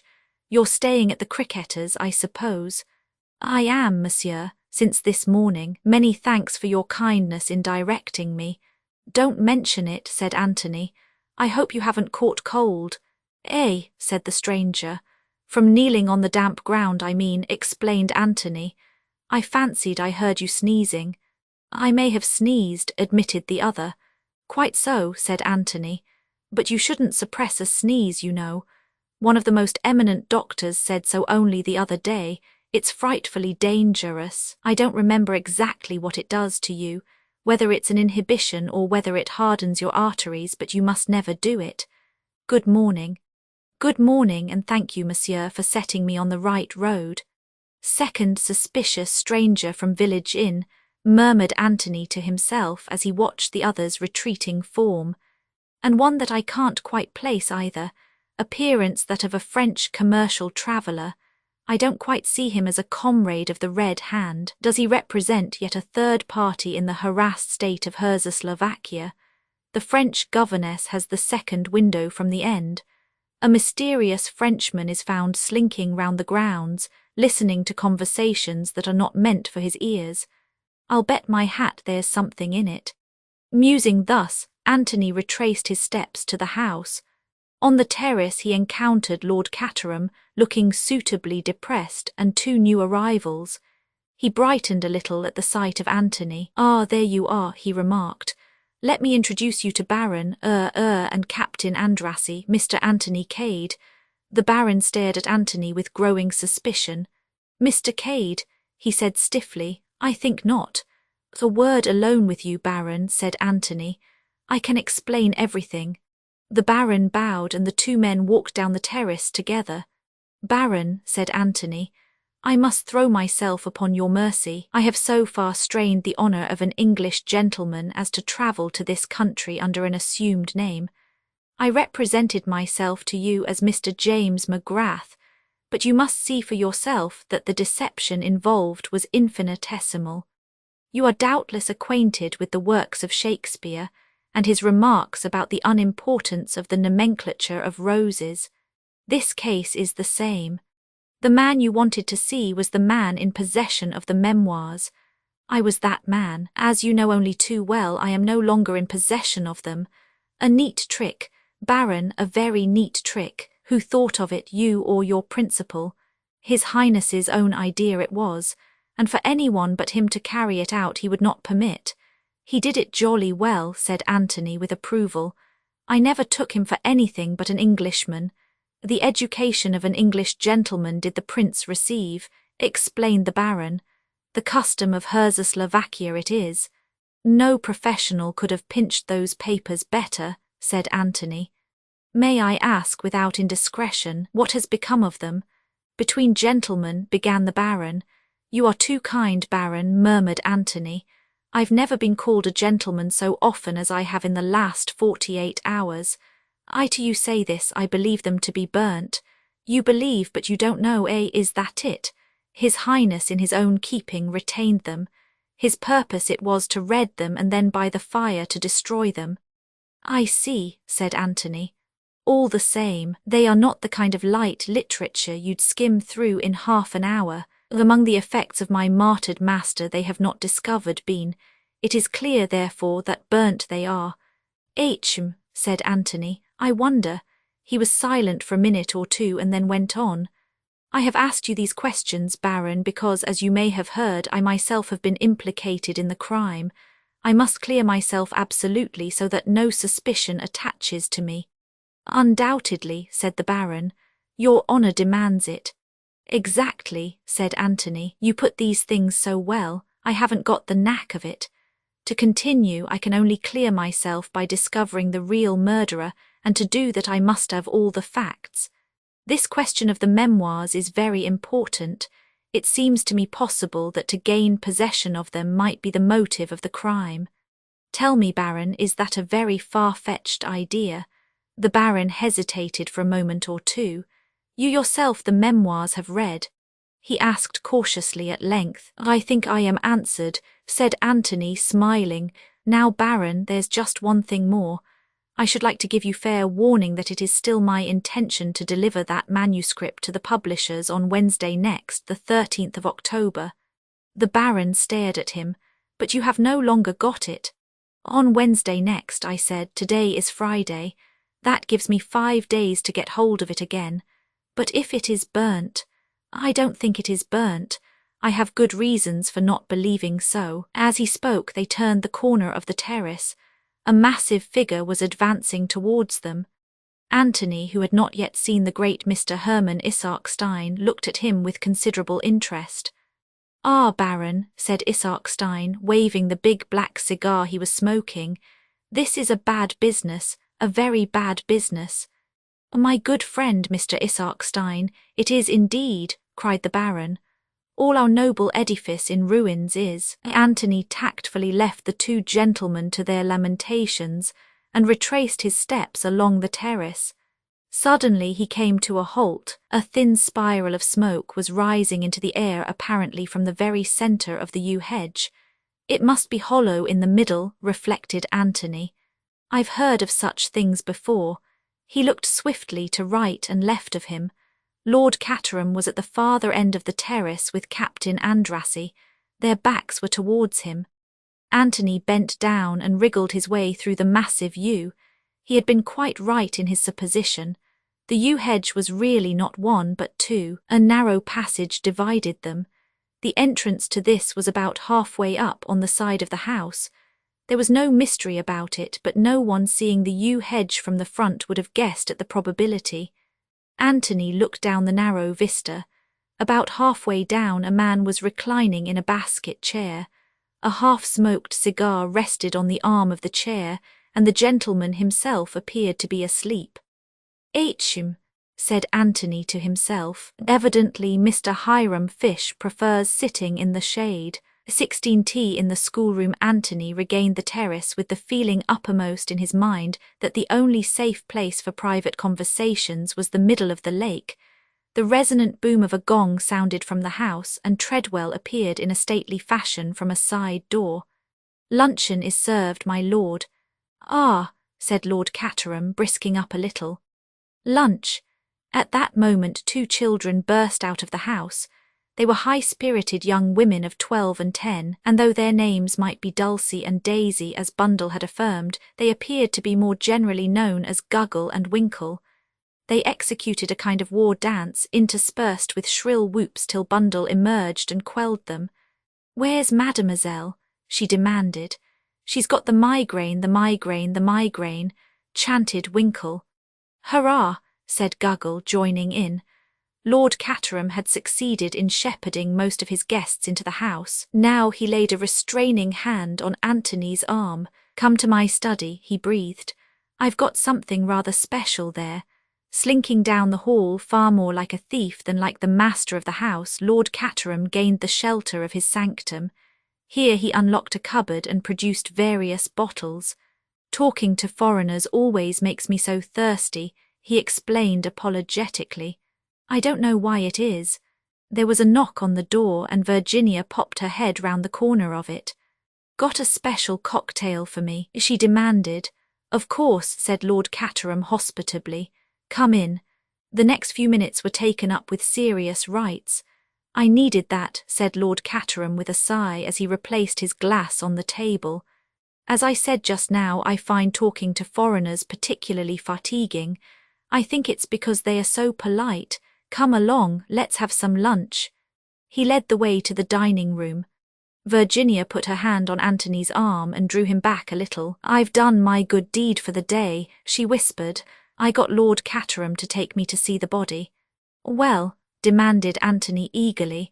One theory of his was to be proved or disproved. Virginia was shaking her head. "You were wrong," she whispered. "It's Prince Michael all right." "Oh," Anthony was deeply chagrined. "And Mademoiselle has the migraine," he added aloud in a dissatisfied tone. "What has that got to do with it?" "Probably nothing, but I wanted to see her. You see, I've found out that Mademoiselle has the second room from the end, the one where I saw the light last night." "That's interesting. Probably there's nothing in it. All the same, I mean to see Mademoiselle before the day is out." Lunch was somewhat of an ordeal. Even the cheerful impartiality of Bundle failed to reconcile the heterogeneous assembly. The Baron and Andrassy were correct, formal, full of etiquette, and had the air of attending a meal in a mausoleum. Lord Caterham was lethargic and depressed. Bill Eversley stared longingly at Virginia. George, very mindful of the trying position in which he found himself, conversed weightily with the Baron and Mr. Isarkstein. Guggle and Winkle, completely beside themselves with joy of having a murder in the house, had to be continually checked and kept under, whilst Mr. Hiram Fish slowly masticated his food and drawled out dry remarks in his own peculiar idiom. Superintendent Battle had considerately vanished, and nobody knew what had become of him. "Thank God that's over," murmured Bundle to Anthony as they left the table.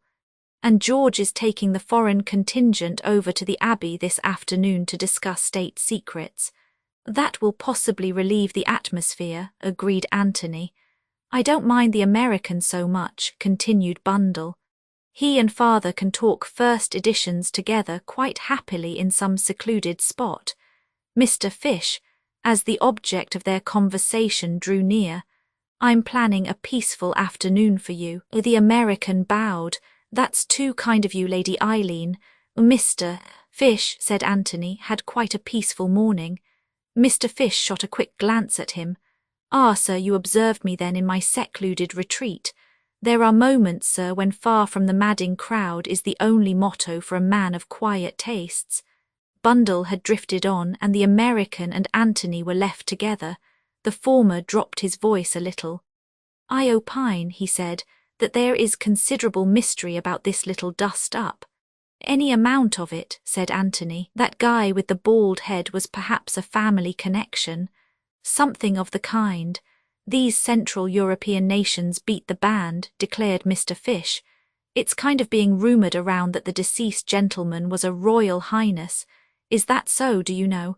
"He was staying here as Count Stanislaus," replied Anthony evasively. To this Mr. Fish offered no further rejoinder than the somewhat cryptic, "Oh, boy," after which he relapsed into silence for some moments. "This police captain of yours," he observed at last, "Battle or whatever his name is he the goods all right?" "Scotland Yard thinks so," replied Anthony dryly. "He seems kind of hidebound to me," remarked Mr. Fish. "No hustle to him. This big idea of his letting no one leave the house, what is there to it?"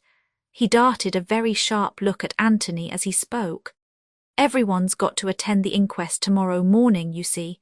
That's the idea, is it? No more to it than that. No question of Lord Caterham's guests being suspected. My dear Mr. Fish, I was getting a mite uneasy being a stranger in this country, but of course it was an outside job, I remember now. Window found unfastened, wasn't it? It was, said Anthony, looking straight in front of him. Mr. Fish sighed. After a minute or two he said in a plaintive tone, "Young man, do you know how they get the water out of a mine?" "How? By pumping, but it's almighty hard work." I observed the figure of my genial host detaching itself from the group over yonder. I must join him. Mr. Fish walked gently away and Bundle drifted back again. "Funny fish, isn't he?" she remarked. "He is. It's no good looking at Virginia," said Bundle sharply. "I wasn't." "You were. I don't know how she does it. It isn't what she says, I don't even believe it's what she looks. But oh boy, she gets there every time. Anyway, she's on duty elsewhere for the time. She told me to be nice to you and I'm going to be nice to you, by force if necessary." "No force required," Anthony assured her. "But if it's all the same to you, I'd rather you were nice to me on the water in a boat." "It's not a bad idea," said Bundle meditatively. They strolled down to the lake together. "There's just one question I'd like to ask you," said Anthony as he paddled gently out from the shore, "before we turn to really interesting topics. Business before pleasure. Whose bedroom do you want to know about now?" asked Bundle with weary patience. "Nobody's bedroom for the moment, but I would like to know where you got your French governess from." "The man's bewitched," said Bundle. "I got her from an agency and I pay her £100 a year, and her Christian name is Genevieve. Anything more you want to know?" "We'll assume the agency," said Anthony. "What about her references?"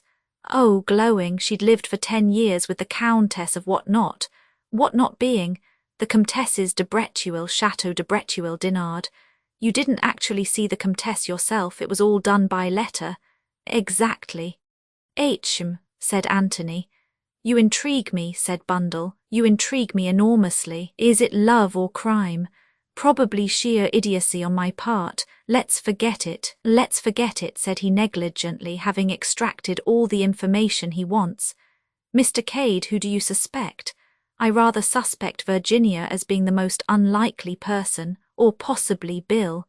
"What about you?" "Member of the aristocracy joins in secret the comrades of the Red Hand. It would create a sensation all right." Anthony laughed. He liked Bundle, though he was a little afraid of the shrewd penetration of her sharp grey eyes. "You must be proud of all this," he said suddenly, waving his hand towards the great house in the distance.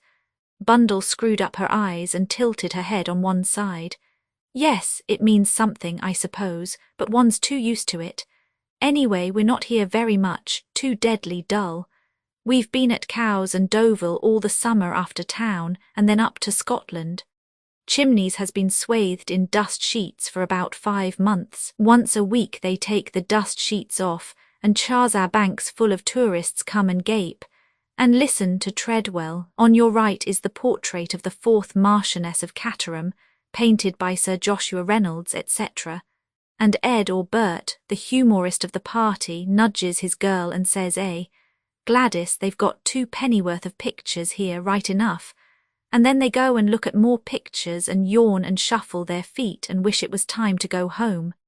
Yet history has been made here once or twice by all accounts. "You've been listening to George," said Bundle sharply. "That's the kind of thing he's always saying." But Anthony had raised himself on his elbow and was staring at the shore. "Is that a 3rd suspicious stranger I see standing disconsolately by the boat-house, or is it one of the house party?" Bundle lifted her head from the scarlet cushion. "It's Bill," she said. "He seems to be looking for something." "He's probably looking for me," said Bundle without enthusiasm. "Shall we row quickly in the opposite direction?" "That's quite the right answer, but it should be delivered with more enthusiasm." "I shall row with double vigour after that rebuke." "Not at all," said Bundle. "I have my pride. Row me to where that young ass is waiting. Somebody's got to look after him, I suppose. Virginia must have given him the slip." One of these days, inconceivable as it seems, I might want to marry George, so I might as well practice being one of our well-known political hostesses. Anthony pulled obediently towards the shore. And what's to become of me, I should like to know, he complained. I refuse to be the unwanted third. Is that the children I see in the distance? Yes, be careful or they'll rope you in. I'm rather fond of children, said Anthony. I might teach them some nice, quiet, intellectual game.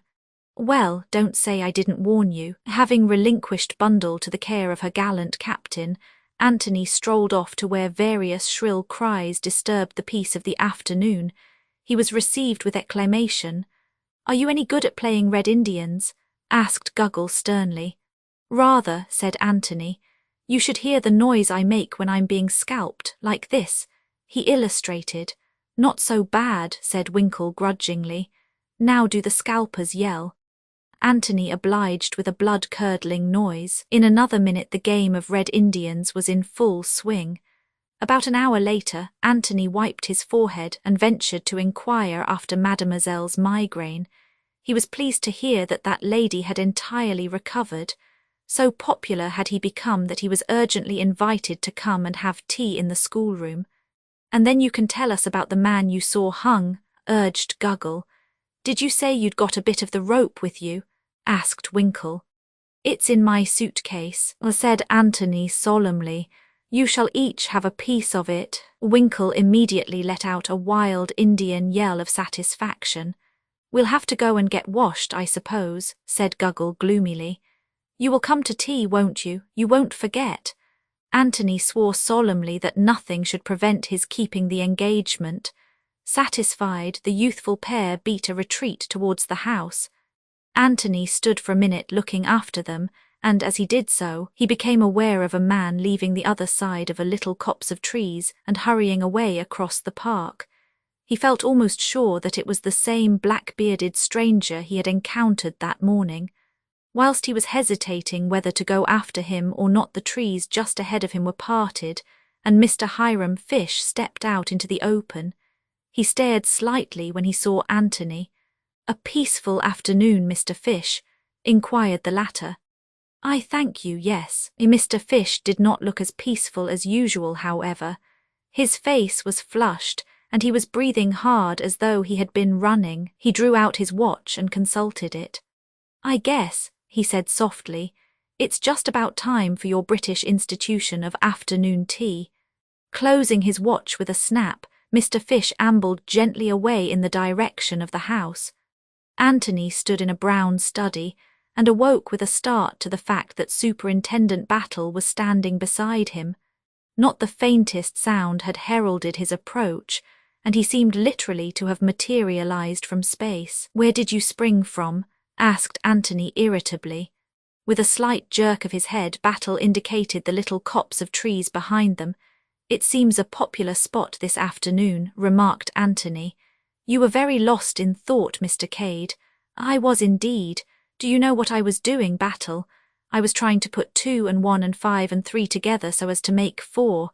And it can't be done, Battle, it simply can't be done." "There's difficulties that way," agreed the detective. "But you're just the man I wanted to see. Battle, I want to go away. Can it be done?" True to his creed, Superintendent Battle showed neither emotion nor surprise. His reply was easy and matter-of-fact. "That depends, sir, as to where you want to go." "I'll tell you exactly, Battle. I'll lay my cards upon the table. I want to go to Dinard, to the chateau of Madame la Comtesse de Bretuil. Can it be done? When do you want to go, Mr. Cade? Say tomorrow after the inquest. I could be back here by Sunday evening." "I see," said the superintendent with peculiar solidity. "Well, what about it? I've no objection provided you go where you say you're going and come straight back here. You're a man in 1,000, Battle. Either you have taken an extraordinary fancy to me or else you're extraordinarily deep. Which is it?" Superintendent Battle smiled a little but did not answer. "Well, well," said Anthony, "I expect you'll take your precautions. Discreet minions of the law will follow my suspicious footsteps. So be it, but I do wish I knew what it was all about." "I don't get you, Mr. Cade." The memoirs, what all the fuss is about, were they only memoirs, or have you got something up your sleeve? Battle smiled again. Take it like this, I'm doing you a favour because you've made a favourable impression on me, Mr. Cade. I'd like you to work in with me over this case. The amateur and the professional, they go well together. The one has the intimacy, so to speak, and the other the experience. Well, said Anthony slowly, I don't mind admitting that I've always wanted to try my hand at unravelling a murder mystery. Any ideas about the case at all, Mr. Cade? Plenty of them, said Anthony, but they are mostly questions. As, for instance, who steps into the murdered Michael's shoes? It seems to me that that is important. A rather wry smile came over Superintendent Battle's face. I wondered if you'd think of that, sir. Prince Nicholas Obolovich is the next heir, first cousin of this gentleman. And where is he at the present moment? Asked Anthony, turning away to light a cigarette. Don't tell me you don't know, Battle, because I shan't believe you. We've reason to believe that he's in the United States. He was until quite lately, at all events, raising money on his expectations. Anthony gave vent to a surprised whistle. I get you, said Anthony. Michael was backed by England, Nicholas by America. In both countries a group of financiers are anxious to obtain the oil concessions. The Loyalist Party adopted Michael as their candidate. Now they'll have to look elsewhere. Gnashing of teeth on the part of Isaac Stein and Co. and Mr. George Lomax. Rejoicings in Wall Street, am I right? You're not far off, said Superintendent Battle. Ahem, said Anthony. I almost dare swear that I know what you were doing in that copse. The detective smiled but made no reply. International politics are very fascinating, said Anthony, but I fear I must leave you. I have an appointment in the schoolroom. He strode briskly away towards the house. Inquiries of the dignified Treadwell showed him the way to the schoolroom. He tapped on the door and entered, to be greeted by squeals of joy.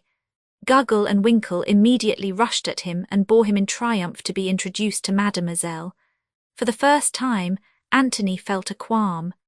Mademoiselle Brunn was a small, middle-aged woman with a sallow face, pepper and salt hair, and a budding moustache. As the notorious foreign adventuress, she did not fit into the picture at all. I believe, said Anthony to himself, I'm making the most utter fool of myself. Never mind, I must go through with it now.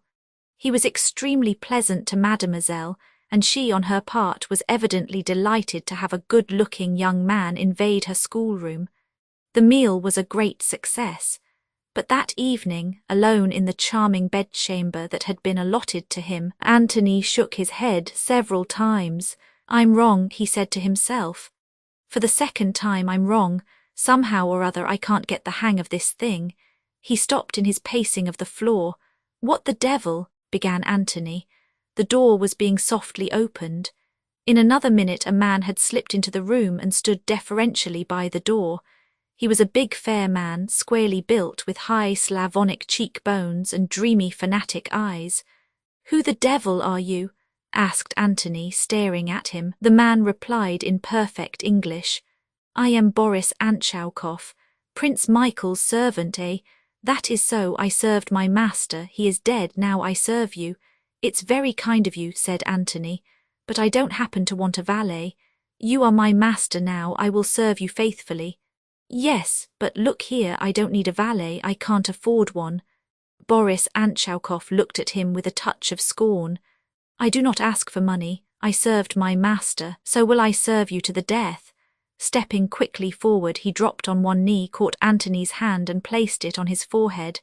Then he rose swiftly and left the room as suddenly as he had come. Anthony stared after him, his face a picture of astonishment. That's damned odd, he said to himself. A faithful sort of dog, curious the instincts these fellows have. He rose and paced up and down. All the same, he muttered, it's awkward, damned awkward, just at present. 17 A midnight adventure. The inquest took place on the following morning. It was extraordinarily unlike the inquests as pictured in sensational fiction. It satisfied even George Lomax in its rigid suppression of all interesting details.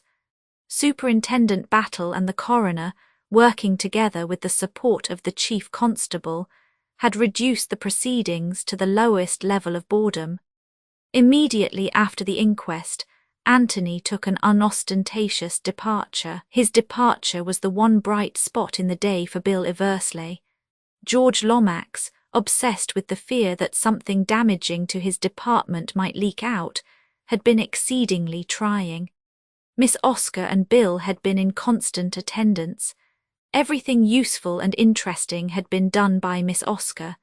Bill's part had been to run to and fro with countless messages, to decode telegrams, and to listen by the hour to George repeating himself. It was a completely exhausted young man who retired to bed on Saturday night.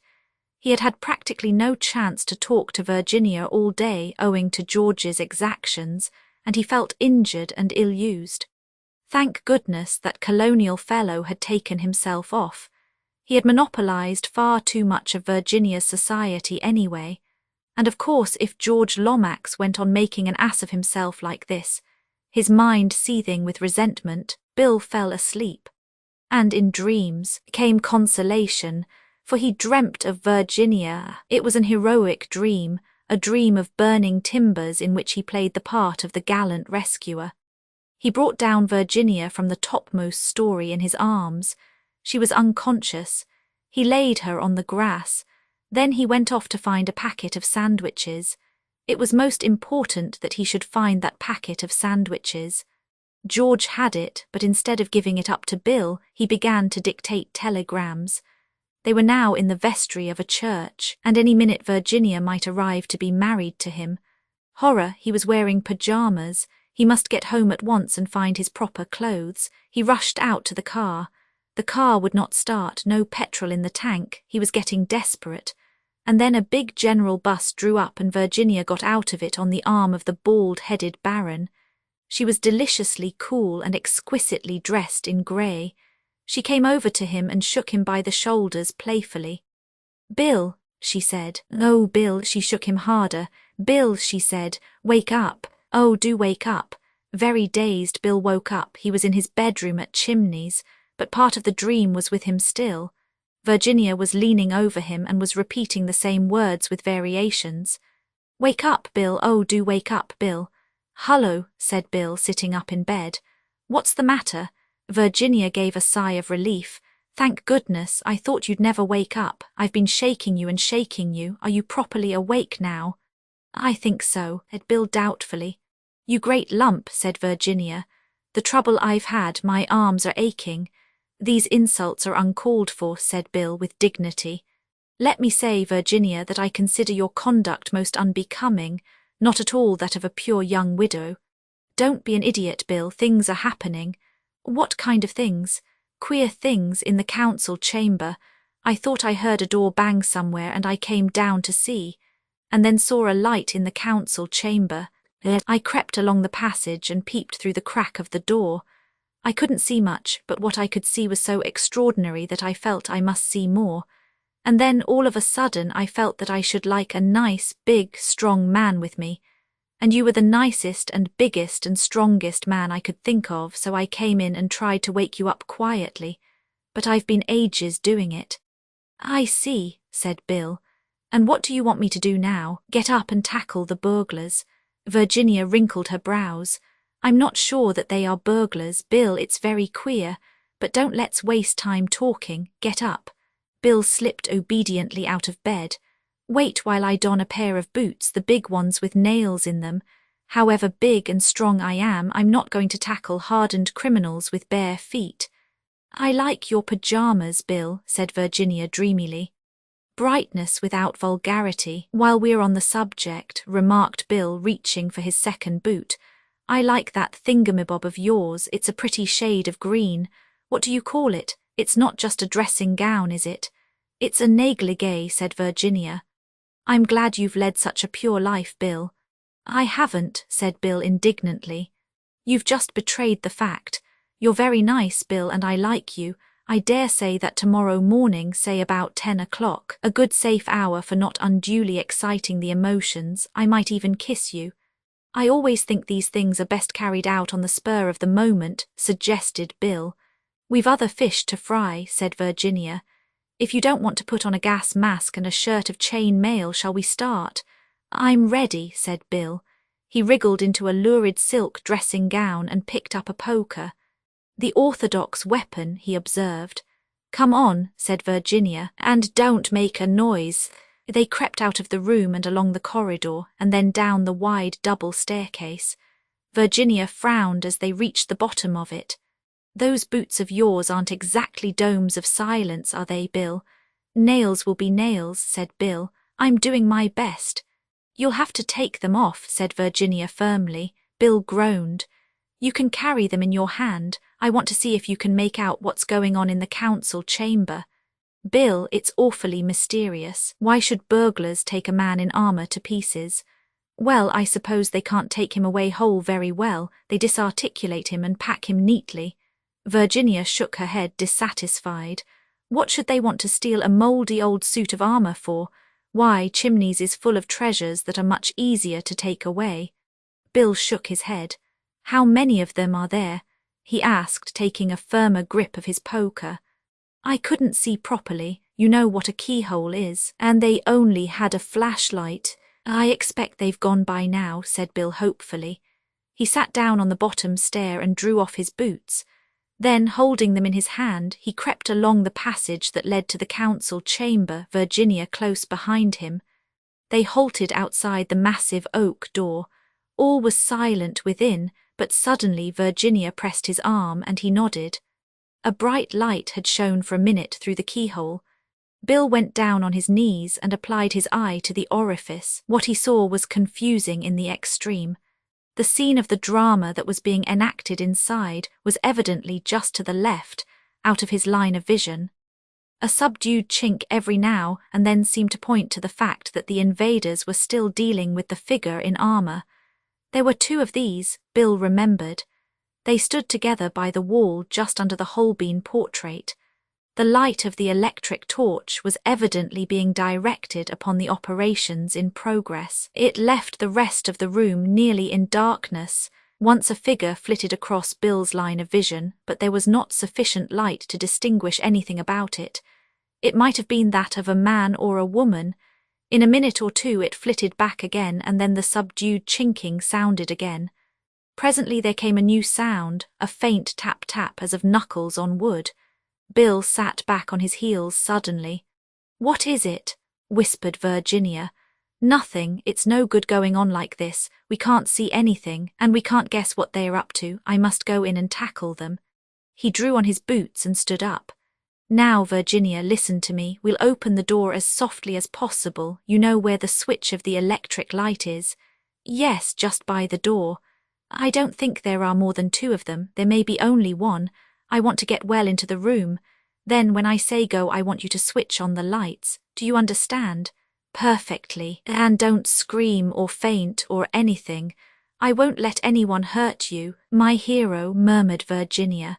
Bill peered at her suspiciously through the darkness. He heard a faint sound which might have been either a sob or a laugh. Then he grasped the poker firmly and rose to his feet. He felt that he was fully alive to the situation. Very softly he turned the handle of the door.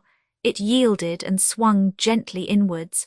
Bill felt Virginia close beside him. Together they moved noiselessly into the room. At the farther end of the room, the torch was playing upon the Holbein picture. Silhouetted against it was the figure of a man standing on a chair and gently tapping on the panelling. His back, of course, was to them, and he merely loomed up as a monstrous shadow. What more they might have seen cannot be told, for at that moment Bill's nails squeaked upon the parquet floor. The man swung round, directing the powerful torch full upon them and almost dazzling them with the sudden glare. Bill did not hesitate. "Go," he roared to Virginia and sprang for his man as she obediently pressed down the switch of the electric lights. The big chandelier should have been flooded with light, but instead all that happened was the click of the switch. The room remained in darkness. Virginia heard Bill curse freely. The next minute the air was filled with panting, scuffling sounds. The torch had fallen to the ground and extinguished itself in the fall. There was the sound of a desperate struggle going on in the darkness, but as to who was getting the better of it, and indeed as to who was taking part in it, Virginia had no idea. Had there been anyone else in the room besides the man who was tapping the panelling? There might have been. Their glimpse had been only a momentary one. Virginia felt paralyzed. She hardly knew what to do. She dared not try and join in the struggle. To do so might hamper and not aid Bill. Her one idea was to stay in the doorway, so that anyone trying to escape should not leave the room that way. At the same time, she disobeyed Bill's express instructions and screamed loudly and repeatedly for help. She heard doors opening upstairs and a sudden gleam of light from the hall and the big staircase. If only Bill could hold his man until help came. But at that minute there was a final terrific upheaval. They must have crashed into one of the figures in armor, for it fell to the ground with a deafening noise. Virginia saw dimly a figure springing for the window, and at the same time heard Bill cursing and disengaging himself from fragments of armor. For the first time she left her post and rushed wildly for the figure at the window. But the window was already unlatched. The intruder had no need to stop and fumble for it. He sprang out and raced away down the terrace and round the corner of the house. Virginia raced after him. She was young and athletic, and she turned the corner of the terrace not many seconds after her quarry. But there she ran headlong into the arms of a man who was emerging from a small side door. It was Mr. Hiram P. Fish. "Gee, it's a lady," he exclaimed. "Why, I beg your pardon, Mrs. Revel. I took you for one of the thugs fleeing from justice." "He's just passed this way," cried Virginia breathlessly. "Can't we catch him?" But even as she spoke, she knew it was too late. The man must have gained the park by now, and it was a dark night with no moon.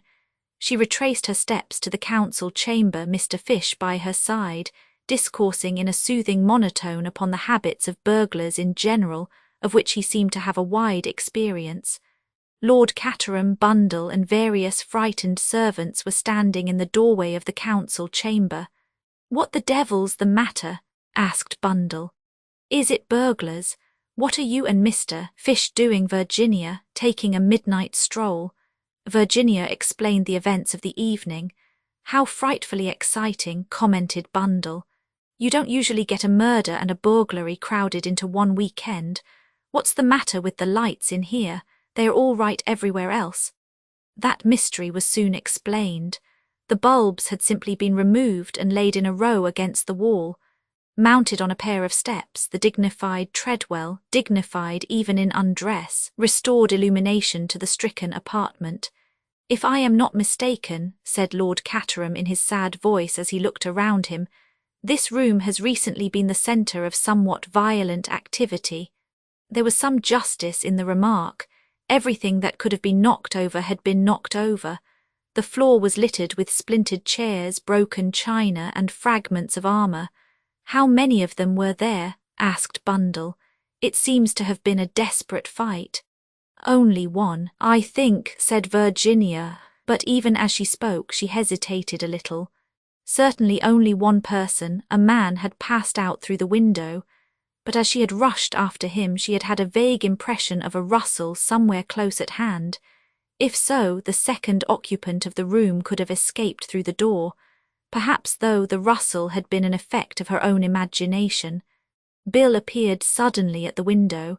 He was out of breath and panting hard. "Damn the fellow!" he exclaimed wrathfully. "He's escaped. I've been hunting all over the place. Not a sign of him." "Cheer up, Bill," said Virginia. "Better luck next time." "Well," said Lord Caterham, "what do you think we'd better do now? Go back to bed? I can't get hold of Badgeworthy at this time of night. Treadwell, you know the sort of thing that's necessary. Just see to it, will you?" "Very good, my lord." With a sigh of relief, Lord Caterham prepared to retreat. "That beggar, Isaac Stein, sleeps soundly," he remarked, with a touch of envy. "You'd have thought all this row would have brought him down." He looked across at Mr. Fish. "You found time to dress, I see," he added. "I flung on a few articles of clothing, yes," admitted the American. Very sensible of you, said Lord Caterham. Damned chilly things, pyjamas. He yawned. In a rather depressed mood, the house party retired to bed. 18-second midnight adventure. The first person that Anthony saw as he alighted from his train on the following afternoon was Superintendent Battle. His face broke into a smile. I've returned according to contract, he remarked. Did you come down here to assure yourself of the fact? Battle shook his head. I wasn't worrying about that, Mr. Cade. I happened to be going to London, that's all. You have such a trustful nature, Battle. Do you think so, sir? No, I think you're deep, very deep. Still waters, you know, and all that sort of thing. So you're going to London? I am, Mr. Cade. I wonder why. The detective did not reply. You're so chatty, remarked Anthony. That's what I like about you. A far-off twinkle showed in Battle's eyes. What about your own little job, Mr. Cade? He inquired. How did that go off? I've drawn blank, Battle. For the second time I've been proved hopelessly wrong. Galling, isn't it? What was the idea, sir, if I may ask? I suspected the French governess, Battle. A, upon the grounds of her being the most unlikely person, according to the canons of the best fiction. B, because there was a light in her room on the night of the tragedy. That wasn't much to go upon. You are quite right, it was not. But I discovered that she had only been here a short time, and I also found a suspicious Frenchman spying round the place. You know all about him, I suppose. You mean the man who calls himself M. Chells, staying at the Cricketers, a traveller in silk. That's it, is it? What about him? What does Scotland Yard think? His actions have been suspicious, said Superintendent Battle expressionlessly. Very suspicious, I should say. Well, I put two and two together. French governess in the house, French stranger outside. I decided that they were in league together, and I hurried off to interview the lady with whom Mademoiselle Brunn had lived for the last 10 years. I was fully prepared to find that she had never heard of any such person as Mademoiselle Brunn, but I was wrong, Battle. Mademoiselle is the genuine article. Battle nodded. I must admit, said Anthony, that as soon as I spoke to her I had an uneasy conviction that I was barking up the wrong tree. She seemed so absolutely the governess. Again Battle nodded. All the same, Mr. Cade, you can't always go by that. Women especially can do a lot with make-up. I've seen quite a pretty girl with the colour of her hair altered, a sallow complexion stain, slightly reddened eyelids, and most efficacious of all dowdy clothes, who would fail to be identified by 9 people out of 10 who had seen her in her former character. Men haven't got quite the same pull. You can do something with the eyebrows, and of course different sets of false teeth alter the whole expression. But there are always the ears. There's an extraordinary lot of character in ears. Mr. Cade, don't look so hard at mine, Battle, complained Anthony. You make me quite nervous. I'm not talking of false beard and grease paint, continued the superintendent. That's only for books. No, there are very few men who can escape identification and put it over on you. In fact, there's only one man I know who has a positive genius for impersonation. King Victor. Ever heard of King Victor, Mr. Cade? There was something so sharp and sudden about the way the detective put the question that Anthony half checked the words that were rising to his lips. King Victor, he said reflectively instead. Somehow I seem to have heard the name.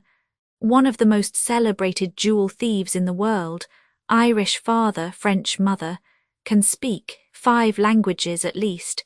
He's been serving a sentence, but his time was up a few months ago. Really? And where is he supposed to be now? Well, Mr. Cade, that's what we'd rather like to know. The plot thickens, said Anthony, lightly. No chance of his turning up here, is there? But I suppose he wouldn't be interested in political memoirs, only in jewels. There's no saying, said Superintendent Battle. For all we know, he may be here already. Disguised as the second footman, splendid. You'll recognise him by his ears and cover yourself with glory. Quite fond of your little joke, aren't you, Mr. Cade? By the way, what do you think of that curious business at Staines? Staines, said Anthony. What's been happening at Staines? It was in Saturday's papers. I thought you might have seen about it. Man found by the roadside shot, a foreigner. It was in the papers again today, of course. I did see something about it, said Anthony carelessly. Not suicide, apparently. No, there was no weapon. As yet the man hasn't been identified. You seem very interested, said Anthony, smiling. No connection with Prince Michael's death, is there? His hand was quite steady, so were his eyes. Was it his fancy that Superintendent Battle was looking at him with peculiar intentness? Seems to be quite an epidemic of that sort of thing, said Battle. But well, I dare say there's nothing in it. He turned away, beckoning to a porter as the London train came thundering in. Anthony drew a faint sigh of relief. He strolled across the park in an unusually thoughtful mood. He purposely chose to approach the house from the same direction as that from which he had come on the fateful Thursday night, and as he drew near to it, he looked up at the windows, cudgelling his brains to make sure of the one where he had seen the light. Was he quite sure that it was the second from the end? And doing so, he made a discovery. There was an angle at the corner of the house in which was a window set farther back. Standing on one spot, you counted this window as the first, and the first one built out over the council chamber as the second, but move a few yards to the right, and the part built out over the council chamber appeared to be the end of the house. The first window was invisible, and the two windows of the rooms over the council chamber would have appeared the first and second from the end. Where exactly had he been standing when he had seen the light flash up? Anthony found the question very hard to determine. A matter of a yard or so made all the difference, but one point was made abundantly clear. It was quite possible that he had been mistaken in describing the light as occurring in the second room from the end. It might equally well have been the third. Now who occupied the third room? Anthony was determined to find that out as soon as possible. Fortune favoured him. In the hall, Treadwell had just set the massive silver urn in its place on the tea tray. Nobody else was there. "Hullo, Treadwell," said Anthony. "I wanted to ask you something. Who has the third room from the end on the west side, over the council chamber, I mean?" Treadwell reflected for a minute or two. "That would be the American gentleman's room, sir, Mr. Fish." "Oh, is it? Thank you. Not at all, sir." Treadwell prepared to depart, then paused. The desire to be the first to impart news makes even pontifical butlers human. "Perhaps you have heard, sir, of what occurred last night?" "Not a word," said Anthony. "What did occur last night?" "An attempt at robbery, sir." "Not really. Was anything taken?" "No, sir. The thieves were dismantling the suits of armour in the council chamber when they were surprised and forced to flee. Unfortunately, they got clear away." "That's very extraordinary," said Anthony. "The council chamber again, did they break in that way?" "It is supposed, sir, that they forced the window." Satisfied with the interest his information had aroused, Treadwell resumed his retreat, but brought up short with a dignified apology. "I beg your pardon, sir. I didn't hear you come in, and I didn't know you were standing just behind me." Mr. Isarkstein, who had been the victim of the impact, waved his hand in a friendly fashion. "No harm done, my good fellow. I assure you no harm done." Treadwell retired looking contemptuous, and Isarkstein came forward and dropped into an easy chair. "Hullo, Cade, so you're back again. Been hearing all about last night's little show?" "Yes," said Anthony. "Rather an exciting weekend, isn't it?" "I should imagine that last night was the work of local men," said Isarkstein. "It seems a clumsy, amateurish affair." "Is there anyone about here who collects armour?" asked Anthony. "It seems a curious thing to select." "Very curious," agreed Mr. Isarkstein. He paused a minute and then said slowly, "The whole position here is very unfortunate." There was something almost menacing in his tone. "I don't quite understand," said Anthony. "Why are we all being kept here in this way? The inquest was over yesterday. The prince's body will be removed to London, where it is being given out that he died of heart failure. And still nobody is allowed to leave the house. Mr. Lomax knows no more than I do. He refers me to Superintendent Battle." Superintendent Battle has something up his sleeve, said Anthony thoughtfully, and it seems the essence of his plan that nobody should leave. But, excuse me, Mr. Cade, you have been away. With a string tied to my leg, I've no doubt that I was shadowed the whole time. I shouldn't have been given a chance of disposing of the revolver or anything of that kind. Ah, the revolver, said Isarkstein thoughtfully. That has not yet been found, I think. Not yet, possibly thrown into the lake in passing. Very possibly. Where is Superintendent Battle? I have not seen him this afternoon. He's gone to London. I met him at the station. Gone to London, really? Did he say when he would be back? Early tomorrow, so I understood. Virginia came in with Lord Caterham and Mr. Fish. She smiled a welcome at Anthony. So you're back, Mr. Cade. Have you heard all about our adventures last night? Why, truly, Mr. Cade, said Hiram Fish.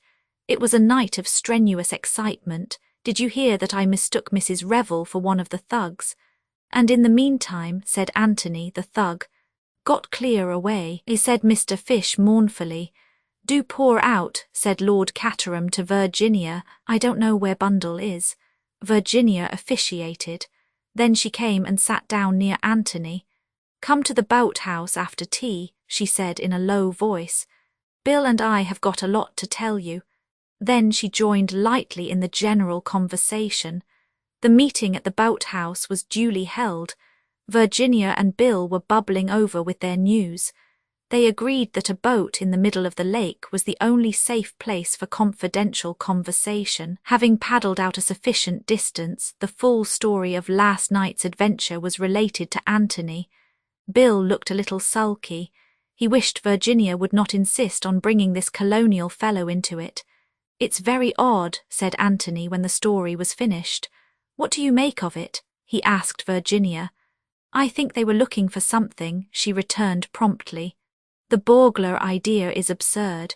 They thought the something, whatever it was, might be concealed in the suits of armour. That's clear enough, but why tap the panelling? That looks more as though they were looking for a secret staircase or something of that kind. There's a priest's hole at Chimneys, I know, said Virginia. And I believe there's a secret staircase as well. Lord Caterham would tell us all about it. What I want to know is, what can they have been looking for?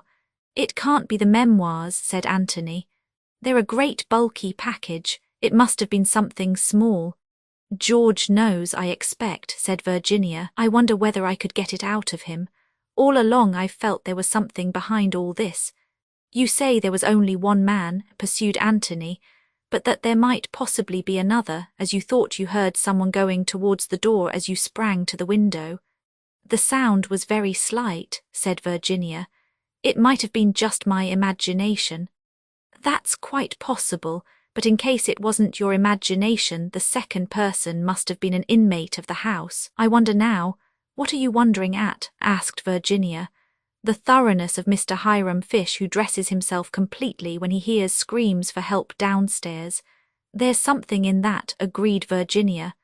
And then there's Isarkstein, who sleeps through it all. That's suspicious too. Surely he couldn't. There's that fellow Boris, suggested Bill. He looks an unmitigated ruffian. Michael's servant, I mean. Chimneys is full of suspicious characters, said Virginia. I dare say the others are just as suspicious of us. I wish Superintendent Battle hadn't gone to London. I think it's rather stupid of him. By the way, Mr. Cade, I've seen that peculiar-looking Frenchman about once or twice, spying round the park. It's a mix-up, confessed Anthony. I've been away on a wild-goose chase, made a thorough ass of myself. Look here, to me the whole question seems to resolve itself into this. Did the men find what they were looking for last night? Supposing they didn't, said Virginia. I'm pretty sure they didn't, as a matter of fact. Just this, I believe they'll come again. They know, or they soon will know, that Battle's in London. They'll take the risk and come again tonight. Do you really think so? It's a chance. Now we three will form a little syndicate. Eversley and I will conceal ourselves with due precautions in the council chamber. What about me? Interrupted Virginia. Don't think you're going to leave me out of it. Listen to me, Virginia, said Bill. This is man's work. "Don't be an idiot, Bill. I'm in on this. Don't you make any mistake about it. The syndicate will keep watch tonight." It was settled thus, and the details of the plan were laid. After the party had retired to bed, first one and then another of the syndicate crept down. They were all armed with powerful electric torches, and in the pocket of Anthony's coat lay a revolver. Anthony had said that he believed another attempt to resume the search would be made. Nevertheless, he did not expect that the attempt would be made from outside. He believed that Virginia had been correct in her guess that someone had passed her in the dark the night before, and as he stood in the shadow of an old oak dresser, it was towards the door and not the window that his eyes were directed. Virginia was crouching behind a figure in armour on the opposite wall, and Bill was by the window. The minutes passed at interminable length. 1 o'clock chimed, then the half-hour, then 2, then another half-hour. Anthony felt stiff and cramped. He was coming slowly to the conclusion that he had been wrong. No attempt would be made tonight, and then he stiffened suddenly, all his senses on the alert. He had heard a footstep on the terrace outside. Silence again, then a low scratching noise at the window. Suddenly it ceased, and the window swung open. A man stepped across the sill into the room. He stood quite still for a moment, peering round as though listening. After a minute or two, seemingly satisfied, he switched on a torch he carried and turned it rapidly round the room. Apparently he saw nothing unusual. The 3 watchers held their breath. He went over to the same bit of panelled wall he had been examining the night before. And then a terrible knowledge smote Bill. He was going to sneeze. The wild race through the dew-laden park the night before had given him a chill. All day he had sneezed intermittently. A sneeze was due now, and nothing on earth would stop it. He adopted all the remedies he could think of. He pressed his upper lip, swallowed hard, threw back his head and looked at the ceiling. As a last resort he held his nose and pinched it violently. It was of no avail. He sneezed. A stifled, checked, emasculated sneeze, but a startling sound in the deadly quiet of the room. The stranger sprang round, and in the same minute Anthony acted. He flashed on his torch and jumped full for the stranger. In another minute they were down on the floor together. "Lights!" shouted Anthony. Virginia was ready at the switch. The lights came on true and full tonight. Anthony was on top of his man. Bill leant down to give him a hand. "And now," said Anthony, "let's see who you are, my fine fellow." He rolled his victim over. It was the neat, dark-bearded stranger from the cricketers. "Very nice indeed," said an approving voice. They all looked up startled. The bulky form of Superintendent Battle was standing in the open doorway. "I thought you were in London, Superintendent Battle," said Anthony. Battle's eyes twinkled. "Did you, sir?" he said. "Well, I thought it would be a good thing if I was thought to be going." "And it has been," agreed Anthony, looking down at his prostrate foe. To his surprise, there was a slight smile on the stranger's face. "May I get up, gentlemen?" he inquired. "You are 3-1. Anthony kindly hauled him on to his legs. The stranger settled his coat, pulled up his collar, and directed a keen look at Battle. "I demand pardon," he said, "but do I understand that you are a representative from Scotland Yard?" "That's right," said Battle. "Then I will present to you my credentials." He smiled rather ruefully. "I would have been wise to do so before." He took some papers from his pocket and handed them to the Scotland Yard detective. At the same time, he turned back the lapel of his coat and showed something pinned there. Battle gave an exclamation of astonishment. He looked through the papers and handed them back with a little bow. "I'm sorry you've been manhandled, monsieur," he said, "but you brought it on yourself, you know." He smiled, noting the astonished expression on the faces of the other. "This is a colleague we have been expecting for some time," he said. "M.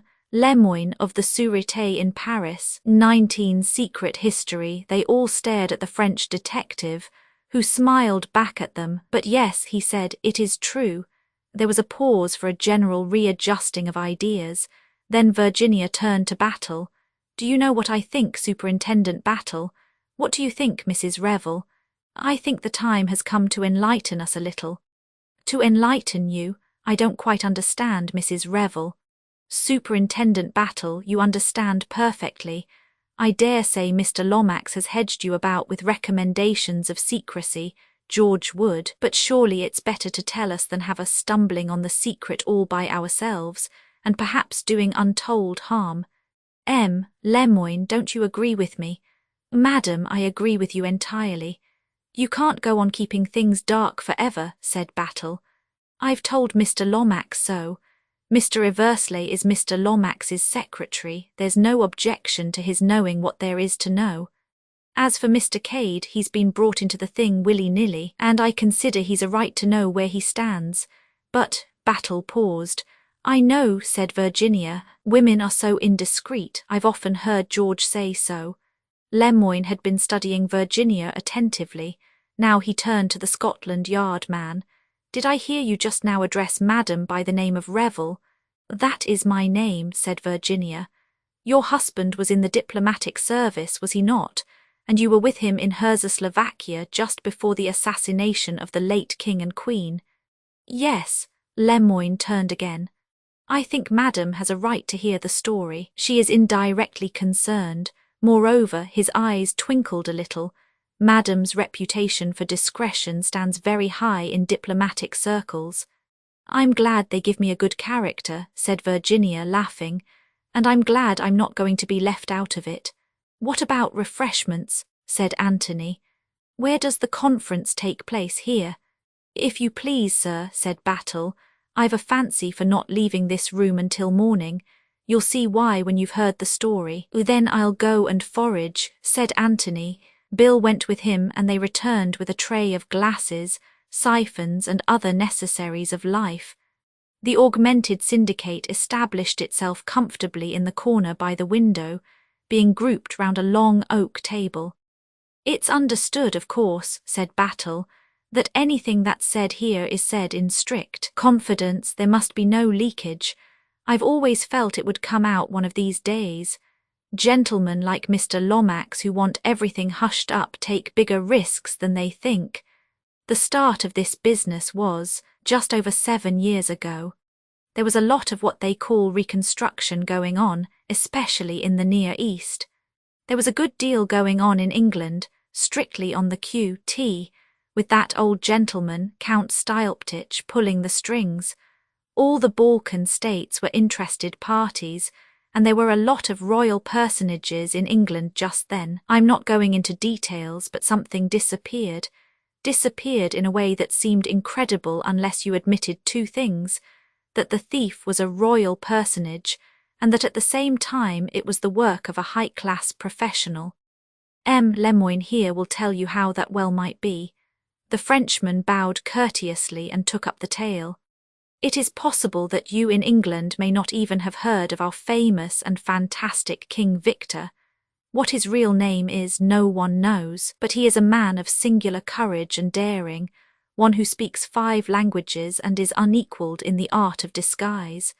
Though his father is known to have been either English or Irish, he himself has worked chiefly in Paris. It was there, nearly 8 years ago, that he was carrying out a daring series of robberies and living under the name of Captain O'Neill. A faint exclamation escaped Virginia. Lemoyne darted a keen glance at her. I think I understand what agitates Madam. You will see in a minute. Now we of the Sûreté had our suspicions that this Captain O'Neill was none other than King Victor, but we could not obtain the necessary proof. There was also in Paris at the time a clever young actress, Angèle Maury, of the Follies Bergers. For some time we had suspected that she was associated with the operations of King Victor, but again no proof was forthcoming. About that time, Paris was preparing for the visit of the young King Nicholas Roman IV of Czechoslovakia. At the Sûreté we were given special instructions as to the course to be adopted to ensure the safety of His Majesty. In particular, we were warned to superintend the activities of a certain revolutionary organisation which called itself the Comrades of the Red Hand. It is fairly certain now that the comrades approached Angèle Maury and offered her a huge sum if she would aid them in their plans. Her part was to infatuate the young king and decoy him to some spot agreed upon with them. Angel Mori accepted the bribe and promised to perform her part. But the young lady was cleverer and more ambitious than her employers suspected. She succeeded in captivating the king, who fell desperately in love with her and loaded her with jewels. It was then that she conceived the idea of being, not a king's mistress but a queen. As everyone knows, she realized her ambition. She was introduced into Czechoslovakia as the Countess Varaga Popolski, an offshoot of the Romanovs, and became eventually Queen Varaga of Czechoslovakia. Not bad for a little Parisian actress. I have always heard that she played the part extremely well, but her triumph was not to be long-lived. The comrades of the Red Hand, furious at her betrayal, twice attempted her life. Finally, they worked up the country to such a pitch that a revolution broke out in which both the king and queen perished. Their bodies, horribly mutilated and hardly recognizable, were recovered, attesting to the fury of the populace against the low-born foreign queen. Now in all this it seems certain that Queen Varaga still kept in with her confederate King Victor. It is possible that the bold plan was his all along. What is known is that she continued to correspond with him, in a secret code, from the court of Czechoslovakia. For safety, the letters were written in English and signed with the name of an English lady then at the embassy. If any inquiry had been made and the lady in question had denied her signature, it is possible that she would not have been believed, for the letters were those of a guilty woman to her lover. It was your name she used, Mrs. Revel. I know, said Virginia. Her colour was coming and going unevenly. So that is the truth of the letters. I have wondered and wondered. What a blackguardly trick, cried Bill indignantly. The letters were addressed to Captain O'Neill at his rooms in Paris, and their principal purpose may have light shed upon it by a curious fact which came to light later. After the assassination of the king and queen, many of the crown jewels which had fallen, of course, into the hands of the mob, found their way to Paris, and it was discovered that in 9 cases out of 10 the principal stones had been replaced by paste. And mind you, there were some very famous stones among the jewels of Czechoslovakia, so as a queen, Angel Mori still practiced her former activities. You see now where we have arrived. Nicholas Roman IV and Queen Varaga came to England and were the guests of the late Marquis of Caterham, then Secretary of State for Foreign Affairs. Czechoslovakia is a small country, but it could not be left out. Queen Varaga was necessarily received, and there we have a royal personage, and at the same time an expert thief. There is also no doubt that the substitute which was so wonderful as to deceive anyone but an expert could only have been fashioned by King Victor, and indeed the whole plan in its daring and audacity pointed to him as the author. What happened? Asked Virginia. Hushed up, said Superintendent Battle laconically. Not a mention of it's ever been made public to this day. We did all that could be done on the quiet, and that was a good deal more than you'd ever imagine, by the way. We've got methods of our own that would surprise. That jewel didn't leave England with the Queen of Czechoslovakia, I can tell you that much. No, Her Majesty hid it somewhere, but where we've never been able to discover.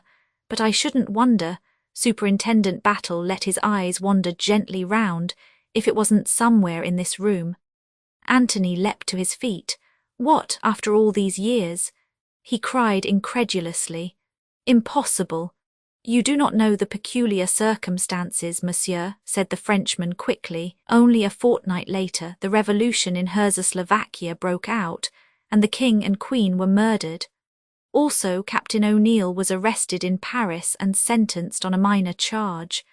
We hoped to find the packet of code letters in his house, but it appears that this had been stolen by some Czechoslovakian go-between.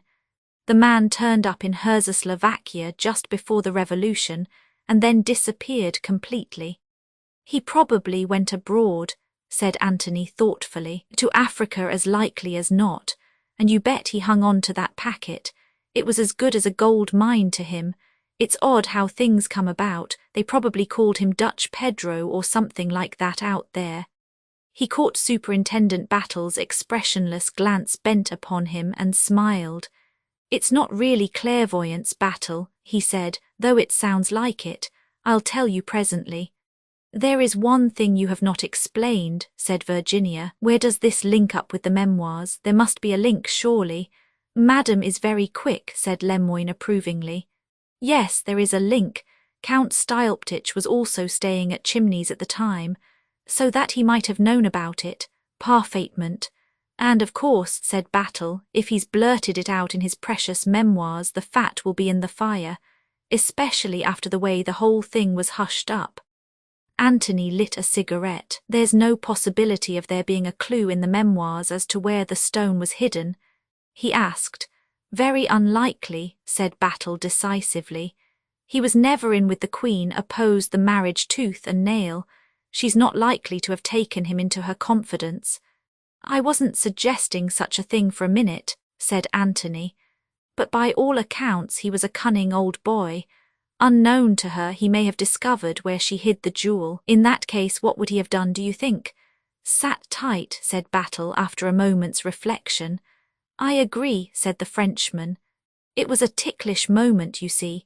To return the stone anonymously would have presented great difficulties. Also, the knowledge of its whereabouts would give him great power, and he liked power, that strange old man.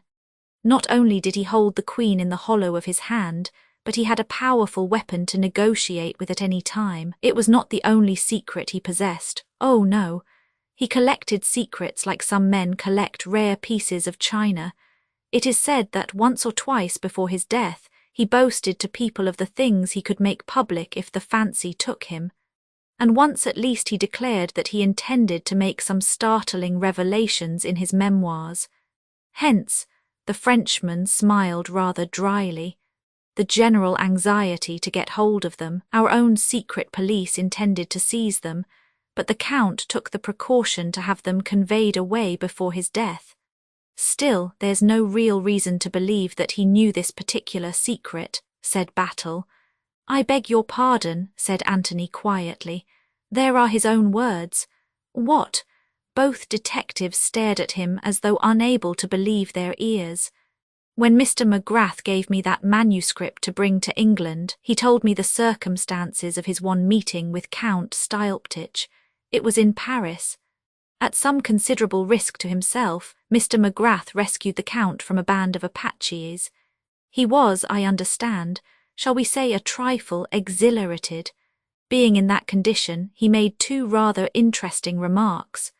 One of them was to the effect that he knew where the Koh-i-Noor was, a statement to which my friend paid very little attention. He also said that the gang in question were King Victor's men. Taken together, those two remarks are very significant. Good Lord, ejaculated Superintendent Battle, I should say they were. Even the murder of Prince Michael wears a different aspect. King Victor has never taken a life, the Frenchman reminded him. Supposing he was surprised when he was searching for the jewel. Is he in England, then? Asked Anthony sharply.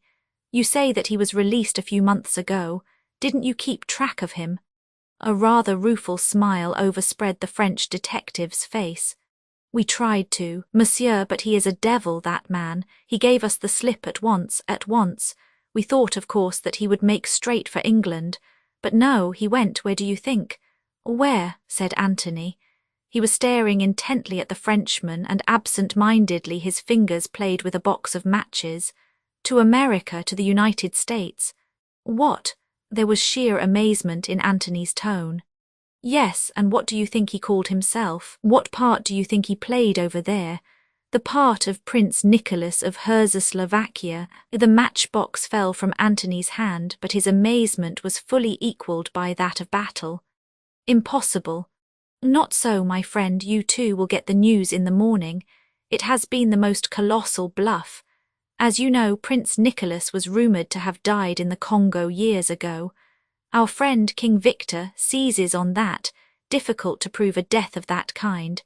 He resurrects Prince Nicholas and plays him to such purpose that he gets away with a tremendous haul of American dollars, all on account of the supposed oil concessions, but by a mere accident he was unmasked and had to leave the country hurriedly. This time he did come to England, and that is why I am here. Sooner or later he will come to Chimneys, that is if he is not already here. You think that? I think he was here the night Prince Michael died and again last night. It was another attempt, said Battle. It was another attempt.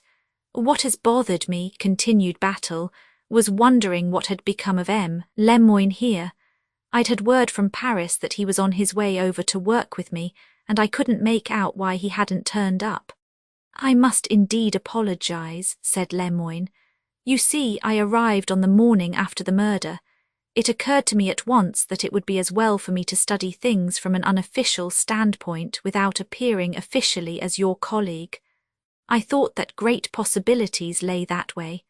I was, of course, aware that I was bound to be an object of suspicion, but that in a way furthered my plan since it would not put people I was after on their guard. I can assure you that I have seen a good deal that is interesting in the last 2 days. But look here, said Bill, what really did happen last night? I am afraid, said Lemoyne, that I gave you rather violent exercise. It was you I chased then? Yes, I will recount things to you. I came up here to watch, convinced that the secret had to do with this room. Since the prince had been killed here, I stood outside on the terrace. Presently I became aware that someone was moving about in this room. I could see the flash of a torch now and again. I tried the middle window and found it unlatched. Whether the man had entered that way earlier, or whether he had left it so as a blind in case he was disturbed, I do not know.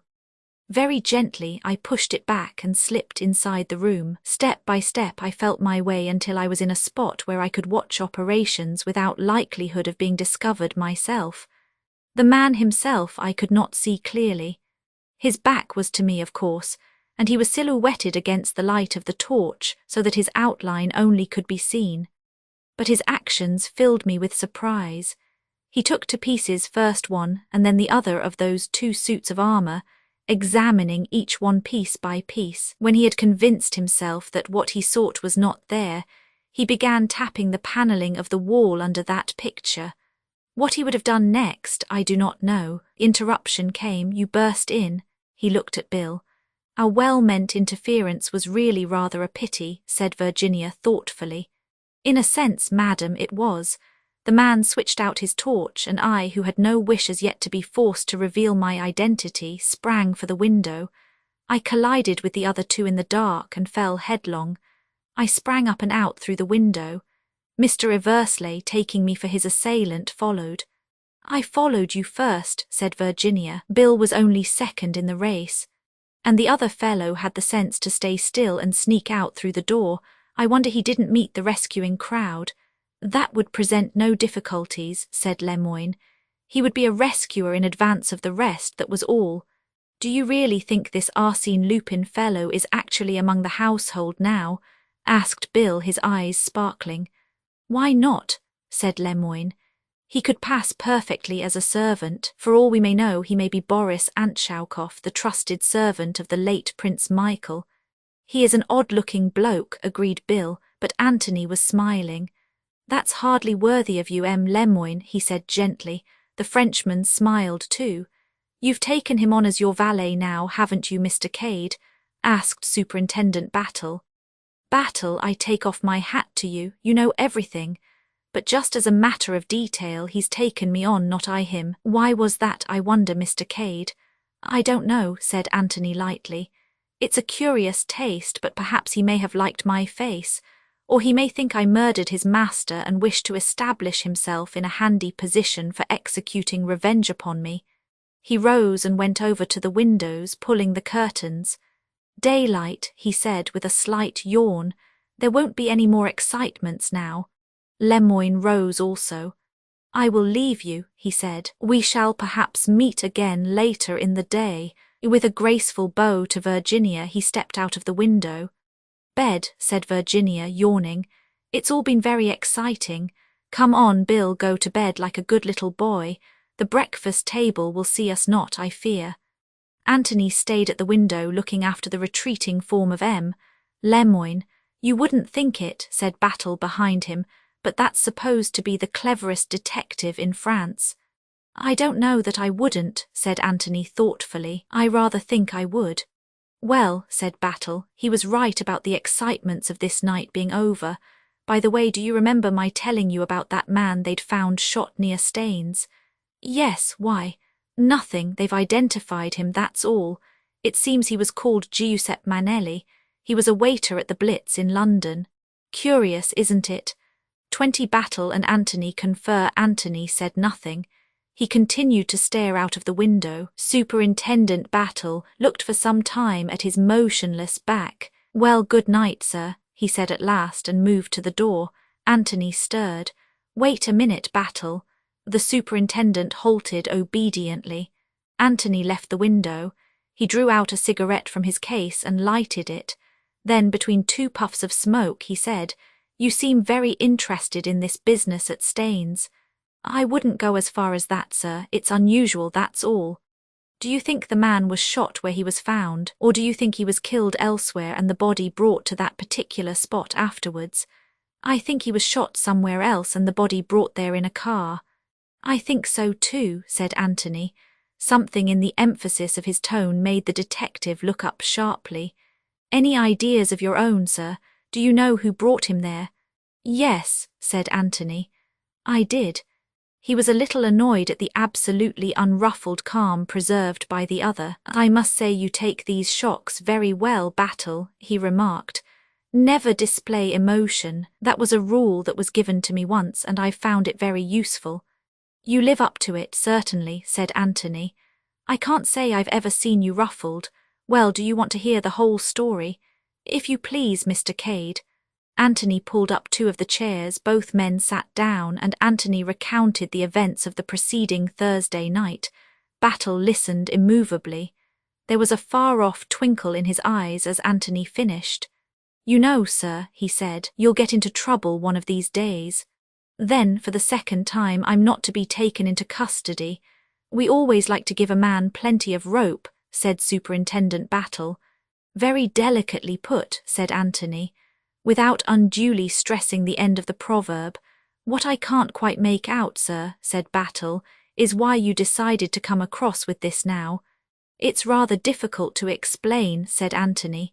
You see, Battle, I've come to have really a very high opinion of your abilities. When the moment comes, you're always there.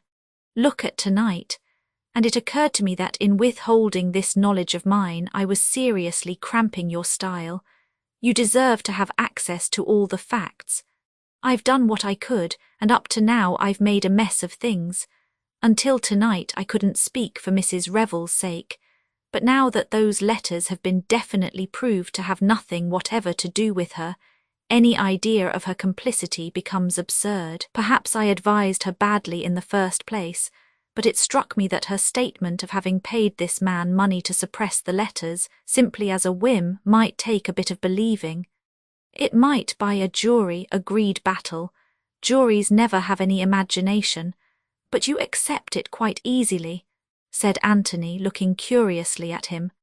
Well, you see, Mr. Cade, most of my work has lain amongst these people. What they call the upper classes, I mean, you see. The majority of people are always wondering what the neighbours will think, but tramps and aristocrats don't. They just do the first thing that comes into their heads, and they don't bother to think what anyone thinks of them. I'm not meaning just the idle rich, the people who give big parties and so on. I mean those that have had it born and bred in them for generations that nobody else's opinion counts but their own. I've always found the upper classes the same, fearless, truthful, and sometimes extraordinarily foolish. This is a very interesting lecture, Battle. I suppose you'll be writing your reminiscences one of these days. They ought to be worth reading too. The detective acknowledged the suggestion with a smile, but said nothing. I'd rather like to ask you one question, continued Anthony. Did you connect me at all with the Staines affair? I fancied from your manner that you did. Quite right. I had a hunch that way, but nothing definite to go upon. Your manner was very good, if I may say so, Mr. Cade. You never overdid the carelessness." "I'm glad of that," said Anthony. "I've a feeling that ever since I met you've been laying little traps for me. On the whole, I've managed to avoid falling into them, but the strain has been acute." Battle smiled grimly. "That's how you get a crook in the end, sir. Keep him on the run, to and fro, turning and twisting. Sooner or later his nerve goes and you've got him." "You're a cheerful fellow, Battle. When will you get me, I wonder?" "Plenty of rope, sir," quoted the superintendent, "plenty of rope." "In the meantime," said Anthony, "I am still the amateur assistant." "That's it, Mr. Cade. Watson to your Sherlock, in fact." "Detective stories are mostly bunkum," said Battle unemotionally. "But they amuse people," he added as an afterthought, "and they are useful sometimes." "In what way?" asked Anthony curiously. "They encourage the universal idea that the police are stupid. When we get an amateur crime, such as a murder, that's very useful indeed." Anthony looked at him for some minutes in silence. Battle sat quite still, blinking now and then with no expression whatsoever on his square, placid face. Presently he rose. "Not much good going to bed now," he observed. "As soon as he's up, I want to have a few words with his lordship. Anyone who wants to leave the house can do so now. At the same time, I should be much obliged to his lordship if he'll extend an informal invitation to his guests to stay on. You'll accept it, sir, if you please, and Mrs. Revel also." "Have you ever found the revolver?" asked Anthony suddenly. "You mean the one Prince Michael was shot with?" "No, I haven't, yet it must be in the house or grounds. I'll take a hint from you, Mr. Cade, and send some boys up birds nesting. If I could get hold of the revolver, we might get forward a bit. That and the bundle of letters. You say that a letter with the heading Chimneys was amongst them. Depend upon it, that was the last one written. The instructions for finding the diamond are written in code in that letter." "What's your theory of the killing of Giuseppe?" asked Anthony. "I should say he was a regular thief, and that he was got hold of either by King Victor or by the comrades of the Red Hand and employed by them. I shouldn't wonder at all if the comrades and King Victor aren't working together. The organization has plenty of money and power, but it isn't very strong in brains. Giuseppe's task was to steal the memoirs. They couldn't have known that you had the letters. It's a very odd coincidence that you should have, by the way." "I know," said Anthony. "It's amazing when you come to think of it. Giuseppe gets hold of the letters instead, is at first vastly chagrined, then sees the cutting from the paper and has the brilliant idea of turning them to account on his own by blackmailing the lady. He has, of course, no idea of their real significance. The comrades find out what he is doing, believe that he is deliberately double-crossing them and decree his death. They are very fond of executing traitors. It has a picturesque element which seems to appeal to them. What I can't quite make out is the revolver with Virginia engraved upon it. There's too much finesse about that for the comrades. As a rule, they enjoy plastering their Red Hand sign about, in order to strike terror into other would-be traitors. No, it looks to me as though King Victor had stepped in there, but what his motive was I don't know. It looks like a very deliberate attempt to saddle Mrs. Revel with the murder, and on the surface there doesn't seem any particular point in that."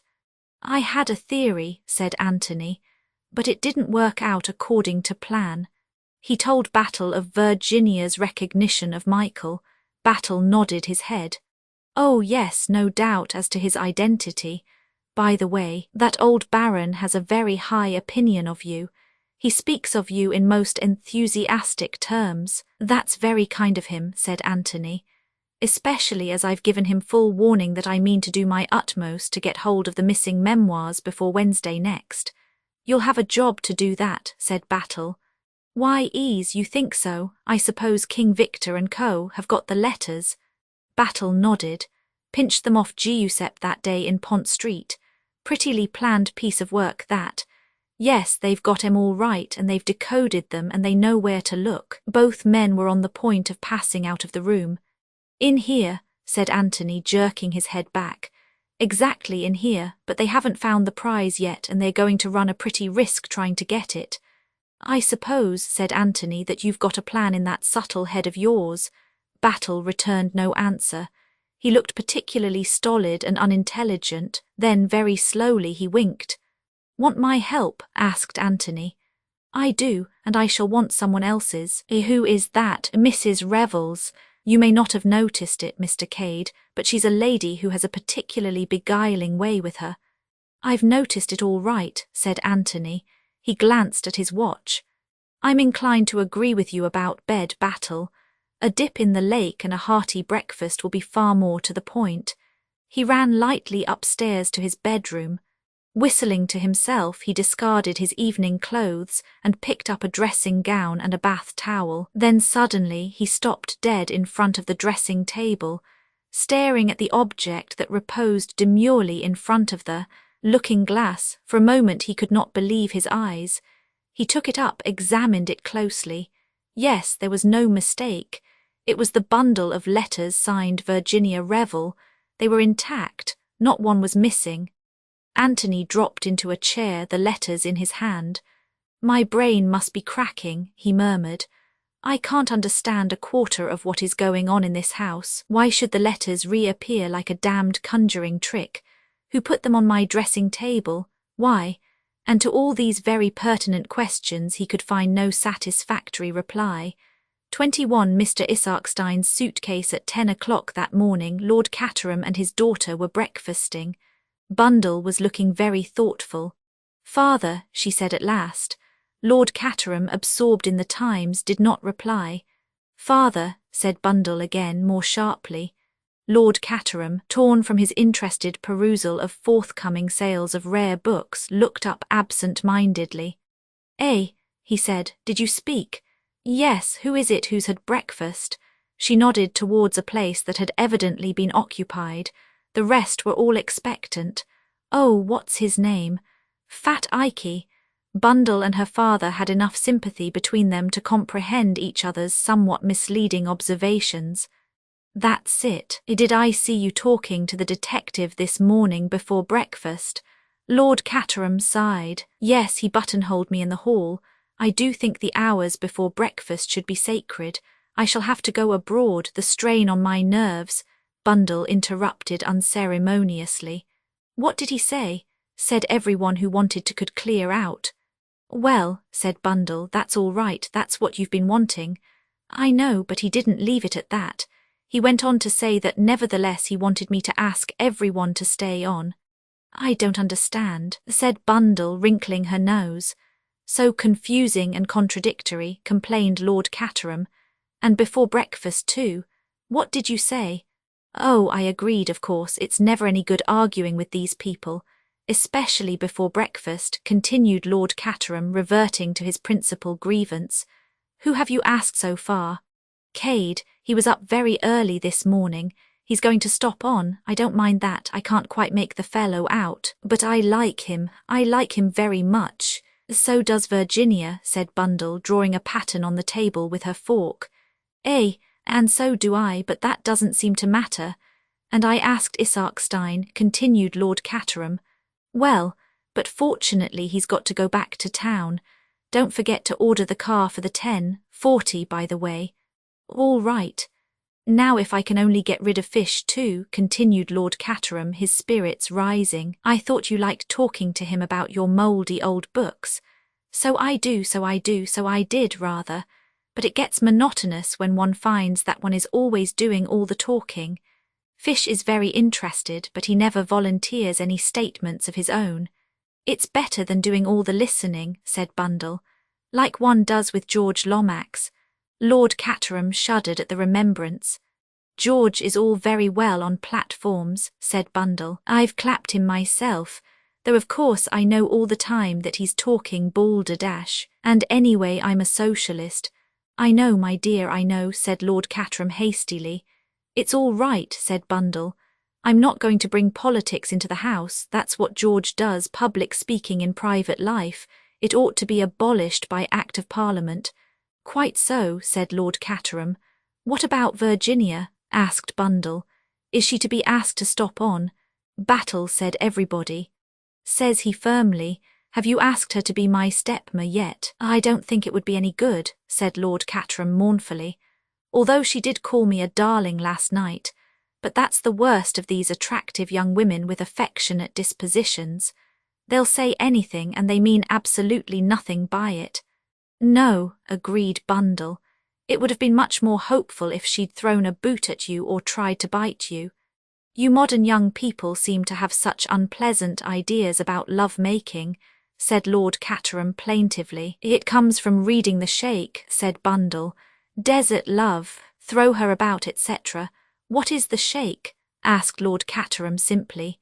Is it a poem? Bundle looked at him with commiserating pity. Then she rose and kissed the top of his head. Dear old daddy, she remarked, and sprang lightly out of the window. Lord Caterham went back to the sale rooms. He jumped when addressed suddenly by Mr. Hiram Fish, who had made his usual noiseless entry. Good morning, Lord Caterham. Oh, good morning, said Lord Caterham. Good morning. Nice day. The weather is delightful, said Mr. Fish. He helped himself to coffee. By way of food he took a piece of dry toast. Do I hear correctly that the embargo is removed?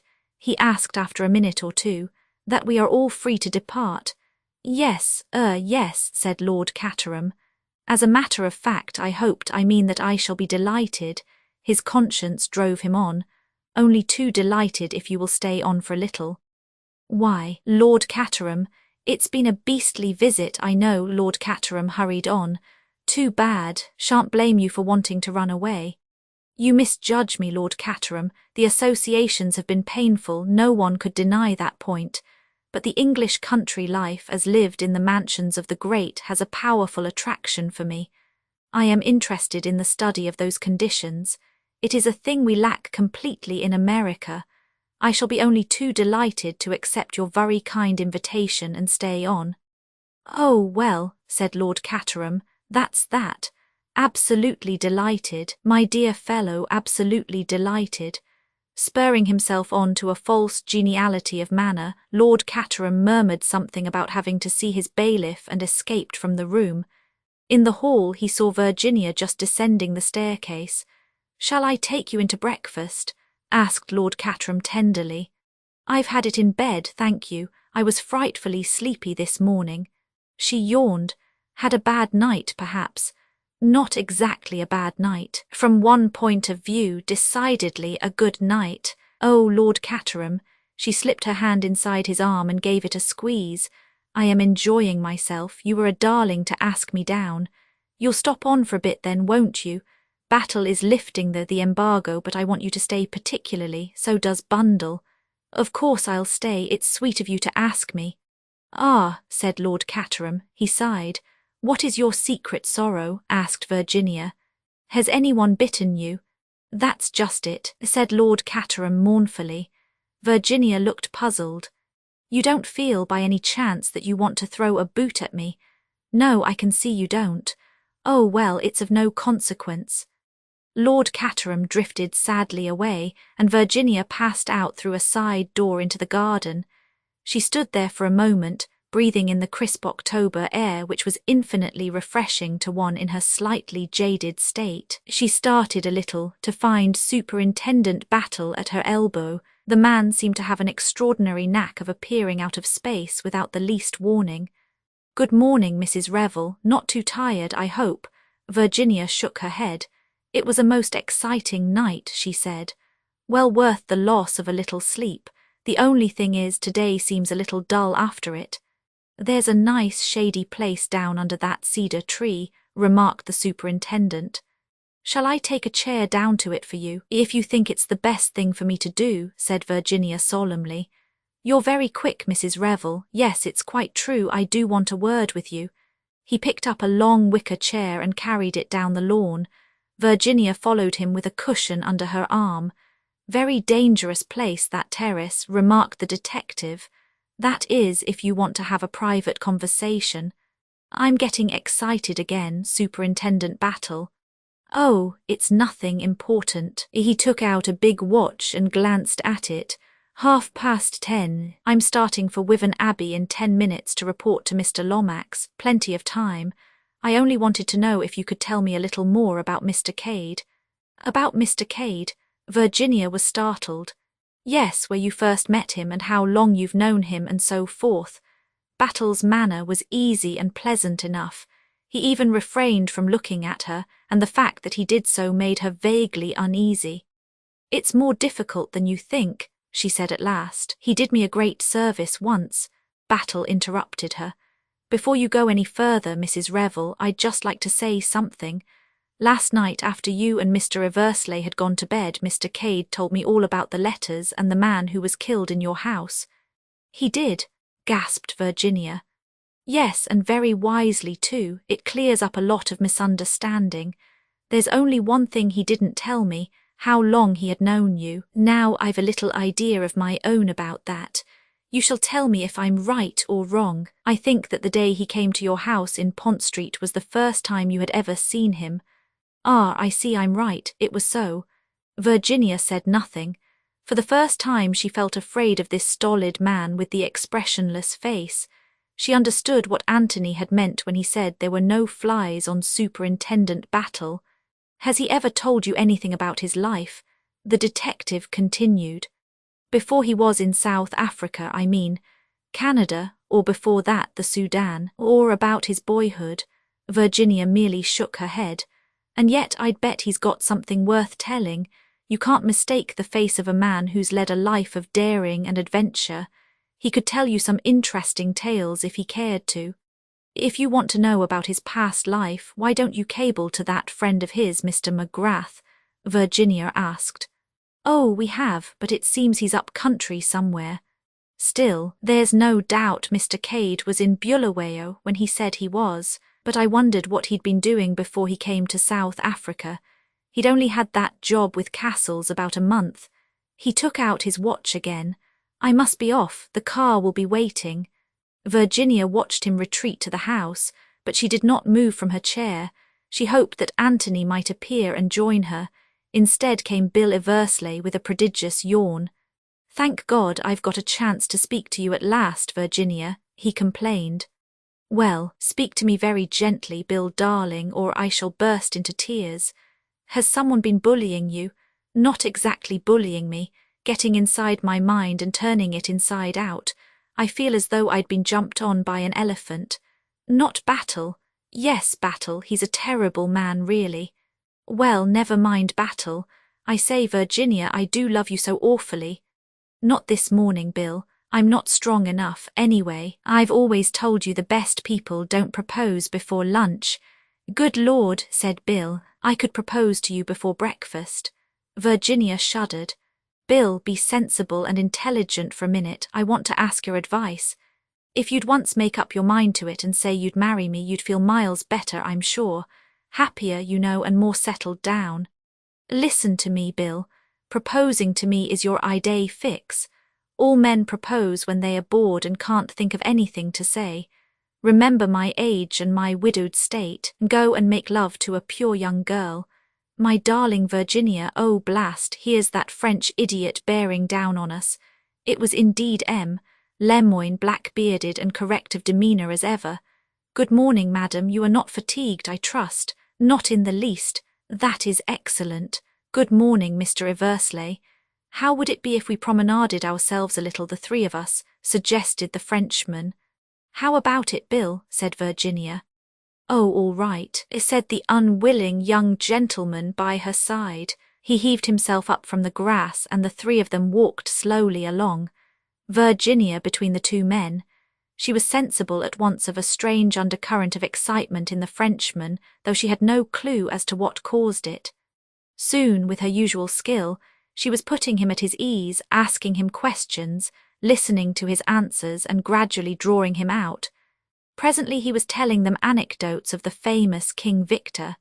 He talked well, albeit with a certain bitterness, as he described the various ways in which the Detective Bureau had been outwitted.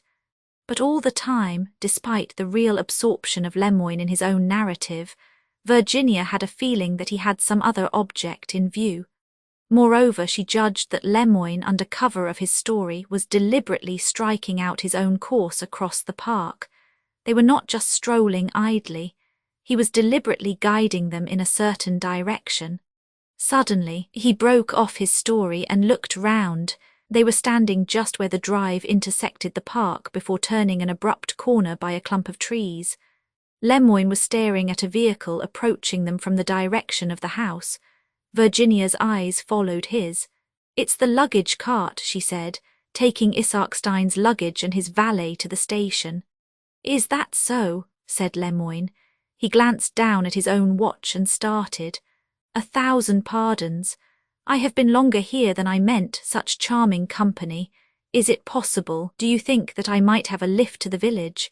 He stepped out onto the drive and signalled with his arm. The luggage cart stopped, and after a word or two of explanation, Lemoyne climbed in behind. He raised his hat politely to Virginia and drove off. The other two stood and watched the cart disappearing with puzzled expressions. Just as the cart swung round the bend, a suitcase fell off into the drive. The cart went on. "Come on," said Virginia to Bill. "We are going to see something interesting." That suitcase was thrown out. "Nobody's noticed it," said Bill. They ran down the drive towards the fallen piece of luggage. Just as they reached it, Lemoyne came round the corner of the bend on foot. He was hot from walking fast. "I was obliged to descend," he said pleasantly. "I found that I had left something behind." "This," said Bill, indicating the suitcase. It was a handsome case of heavy pigskin with the initials H.I. on it. "What a pity," said Lemoyne gently. "It must have fallen out. Shall we lift it from the road?" Without waiting for a reply, he picked up the suitcase and carried it over to the belt of trees. He stooped over it, something flashed in his hand and the lock slipped back. He spoke and his voice was totally different, quick and commanding. "The car will be here in a minute," he said. "Is it in sight?" Virginia looked back towards the house. "No." "Good." With deft fingers he tossed the things out of the suitcase: gold-topped bottle, silk pajamas, a variety of socks. Suddenly his whole figure stiffened. He caught up what appeared to be a bundle of silk underwear and unrolled it rapidly. A slight exclamation broke from Bill. In the centre of the bundle was a heavy revolver. "I hear the horn," said Virginia. Like lightning, Lemoyne repacked the suitcase.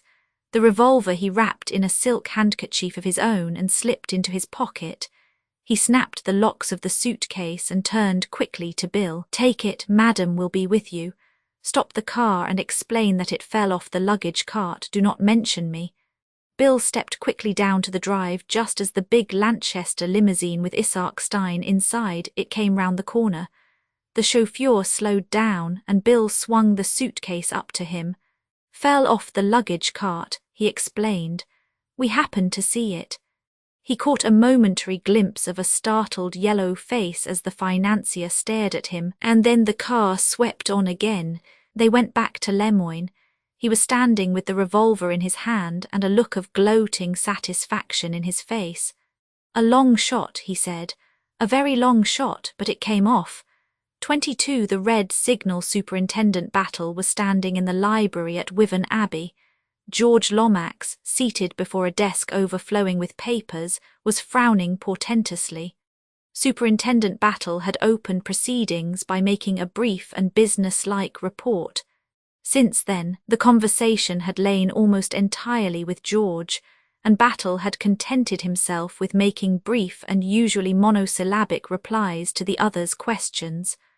On the desk in front of George was the packet of letters Anthony had found on his dressing table. "I can't understand it at all," said George irritably as he picked up the packet. "They are in code, you say?" "Just so, Mr. Lomax. And where does he say he found them on his dressing table?" Battle repeated word for word Anthony Cade's account of how he had come to regain possession of the letters. "And he brought them at once to you. That was quite proper, but who could have placed them in his room?" Battle shook his head.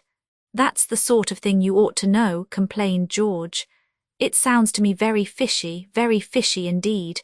What do we know about this man Cade anyway? He appears in a most mysterious manner, under highly suspicious circumstances, and we know nothing whatever about him." I may say that I, personally, don't care for his manner at all. You've made inquiries about him, I suppose." Superintendent Battle permitted himself a patient smile. "We wired at once to South Africa, and his story has been confirmed on all points. He was in Bulawayo with Mr. McGrath at the time he stated.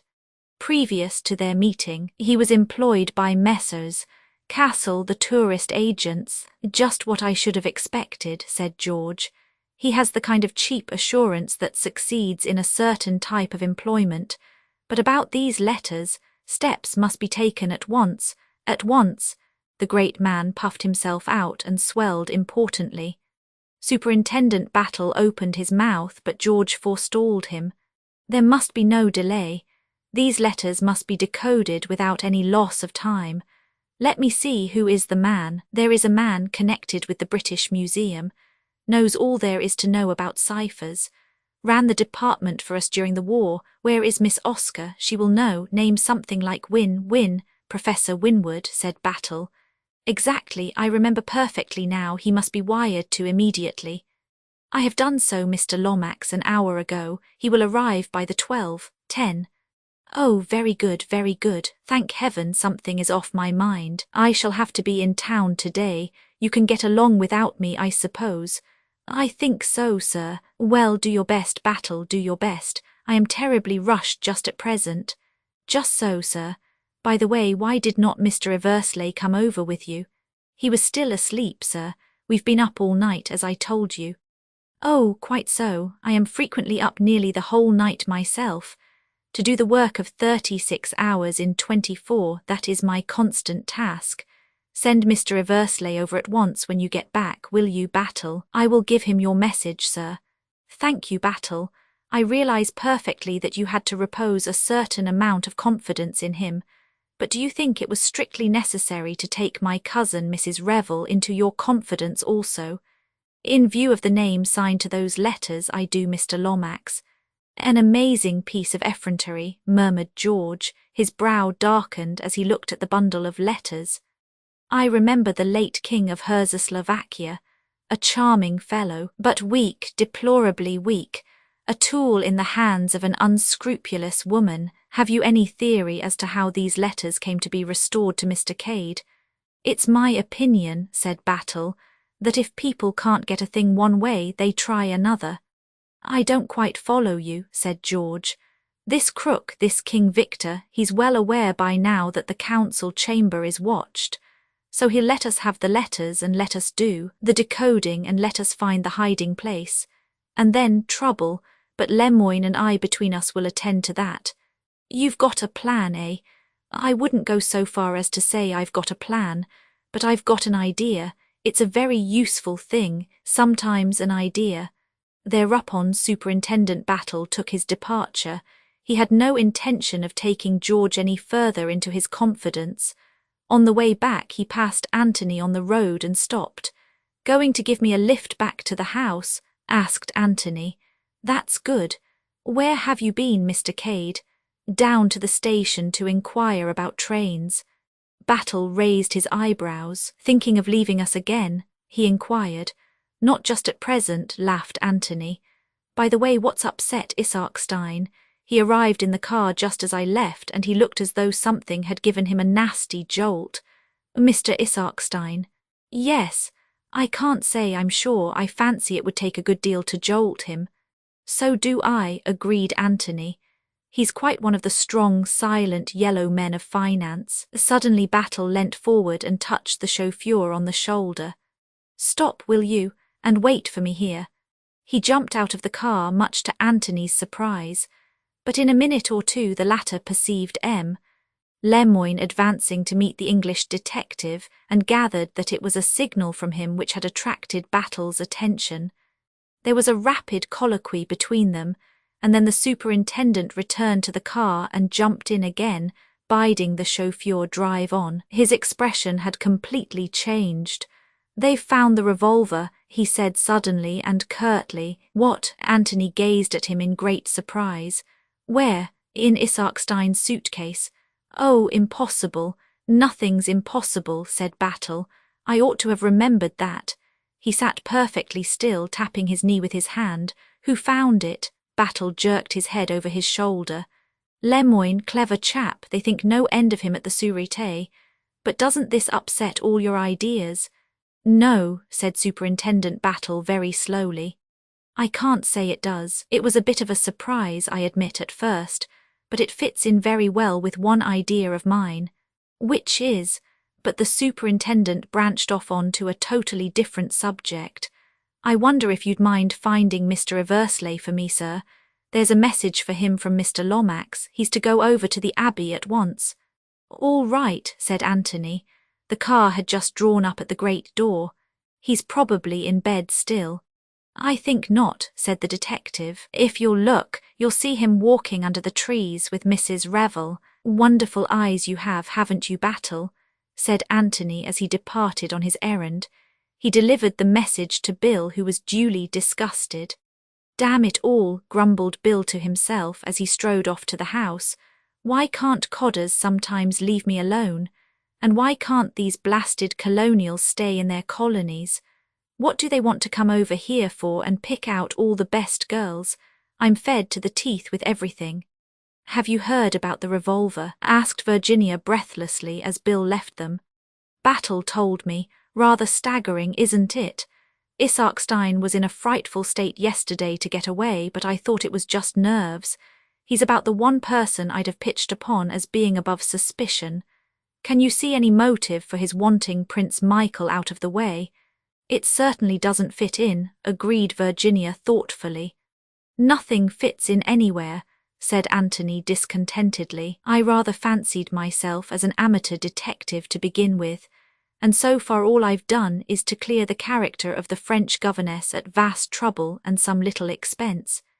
Is that what you went to France for? Inquired Virginia. Yes, I went to Dinard and had an interview with the Comtesse de Bretuil, awfully pleased with my own cleverness, and fully expecting to be told that no such person as Mademoiselle Brunn had ever been heard of, instead of which I was given to understand that the lady in question had been the mainstay of the household for the last 7 years. So, unless the Comtesse is also a crook, that ingenious theory of mine falls to the ground. Virginia shook her head. Madame de Bretuil is quite above suspicion. I know her quite well, and I fancy I must have come across Mademoiselle at the chateau. I certainly know her face quite well. In that vague way one does know governesses and companions, and people one sits opposite to in trains. It's awful, but I never really look at them properly. Do you? Only if they're exceptionally beautiful, admitted Anthony. Well, in this case, she broke off. What's the matter? Anthony was staring at a figure which detached itself from the clump of trees and stood there rigidly at attention. It was the Slovakian Boris. Excuse me, said Anthony to Virginia, I must just speak to my dog a minute. He went across to where Boris was standing. What's the matter? What do you want? Master, said Boris, bowing. Yes, that's all very well, but you mustn't keep following me about like this. It looks odd. Without a word, Boris produced a soiled scrap of paper, evidently torn from a letter, and handed it to Anthony.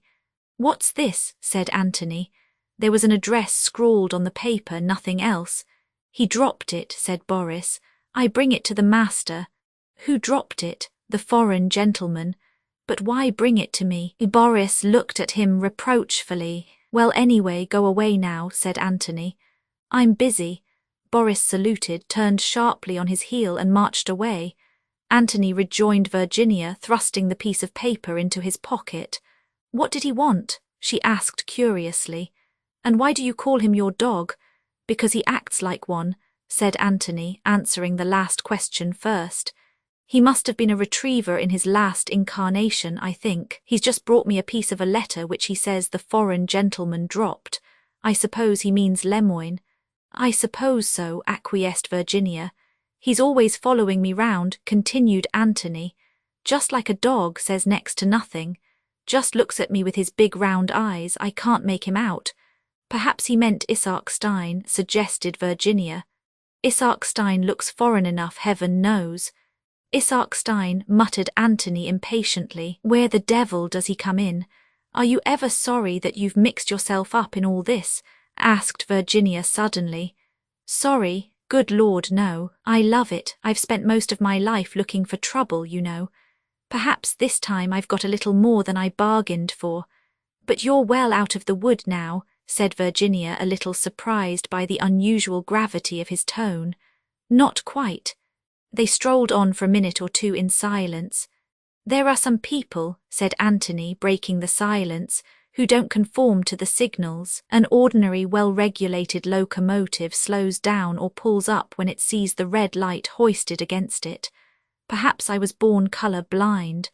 When I see the red signal, I can't help forging ahead. And in the end, you know, that spells disaster. Bound to, and quite right really. That sort of thing is bad for traffic generally. He still spoke very seriously. I suppose, said Virginia, that you have taken a good many risks in your life. Pretty nearly everyone there is, except marriage. That's rather cynical. It wasn't meant to be. Marriage, the kind of marriage I mean, would be the biggest adventure of the lot. I like that, said Virginia, flushing eagerly. There's only one kind of woman I'd want to marry, the kind who is worlds removed from my type of life. What would we do about it? Is she to lead my life, or am I to lead hers? If she loved you. Sentimentality, Mrs. Revel, you know it is. Love isn't a drug that you take to blind you to your surroundings. You can make it that, yes, but it's a pity. Love can be a lot more than that. What do you think the king and his beggar-maid thought of married life after they'd been married a year or two? Didn't she regret her rags and her bare feet and her carefree life? You bet she did. Would it have been any good renouncing his crown for her sake? Not a bit of good either. He'd have made a damned bad beggar, I'm sure. And no woman respects a man when he's doing a thing thoroughly badly. Have you fallen in love with a beggar-maid, Mr. Cade? Inquired Virginia softly. It's the other way about with me, but the principle's the same. And there's no way out? Asked Virginia. There's always a way out, said Anthony gloomily. I've a theory that one can always get anything one wants if one will pay the price. And do you know what the price is 9 times out of 10? Compromise. A beastly thing, compromise, but it steals upon you as you near middle age. It's stealing upon me now. To get the woman I want I'd even take up regular work. Virginia laughed. I was brought up to a trade, you know, continued Anthony. And you abandoned it? Yes. Why? A matter of principle. Oh, you're a very unusual woman, said Anthony suddenly, turning and looking at her. Why? You can refrain from asking questions. You mean that I haven't asked you what your trade was? Just that. Again they walked on in silence. They were nearing the house now, passing close by the scented sweetness of the rose garden. You understand well enough, I dare say, said Anthony, breaking the silence. You know when a man's in love with you, I don't suppose you care a hang for me or for anyone else, but by God, I'd like to make you care. Do you think you could? Asked Virginia in a low voice. Probably not, but I'd have a damned good try. Are you sorry you ever met me? She said suddenly. Lord, no, it's the red signal again. When I first saw you that day in Pont Street, I knew I was up against something that was going to hurt like fun. Your face did that to me, just your face. There's magic in you from head to foot. Some women are like that, but I've never known a woman who had so much of it as you have. You'll marry someone respectable and prosperous, I suppose, and I shall return to my disreputable life, but I'll kiss you once before I go. I swear I will. You can't do it now, said Virginia softly. Superintendent Battle is watching us out of the library window. Anthony looked at her. You're rather a devil, Virginia, he said dispassionately, but rather a dear too. Then he waved his hand airily to Superintendent Battle. Caught any criminals this morning, Battle? Not as yet, Mr. Cade. That sounds hopeful. Battle, with an agility surprising in so stolid a man, vaulted out of the library window and joined them on the terrace. I've got Professor Winwood down here, he announced in a whisper. Just this minute arrived. He's decoding the letters now. Would you like to see him at work? His tone suggested that of the showman speaking of some pet exhibit. Receiving a reply in the affirmative, He led them up to the window and invited them to peep inside. Seated at a table, the letters spread out in front of him, and writing busily on a big sheet of paper was a small red-haired man of middle age. He grunted irritably to himself as he wrote, and every now and then rubbed his nose violently until its hue almost rivaled that of his hair.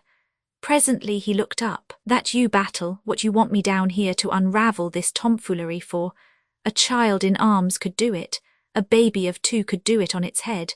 Call this thing a cipher, it leaps to the eye, man." "I'm glad of that, Professor," said Battle mildly. "But we're not all so clever as you are, you know." "It doesn't need cleverness," snapped the Professor. "It's routine work. Do you want the whole bundle done? It's a long business, you know, requires diligent application and close attention and absolutely no intelligence. I've done the one dated Chimneys which you said was important. I might as well take the rest back to London and hand him over to one of my assistants. I really can't afford the time myself. I've come away now from a real teaser and I want to get back to it." His eyes glistened a little. "Very well, Professor," assented Battle. "I'm sorry we are such small fry. I'll explain to Mr. Lomax. It's just this one letter that all the hurry is about. Lord Caterham is expecting you to stay for lunch, I believe." "Never have lunch," said the Professor. "Bad habit, lunch. A banana and a water biscuit is all any sane and healthy man should need in the middle of the day."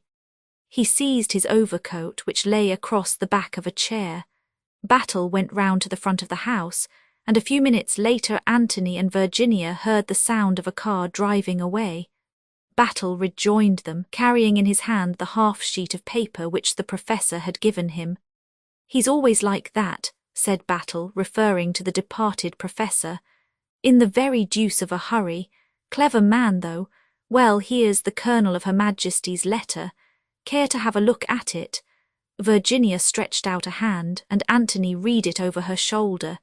It had been, he remembered, a long epistle, breathing mingled passion and despair. The genius of Professor Winwood had transformed it into an essentially business-like communication. "Operations carried out successfully, but S double-crossed us. Has removed stone from hiding place. Not in his room, I have searched. Found following memorandum which I think refers to it. Richmond 7 straight 8 left 3 right. S," said Anthony. "Styleptich, of course, cunning old dog, he changed the hiding place." "Richmond," said Virginia thoughtfully. "Is the diamond concealed somewhere at Richmond, I wonder?" "It's a favourite spot for royalties," agreed Anthony. Battle shook his head. "I still think it's a reference to something in this house." "I know," cried Virginia suddenly. Both men turned to look at her. The Holbein portrait in the council chamber, they were tapping on the wall just below it, and it's a portrait of the Earl of Richmond. "You've got it," said Battle, and slapped his leg. He spoke with an animation quite unwanted.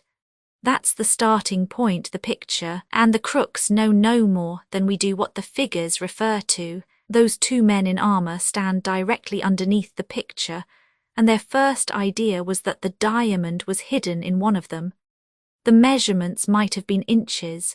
That failed, and their next idea was a secret passage or stairway or a sliding panel. Do you know of any such thing, Mrs. Revel?" Virginia shook her head. "There's a priest's hole and at least one secret passage, I know," she said. "I believe I've been shown them once, but I can't remember much about them now. Here's Bundle, she'll know." Bundle was coming quickly along the terrace towards them. "I'm taking the Panhard up to town after lunch," she remarked. "Anyone want a lift? Wouldn't you like to come, Mr. Cade? We'll be back by dinner time." "No, thanks," said Anthony. "I'm quite happy and busy down here." "The man fears me," said Bundle. "Either my driving or my fatal fascination. Which is it?" "The latter," said Anthony. "Every time." "Bundle dear," said Virginia, "is there any secret passage leading out of the council chamber?" "Rather, but it's only a mouldy one. Supposed to lead from Chimneys to Wyvern Abbey. So it did in the old days, but it's all blocked up now. You can only get along it for about 100 yards from this end. The one upstairs in the White Gallery is ever so much more amusing, and the priest's hole isn't half bad. We're not regarding them from an artistic standpoint, explained Virginia. It's business. How do you get into the council chamber? 1 hinged panel. I'll show you after lunch if you like. Thank you, said Superintendent Battle. Shall we say at 2:30? Bundle looked at him with lifted eyebrows. Crook stuff, she inquired. Treadwell appeared on the terrace. Luncheon is served, my lady, he announced. 23 encounter in the Rose Garden at 2:30. A little party met together in the council chamber. Bundle, Virginia, Superintendent Battle, Ems Lemoyne and Anthony Cade. No good waiting until we can get hold of Mr. Lomax, said Battle. This is the kind of business one wants to get on with quickly. If you've got any idea that Prince Michael was murdered by someone who got in this way, you're wrong, said Bundle. It can't be done, the other end's blocked completely. There is no question of that, milady, said Lemoyne quickly. It is quite a different search that we make. Looking for something, are you? Asked Bundle quickly. Not the historic whatnot by any chance? Lemoyne looked puzzled. Explain yourself, Bundle, said Virginia encouragingly. You can when you try. The thingamabob, said Bundle. The historic diamond of purple princes that was pinched in the dark ages before I grew to years of discretion. Who told you this, Lady Eileen? Asked Battle. I've always known. One of the footmen told me when I was 12 years old. A footman, said Battle. Lord, I'd like Mr. Lomax to have heard that. Is it one of George's closely guarded secrets? Asked Bundle. How perfectly screaming, I never really thought it was true. George always was an ass, he must know that servants always know everything.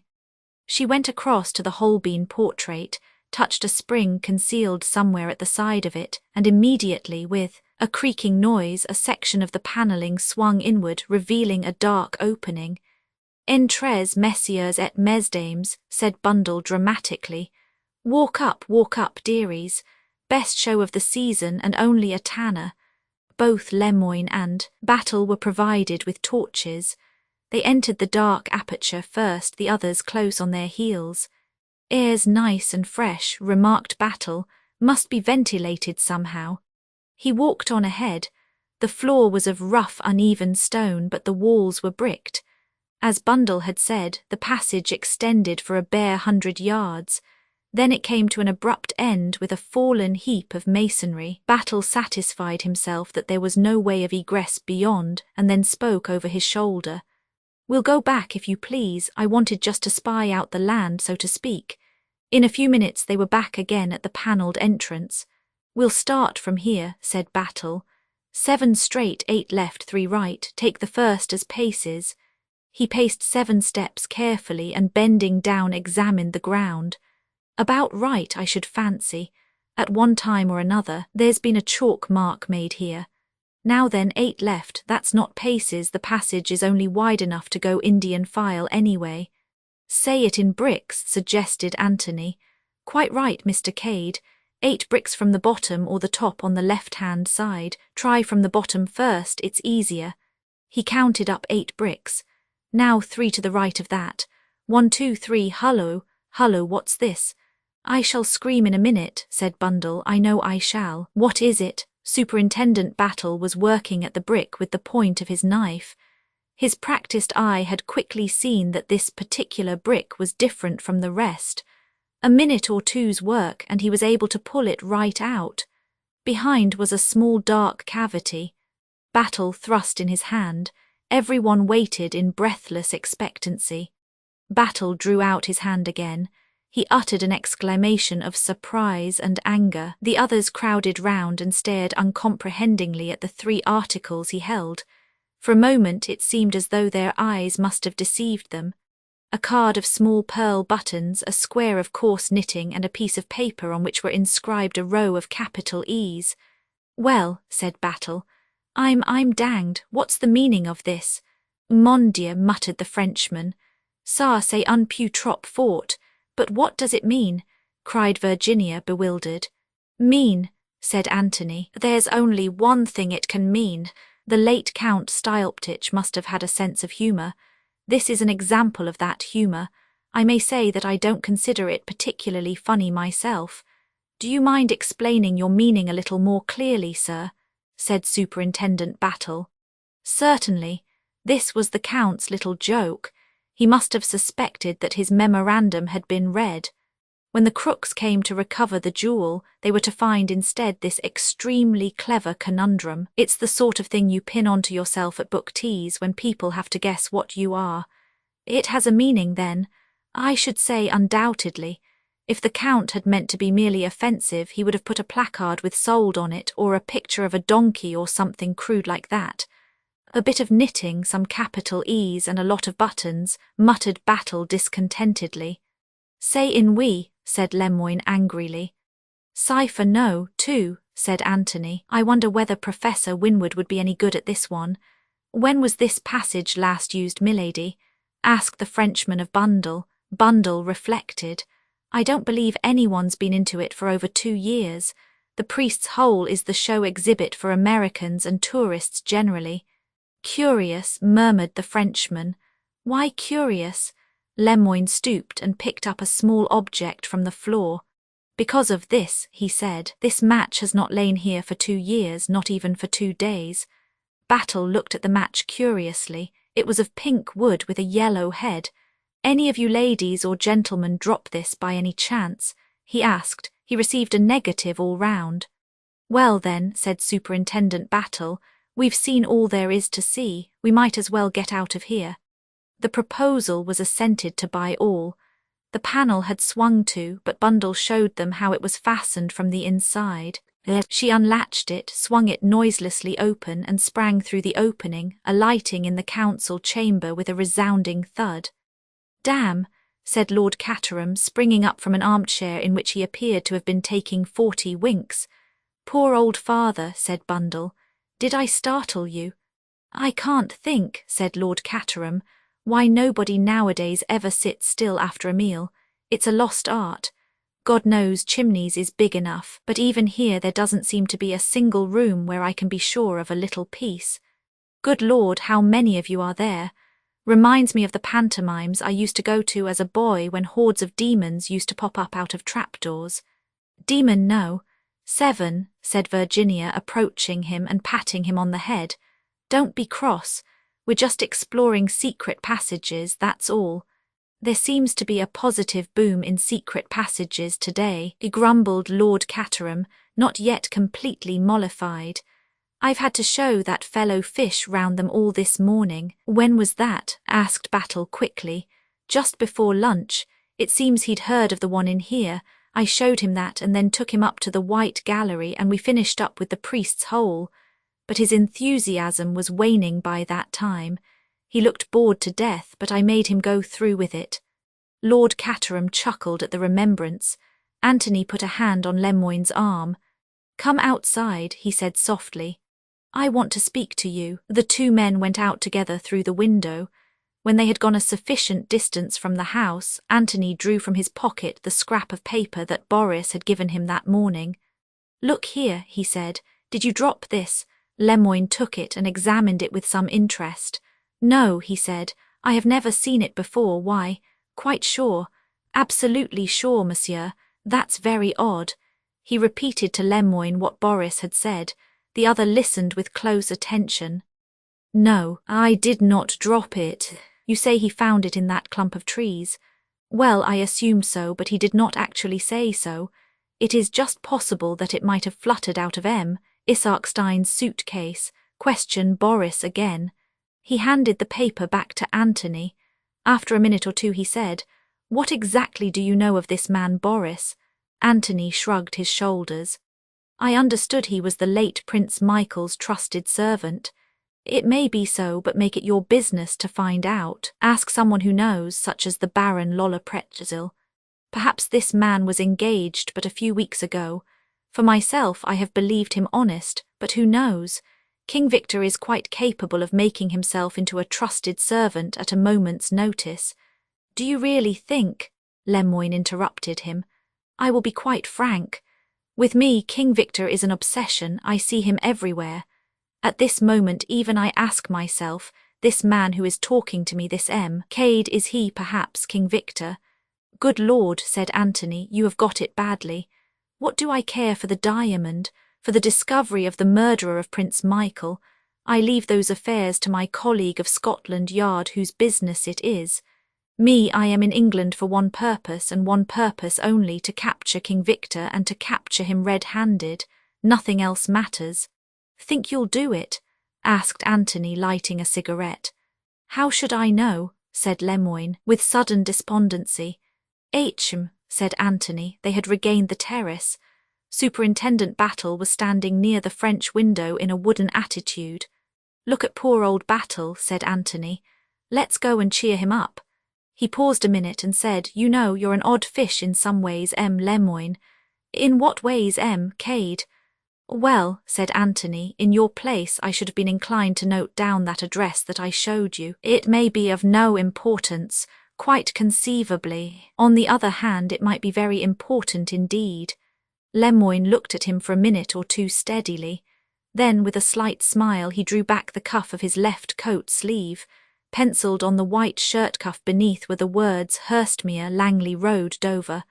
I apologise, said Anthony, and I retire worsted. He joined Superintendent Battle. You look very pensive, Battle, he remarked. I've got a lot to think about, Mr. Cade. Yes, I expect you have. Things aren't dovetailing. They're not dovetailing at all. Very trying, sympathised Anthony. Never mind, Battle, if the worst comes to the worst, you can always arrest me. You've got my guilty footprints to fall back upon, remember. But the superintendent did not smile. Got any enemies here that you know of, Mr. Cade? He asked. I've an idea that the third footman doesn't like me, replied Anthony lightly. He does his best to forget to hand me the choicest vegetables. Why, I've been getting anonymous letters, said Superintendent Battle. Or rather an anonymous letter, I should say. About me. Without answering, Battle took a folded sheet of cheap notepaper from his pocket and handed it to Anthony. Scrawled on it in an illiterate handwriting were the words, Look out for Mr. Cade, he isn't what he seems. Anthony handed it back with a light laugh. That's all. Cheer up, Battle. I'm really a king in disguise, you know. He went into the house, whistling lightly as he walked along, but as he entered his bedroom and shut the door behind him, his face changed. It grew set and stern. He sat down on the edge of the bed and stared moodily at the floor. Things are getting serious, said Anthony to himself. Something must be done about it. It's all damned awkward. He sat there for a minute or two, then strolled to the window. For a moment or two he stood looking out aimlessly, and then his eyes became suddenly focused on a certain spot, and his face lightened. Of course, he said. The rose garden, that's it, the rose garden. He hurried downstairs again and out into the garden by a side door. He approached the rose garden by a circuitous route. It had a little gate at either end. He entered by the far one and walked up to the sundial, which was on a raised hillock in the exact centre of the garden. Just as Anthony reached it, he stopped dead and stared at another occupant of the rose garden who seemed equally surprised to see him. I didn't know that you were interested in roses, Mr. Fish, said Anthony gently. Sir, said Mr. Fish, I am considerably interested in roses. They looked at each other warily as antagonists seek to measure their opponent's strength. So am I, said Anthony. Is that so? In fact, I dote upon roses, said Anthony airily. A very slight smile hovered upon Mr. Fish's lips, and at the same time Anthony also smiled. The tension seemed to relax. Look at this beauty now, said Mr. Fish, stooping to point out a particularly fine bloom. Madam Abel Chaytenay, I presume it to be. Yes, I am right. This white rose before the war was known as Frau Karl Drusky. They have, I believe, renamed it. Over-sensitive, perhaps, but truly patriotic. The La France is always popular. Do you care for red roses at all, Mr. Cade? A bright scarlet rose now. Mr. Fish's slow, drawling voice was interrupted. Bundle was leaning out of a first-floor window. Care for a spin to town, Mr. Fish? I'm just off. Thank you, Lady Eileen, but I am very happy here. Sure you won't change your mind, Mr. Cade? Anthony laughed and shook his head. Bundle disappeared. Sleep is more in my line, said Anthony with a wide yawn. A good after-luncheon nap. He took out a cigarette. You haven't got a match, have you? Mr. Fish handed him a matchbox. Anthony helped himself and handed back the box with a word of thanks. Roses, said Anthony, are all very well, but I don't feel particularly horticultural this afternoon. With a disarming smile he nodded cheerfully. A thundering noise sounded from just outside the house. Pretty powerful engine she's got in that car of hers, remarked Anthony. There, off she goes. They had a view of the car speeding down the long drive. Anthony yawned again and strolled towards the house. He passed in through the door. Once inside, he seemed as though changed to quicksilver. He raced across the hall, out through one of the windows on the farther side and across the park.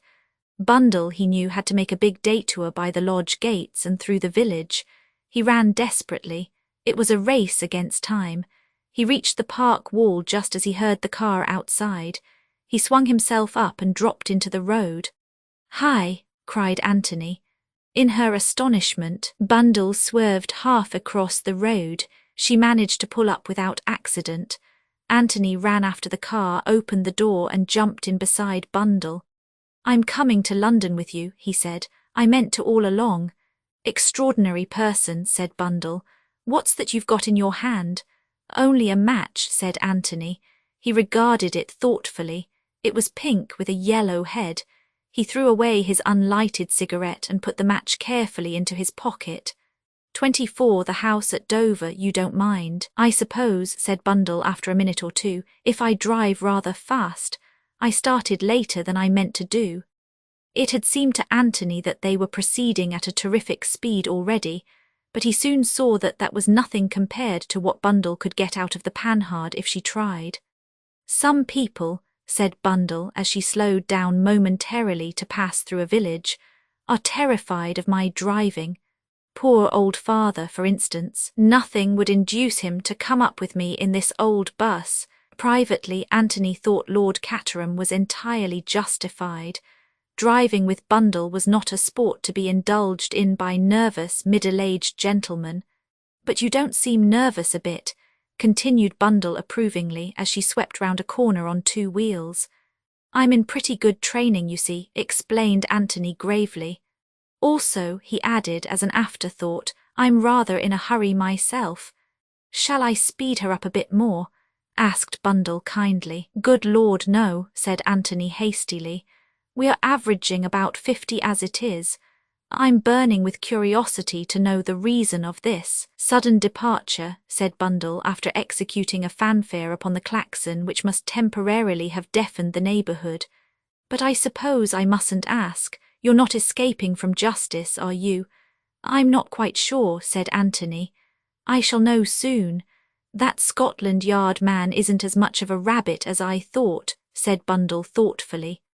Battle's a good man, agreed Anthony. You ought to have been in diplomacy, remarked Bundle. You don't part with much information, do you? I was under the impression that I babbled. Oh, boy, you're not eloping with Mademoiselle Brunn by any chance. Not guilty, said Anthony with fervour. There was a pause of some minutes during which Bundle caught up and passed 3 other cars. Then she asked suddenly, How long have you known Virginia? That's a difficult question to answer, said Anthony with perfect truth. I haven't actually met her very often, and yet I seem to have known her a long time. Bundle nodded. Virginia's got brains, she remarked abruptly. She's always talking nonsense, but she's got brains all right. She was frightfully good out in Czechoslovakia, I believe. If Tim Revel had lived, he'd have had a fine career, and mostly owing to Virginia. She worked for him tooth and nail. She did everything in the world she could for him, and I know why too. Because she cared for him. Anthony sat looking very straight ahead of him.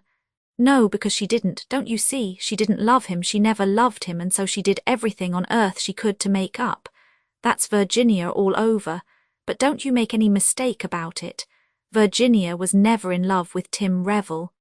You seem very positive, said Anthony, turning to look at her.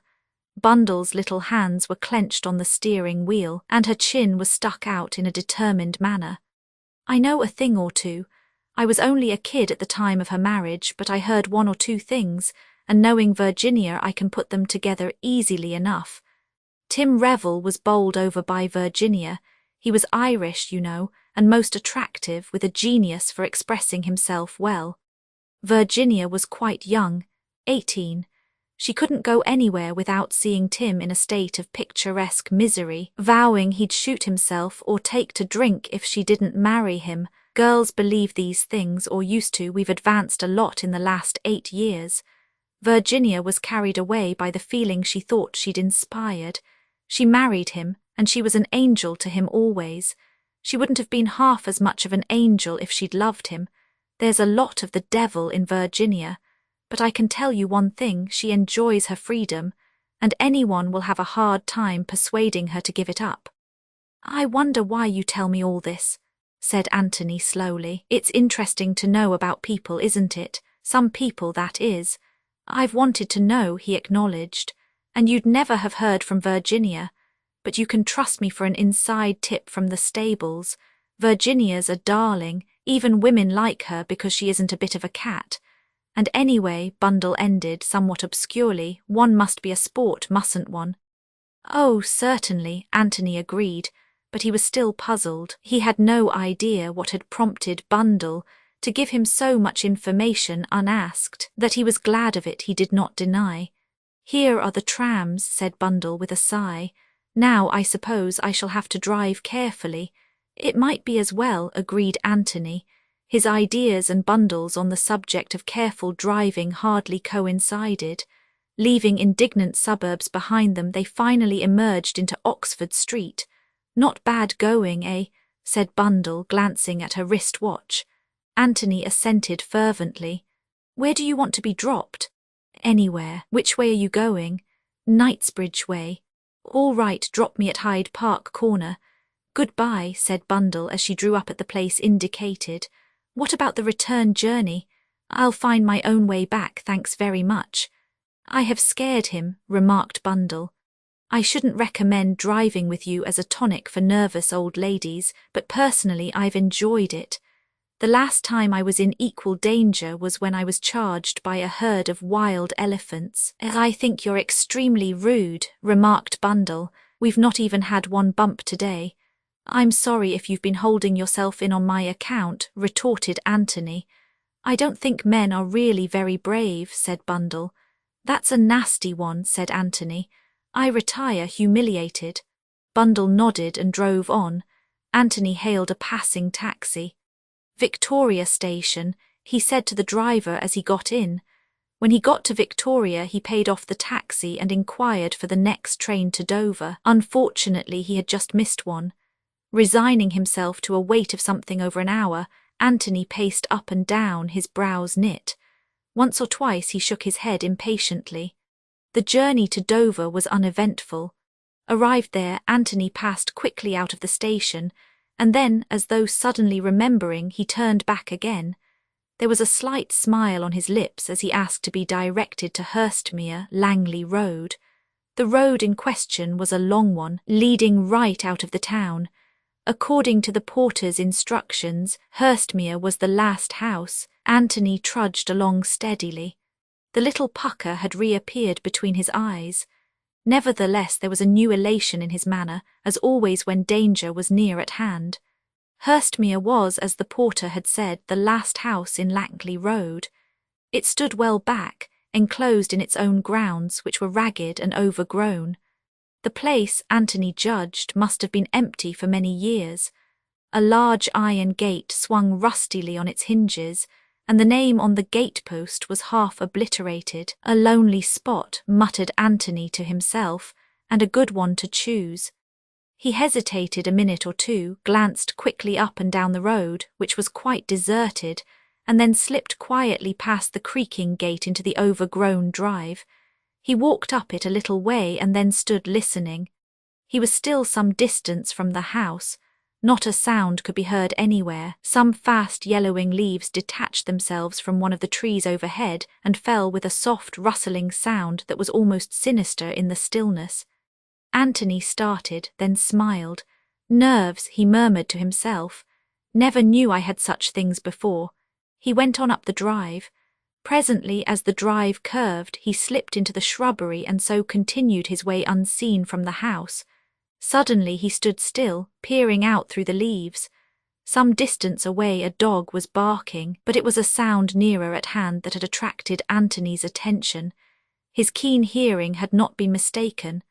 A man came rapidly round the corner of the house, a short, square, thick-set man, foreign in appearance. He did not pause but walked steadily on, circling the house and disappearing again. Anthony nodded to himself. "Sentry," he murmured. "They do the thing quite well." As soon as he had passed, Anthony went on, diverging to the left and so following in the footsteps of the sentry. His own footsteps were quite noiseless. The wall of the house was on his right, and presently he came to where a broad blur of light fell on the gravelled walk. The sound of several men talking together was clearly audible. "My God, what double-dyed idiots," murmured Anthony to himself. "It would serve them right to be given a fright." He stole up to the window, stooping a little so that he should not be seen. Presently he lifted his head very carefully to the level of the sill and looked in. 6 men were sprawling round a table. 4 of them were big thick-set men with high cheekbones and eyes set in Magyar slanting fashion. The other 2 were rat-like little men with quick gestures. The language that was being spoken was French, but the 4 big men spoke it with uncertainty and a hoarse guttural intonation. "The boss," growled one of these. "When will he be here?" One of the smaller men shrugged his shoulders. "Any time now." "About time, too," growled the first man. "I have never seen him, this boss of yours, but oh, what great and glorious work might we not have accomplished in these days of idle waiting." "Fool," said the other little man bitingly. "Getting nabbed by the police is all the great and glorious work you and your precious lot would have been likely to accomplish. A lot of blundering guerrillas." "Aha," roared another big thick-set fellow. "You insult the comrades. I will soon set the sign of the red hand round your throat." He half rose, glaring ferociously at the Frenchman, but one of his companions pulled him back again. "No quarrelling," he grunted. "We are to work together. From all I heard, this King Victor doesn't stand for being disobeyed." In the darkness, Anthony heard the footsteps of the sentry coming his round again, and he drew back behind a bush. "Who's that?" said one of the men inside. "Carlo going his rounds." "Oh, what about the prisoner?" "He's all right, coming round pretty fast now. He's recovered well from the crack on the head we gave him." Anthony moved gently away. "God, what a lot," he muttered. "They discuss their affairs with an open window, and that fool Carlo goes his round with the tread of an elephant and the eyes of a bat. And to crown all, the Slovakians and the French are on the point of coming to blows. King Victor's headquarters seem to be in a parlous condition. It would amuse me very much to teach them a lesson." He stood irresolute for a minute, smiling to himself. From somewhere above his head came a stifled groan. Anthony looked up. The groan came again. Anthony glanced quickly from left to right. Carlo was not due round again just yet. He grasped the heavy Virginia creeper and climbed nimbly till he reached the sill of a window. The window was shut, but with a tool from his pocket he soon succeeded in forcing up the catch. He paused a minute to listen, then sprang lightly inside the room. There was a bed in the far corner, and on that bed a man was lying, his figure barely discernible in the gloom.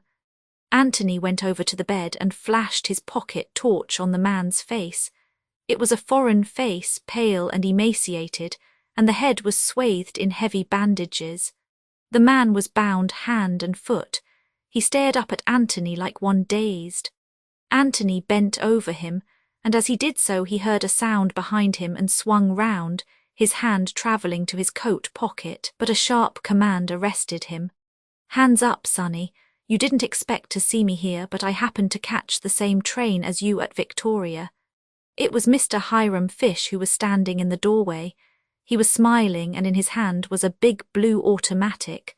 25 Tuesday night at Chimneys. Lord Caterham, Virginia and Bundle were sitting in the library after dinner. It was Tuesday evening.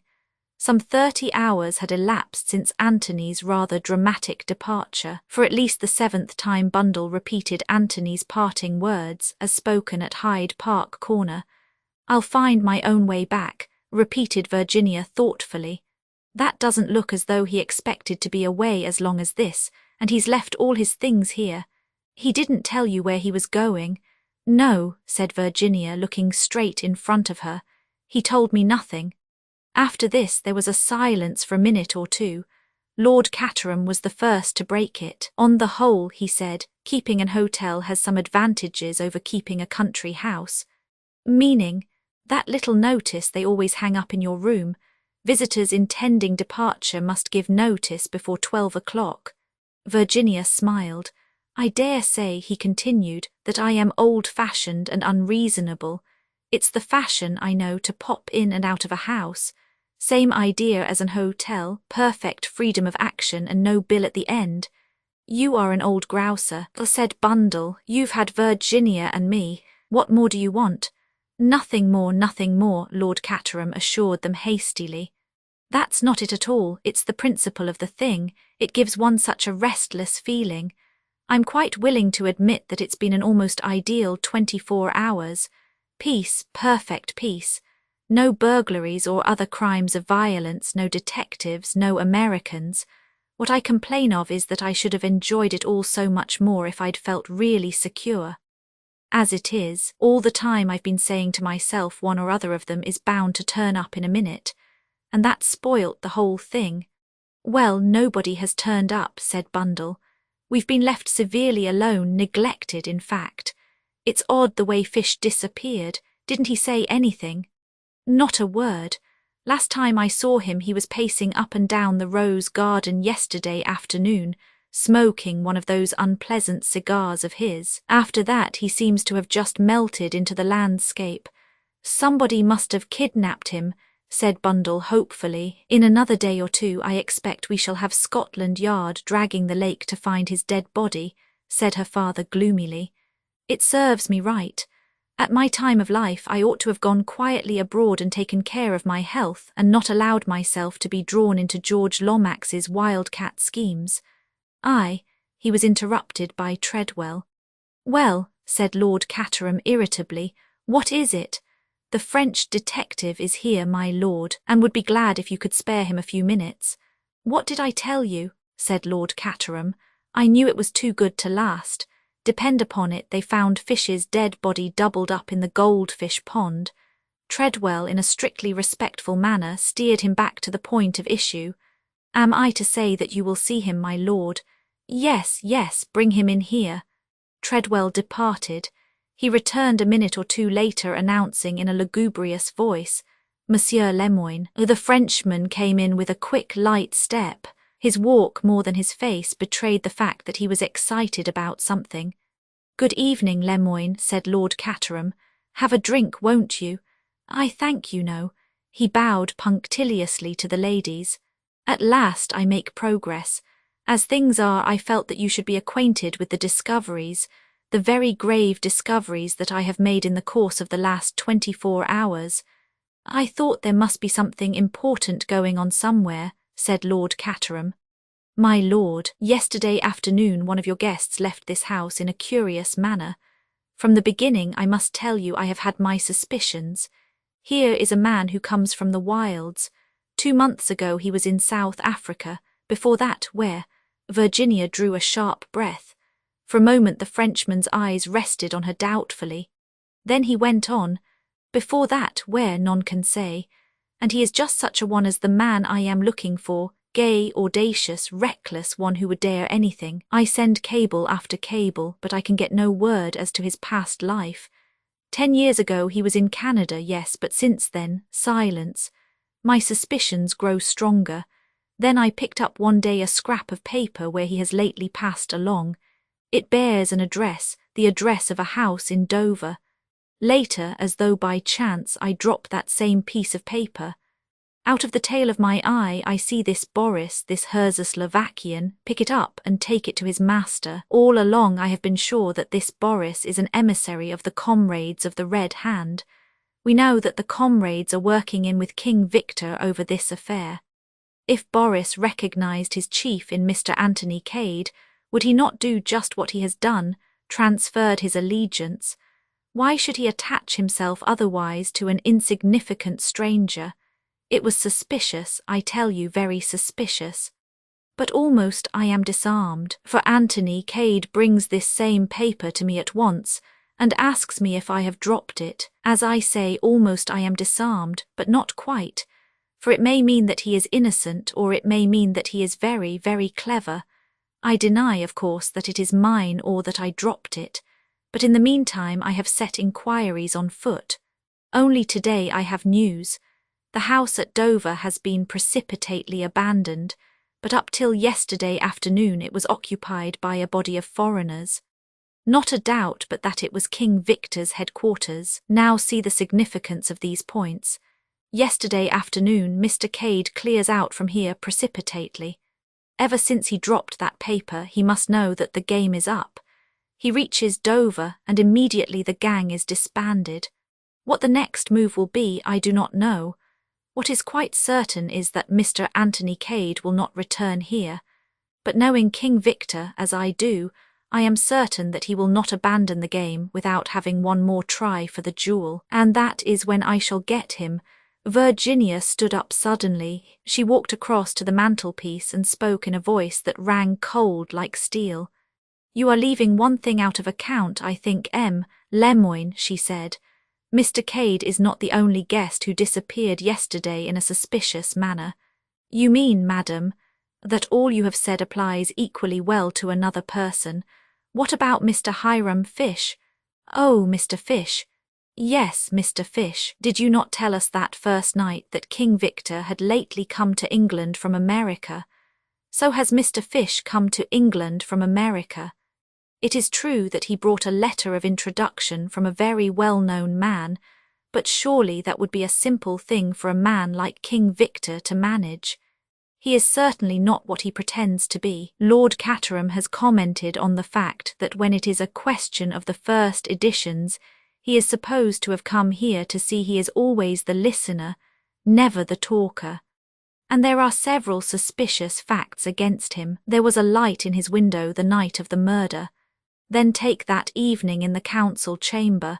When I met him on the terrace, he was fully dressed. He could have dropped the paper. You didn't actually see Mr. Cade do so. Mr. Cade may have gone to Dover. If he did, it was simply to investigate. He may have been kidnapped there. I say that there is far more suspicion attaching to Mr. Fish's actions than to Mr. Cade's. The Frenchman's voice rang out sharply. "From your point of view, that well may be, madam, I do not dispute it, and I agree that Mr. Fish is not what he seems. Well then, but that makes no difference. You see, madam, Mr. Fish is a Pinkerton's man." "What?" cried Lord Caterham. "Yes, Lord Caterham. He came over here to trail King Victor. Superintendent Battle and I have known this for some time." Virginia said nothing. Very slowly she sat down again. With those few words, the structure that she had built up so carefully was scattered in ruins about her feet. "You see," Lemoyne was continuing, "we have all known that eventually King Victor would come to Chimneys. It was the one place we were sure of catching him." Virginia looked up with an odd light in her eyes, and suddenly she laughed. "You've not caught him yet," she said. Lemoyne looked at her curiously. "No, madam, but I shall. He's supposed to be rather famous for outwitting people, isn't he?" The Frenchman's face darkened with anger. "This time it will be different," he said between his teeth. "He's a very attractive fellow," said Lord Caterham. "Very attractive, but surely why you said he was an old friend of yours, Virginia." "That is why," said Virginia composedly. "I think Lemoyne must be making a mistake." And her eyes met the detective steadily, but he appeared in no wise discomfited. "Time will show, madam," he said. "Do you pretend that it was he who shot Prince Michael?" she asked presently. Certainly, but Virginia shook her head. Oh no, she said. Oh no, that is one thing I am quite sure of. Anthony Cade never killed Prince Michael. Lemoyne was watching her intently. There is a possibility that you are right, madam, he said slowly. A possibility, that is all. It may have been the Czechoslovakian Boris who exceeded his orders and fired that shot. Who knows, Prince Michael may have done him some great wrong and the man sought revenge. He looks a murderous sort of fellow, agreed Lord Caterham. The housemaids, I believe, scream when he passes them in the passages. Well, said Lemoyne, I must be going. Now, I felt it was due to you, my lord, to know exactly how things stand. Very kind of you, I'm sure, said Lord Caterham. Quite certain you won't have a drink. All right then. Good night. I hate that man with his prim little black beard and his eyeglasses, said Bundle as soon as the door had shut behind him. I hope Anthony does snoo him. I'd love to see him dancing with rage. What do you think about it all, Virginia? I don't know, said Virginia. I'm tired. I shall go up to bed. Not a bad idea, said Lord Caterham. It's 11:30. As Virginia was crossing the wide hall, she caught sight of a broad back that seemed familiar to her discreetly vanishing through a side door. Superintendent Battle, she called imperiously. The superintendent, for it was indeed he, retraced his steps with a shade of unwillingness. Yes, Mrs. Revel, Lemoyne has been here. He says, tell me, is it true, really true, that Mr. Fish is an American detective? Superintendent Battle nodded. That's right. You have known it all along. Again Superintendent Battle nodded. Virginia turned away towards the staircase. I see, she said. Thank you. Until that minute she had refused to believe, and now, sitting down before her dressing table in her own room, she faced the question squarely. Every word that Anthony had said came back to her fraught with a new significance. Was this the trade that he had spoken of, the trade that he had given up? But then, an unusual sound disturbed the even tenor of her meditations. She lifted her head with a start. Her little gold clock showed the hour to be after 1. Nearly 2 hours she had sat here thinking. Again the sound was repeated. A sharp tap on the window pane. Virginia went to the window and opened it. Below on the pathway was a tall figure which, even as she looked, stooped for another handful of gravel. For a moment Virginia's heart beat faster. Then she recognized the massive strength and square-cut outline of the Czechoslovakian Boris. Yes, she said in a low tone. What is it? At the moment it did not strike her as strange that Boris should be throwing gravel at her window at this hour of the night. What is it? She repeated impatiently. I come from the master, said Boris in a low tone which nevertheless carried perfectly. He has sent for you. He made the statement in a perfectly matter-of-fact tone. Sent for me? Yes, I am to bring you to him. There is a note. I will throw it up to you. Virginia stood back a little, and a slip of paper weighted with a stone fell accurately at her feet. She unfolded it and read, My dear Anthony had written, I'm in a tight place, but I mean to win through. Will you trust me and come to me? For quite 2 minutes Virginia stood there, immovable, reading those few words over again and again. She raised her head, looking round the well-appointed luxury of the bedroom as though she saw it with new eyes. Then she leaned out of the window again. What am I to do? She asked. The detectives are the other side of the house, outside the council chamber. Come down and out through this side door. I will be there. I have a car waiting outside in the road. Virginia nodded. Quickly she changed her dress for one of fawn tricot and pulled on a little fawn leather hat. Then, smiling a little, she wrote a short note, addressed it to Bundle and pinned it to the pincushion. She stole quietly downstairs and undid the bolts of the side door. Just a moment she paused, then, with a little gallant toss of the head, the same toss of the head which her ancestors had gone into action in the Crusades, she passed through. 26, the 13th of October at 10 o'clock on the morning of Wednesday, the 13th of October, Anthony Cade walked into Harridge's hotel and asked for Baron Lolloprechzil, who was occupying a suite there. After suitable and imposing delay, Anthony was taken to the suite in question. The Baron was standing on the hearthrug in a correct and stiff fashion. Little Captain Andrassy, equally correct as to demeanour, but with a slightly hostile attitude, was also present. The usual bows, clicking of heels, and other formal greetings of etiquette took place. Anthony was, by now, thoroughly conversant with the routine. "You will forgive this early call, I trust, Baron," he said cheerfully, laying down his hat and stick on the table. "As a matter of fact, I have a little business proposition to make to you." "Ha, is that so?" said the Baron. Captain Andrassy, who had never overcome his initial distrust of Anthony, looked suspicious.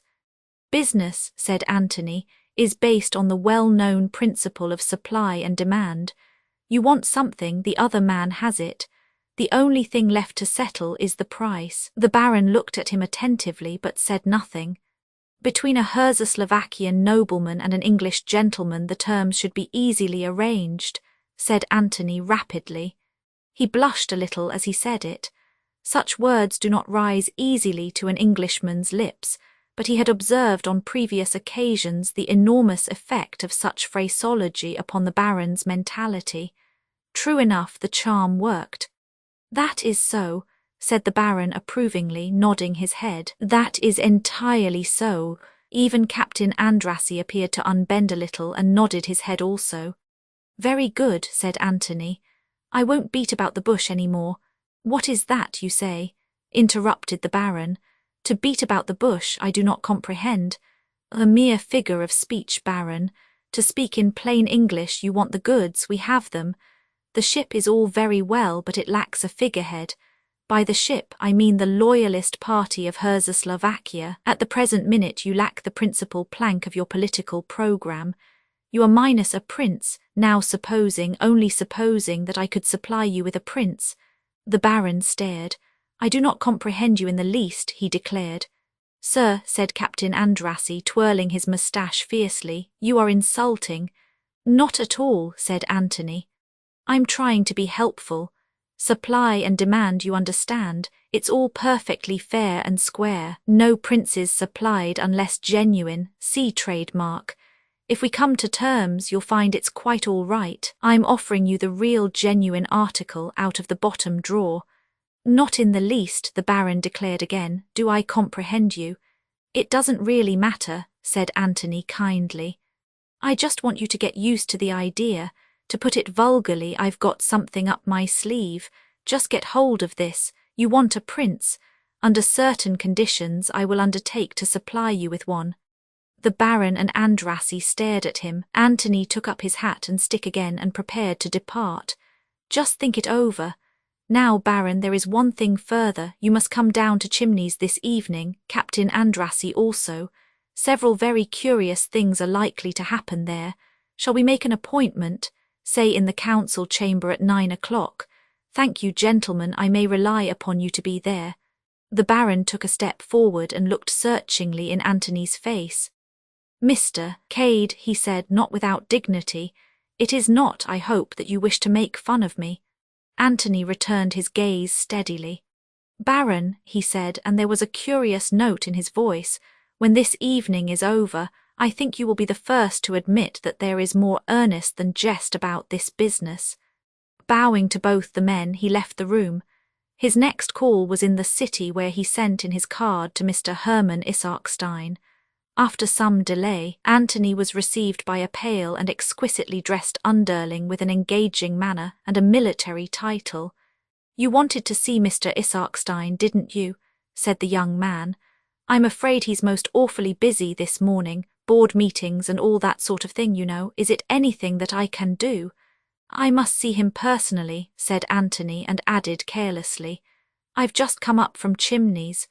The young man was slightly staggered by the mention of Chimneys. "Oh," he said doubtfully. "Well, I'll see." "Tell him it's important," said Anthony. "Message from Lord Caterham," suggested the young man. "Something of the kind," said Anthony, "but it's imperative that I should see Mr. Isarkstein at once." 2 minutes later, Anthony was conducted into a sumptuous inner sanctum where he was principally impressed by the immense size and roomy depths of the leather-covered armchairs. Mr. Isarkstein rose to greet him. "You must forgive my looking you up like this," said Anthony. "I know that you're a busy man and I'm not going to waste more of your time than I can help. It's just a little matter of business that I want to put before you." Isarkstein looked at him attentively for a minute or two out of his beady black eyes. "Have a cigar," he said unexpectedly, holding out an open box. "Thank you," said Anthony. "I don't mind if I do." He helped himself. "It's about this Slovakian business," continued Anthony as he accepted a match. He noted the momentary flickering of the other's steady gaze. The murder of Prince Michael must have rather upset the apple cart. Mr. Isarkstein raised one eyebrow, murmured interrogatively, and transferred his gaze to the ceiling. "Oil," said Anthony, thoughtfully surveying the polished surface of the desk. "Wonderful thing, oil." He felt the slight start the financier gave. "Do you mind coming to the point, Mr. Cade?" "Not at all. I imagine, Mr. Isarkstein, that if those oil concessions are granted to another company you won't be exactly pleased about it." "What's the proposition?" asked the other, looking straight at him, a suitable claimant to the throne, full of pro-British sympathies. "Where have you got him?" "That's my business." Isarkstein acknowledged the retort by a slight smile. His glance had grown hard and keen. "The genuine article. I can't stand for any funny business. The absolute genuine article. Straight. I'll take your word for it." "You don't seem to take much convincing," said Anthony, looking curiously at him. Hermann Isarkstein smiled. "I shouldn't be where I am now if I hadn't learnt to know whether a man is speaking the truth or not," he replied simply. "What terms do you want?" "The same loan on the same conditions that you offered to Prince Michael." "What about yourself?" "For the moment, nothing, except that I want you to come down to Chimneys tonight." "No," said Isarkstein, some decision. "I can't do that." "Why? Dining out, rather an important dinner." "All the same, I'm afraid you'll have to cut it out for your own sake." "What do you mean?" Anthony looked at him for a full minute before he said slowly, "Do you know that they've found the revolver, the one Michael was shot with? Do you know where they found it? In your suitcase." "What?" Isarkstein almost leapt from his chair. His face was frenzied. "What are you saying? What do you mean?" "I'll tell you." Very obligingly, Anthony narrated the occurrences in connection with the finding of the revolver. As he spoke, the other's face assumed a greyish tinge of absolute terror. "But it's false," he screamed out as Anthony finished. "I never put it there. I know nothing about it. It is a plot." "Don't excite yourself," said Anthony soothingly. "If that's the case, you'll easily be able to prove it." "Prove it? How can I prove it?" "If I were you," said Anthony gently, "I'd come to Chimneys tonight." Isarkstein looked at him doubtfully. "You advise it?" Anthony leant forward and whispered to him. The financier fell back in amazement, staring at him. "You actually mean—" "Come and see," said Anthony. 27 the 13th of October, Cont. The clock in the council chamber struck 9. "Well," said Lord Caterham with a deep sigh, "here they all are, just like little Bo Peep's flock, back again and wagging their tails behind them." He looked sadly round the room. "Organ grinder complete with monkey," he murmured, fixing the Baron with his eye. "Nosy Parker of Throgmorton Street." "I think you're rather unkind to the Baron," protested Bundle, to whom these confidences were being poured out. "He told me that he considered you the perfect example of English hospitality amongst the haut noblesse." "I dare say," said Lord Caterham. "He's always saying things like that. It makes him most fatiguing to talk to, but I can tell you I'm not nearly as much of the hospitable English gentleman as I was. As soon as I can, I shall let Chimneys to an enterprising American and go and live in an hotel. There, if anyone worries you, you can just ask for your bill and go." "Cheer up," said Bundle. "We seem to have lost Mr. Fish for good." "I always found him rather amusing," said Lord Caterham, who was in a contradictory temper. "It's that precious young man of yours who has let me in for this. Why should I have this board meeting called in my house? Why doesn't he rent the Larches or Elmhurst or some nice villa residence like that at Streatham and hold his company meetings there?" Wrong atmosphere, said Bundle. No one is going to play any tricks on us, I hope, said her father nervously. I don't trust that French fellow, Lemoyne. The French police are up to all sorts of dodges. Put India rubber bands round your arm and then reconstruct the crime and make you jump, and it's registered on a thermometer. I know that when they call out who killed Prince Michael, I shall register 122 or something perfectly frightful, and they'll haul me off to jail at once. The door opened and Treadwell announced, Mr. George Lomax, Mr. Eversley. Enter Codders, followed by faithful dog, murmured Bundle. Bill made a bee-line for her, whilst George greeted Lord Caterham in the genial manner he assumed for public occasions. My dear Caterham, said George, shaking him by the hand, I got your message and came over, of course. Very good of you, my dear fellow, very good of you, delighted to see you. Lord Caterham's conscience always drove him on to an excess of geniality when he was conscious of feeling none. Not that it was my message, but that doesn't matter at all. In the meantime, Bill was attacking Bundle in an undertone. I say, what's it all about? What's this I hear about Virginia bolting off in the middle of the night? She's not been kidnapped, has she? Oh, no, said Bundle. She left a note pinned to the pincushion in the orthodox fashion. She's not gone off with anyone, has she? Not with that colonial Johnny. I never liked the fellow, and from all I hear there seems to be an idea floating around that he himself is the super crook. But I don't quite see how that can be. Why not? Well, this King Victor was a French fellow, and Cade's English enough. You don't happen to have heard that King Victor was an accomplished linguist and moreover was half Irish? Oh, Lord, then that's why he's made himself scarce, is it? I don't know about his making himself scarce. He disappeared the day before yesterday, as you know. But this morning we got a wire from him saying he would be down here at 9 p.m. tonight and suggesting that Codders should be asked over. All these other people have turned up as well, asked by Mr. Cade. It is a gathering, said Bill, looking round. One French detective by window, one English ditto by fireplace, strong foreign element. The stars and stripes don't seem to be represented. Bundle shook her head.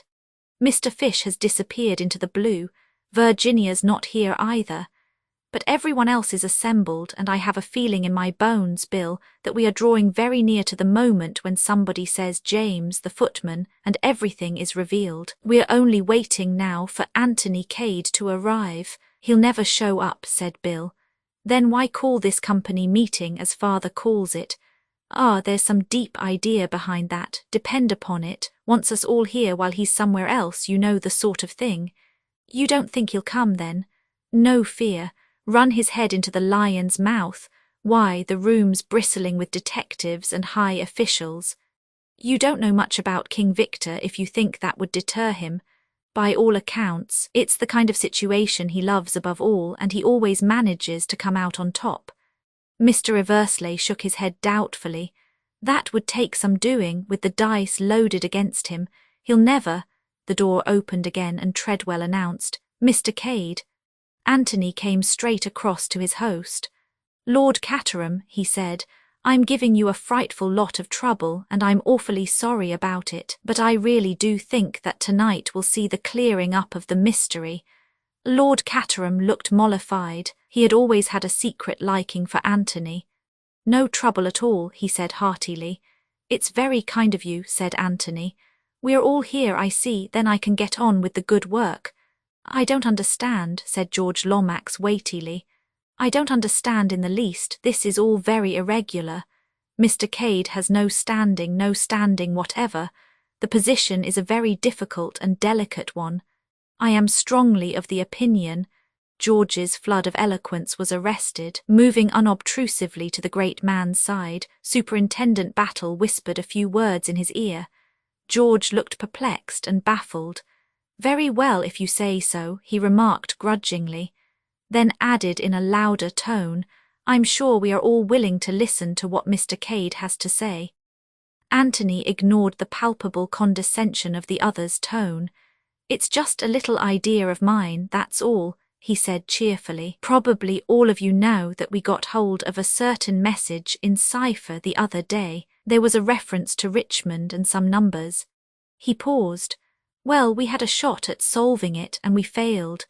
Now in the late Count Styoptich's memoirs, which I happen to have read, there is a reference to a certain dinner, a flower dinner which everyone attended wearing a badge representing a flower.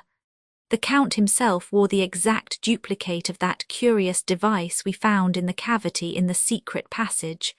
It represented a rose. If you remember, it was all rows of things, buttons, letter E's, and finally rows of knitting. Now, gentlemen, what is there in this house that is arranged in rows? Books, isn't that so? Add to that in the catalogue of Lord Caterham's library there is a book called The Life of the Earl of Richmond, and I think you will get a very fair idea of the hiding place. Starting at the volume in question, and using the numbers to denote shelves and books, I think you will find that the object of our search is concealed in a dummy book, or in a cavity behind a particular book. Anthony looked round modestly, obviously waiting for applause. Upon my word, that's very ingenious, said Lord Caterham. Quite ingenious, admitted George condescendingly. But it remains to be seen, Anthony laughed. The proof of the pudding's in the eating, eh? Well, I'll soon settle that for you. He sprang to his feet. I'll go to the library. He got no further. Lemoyne moved forward from the window. Just one moment, Mr. Cade, you permit Lord Caterham. He went to the writing table and hurriedly scribbled a few lines. He sealed them up in an envelope and then rang the bell. Treadwell appeared in answer to it. Lemoyne handed him the note. See that is delivered at once, if you please. Very good, sir, said Treadwell. With his usual dignified tread he withdrew. Anthony, who had been standing irresolute, sat down again. What's the big idea, Lemoyne?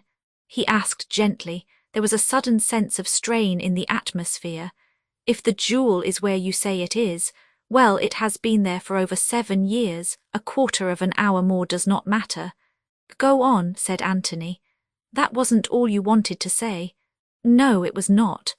At this juncture it is unwise to permit any one person to leave the room, especially if that person has rather questionable antecedents. Anthony raised his eyebrows and lighted a cigarette. I suppose a vagabond life is not very respectable, he mused. 2 months ago, Mr. Cade, you were in South Africa. That is admitted. Where were you before that? Anthony leaned back in his chair, idly blowing smoke rings. Canada, wild northwest. Are you sure you were not in prison, a French prison? Automatically, Superintendent Battle moved a step nearer the door, as if to cut off a retreat that way, but Anthony showed no signs of doing anything dramatic. Instead, he stared at the French detective and then burst out laughing. My poor Lemoyne, it is a monomania with you. You do indeed see King Victor everywhere. So you fancy that I am that interesting gentleman. Do you deny it? Anthony brushed a fleck of ash from his coat sleeve. I never deny anything that amuses me, he said lightly. But the accusation is really too ridiculous. Ah, you think so? The Frenchman leant forward. His face was twitching painfully, and yet he seemed perplexed and baffled, as though something in Anthony's manner puzzled him. What if I tell you, monsieur, that this time, I am out to get King Victor and nothing shall stop me? Very laudable, was Anthony's comment. You've been out to get him before, though, haven't you, Lemoyne? And he's got the better of you. Aren't you afraid that may happen again? He's a slippery fellow, by all accounts. The conversation had developed into a duel between the detective and Anthony. Everyone else in the room was conscious of the tension. It was a fight to a finish between the Frenchman, painfully in earnest, and the man who smoked so calmly and whose words seemed to show that he had not a care in the world. If I were you, Lemoyne, continued Anthony, I should be very, very careful, watch your step and all that sort of thing. This time, said Lemoyne grimly, there will be no mistake. You seem very sure about it all, said Anthony. But there's such a thing as evidence, you know. Lemoyne smiled, and something in his smile seemed to attract Anthony's attention. He sat up and stubbed out his cigarette. You saw that note I wrote just now, said the French detective. It was to my people at the inn. Yesterday I received from France the fingerprints and the Bertillon measurements of King Victor, the so-called Captain O'Neill. I have asked for them to be sent up to me here. In a few minutes we shall know whether you are the man. Anthony stared steadily at him. Then a little smile crept over his face. You're really rather clever, Lemoyne. I never thought of that. The documents will arrive, you will induce me to dip my fingers in the ink or something equally unpleasant. You will measure my ears and look for my distinguishing marks, and if they agree— Well, said Lemoyne, if they agree, Anthony leaned forward in his chair. Well, if they do agree, he said very gently, what then? What then? The detective seemed taken aback. But I shall have proved then that you are King Victor. But for the first time a shade of uncertainty crept into his manner. That will doubtless be a great satisfaction to you, said Anthony, but I don't quite see where it's going to hurt me. I'm not admitting anything, but supposing, just for the sake of argument, that I was King Victor, I might be trying to repent, you know. Repent? That's the idea. Put yourself in King Victor's place, Lemoyne. Use your imagination. You've just come out of prison. You're getting on in life. You've lost the first fine rapture of the adventurous life. Say even that you meet a beautiful girl. You think of marrying and settling down somewhere in the country where you can grow vegetable marrows. You decide from henceforth to lead a blameless life. Put yourself in King Victor's place. Can't you imagine feeling like that? I do not think that I should feel like that, said Lemoyne with a sardonic smile. Perhaps you wouldn't, admitted Anthony. But then you're not King Victor, are you? You can't possibly know what he feels like. But it is nonsense what you are saying there, spluttered the Frenchman. Oh no, it isn't. Come now, Lemoyne, if I'm King Victor, what have you against me after all? You could never get the necessary evidence in the old days, remember. I've served my sentence and that's all there is to it. I suppose you could arrest me for the French equivalent of loitering with intent to commit a felony, but that would be poor satisfaction, wouldn't it? You forget, said Lemoyne. America, how about this business of obtaining money under false pretenses and passing yourself off as Prince Nicholas Obolovich? No good, Lemoyne, said Anthony. I was nowhere near America at the time, and I can prove that easily enough.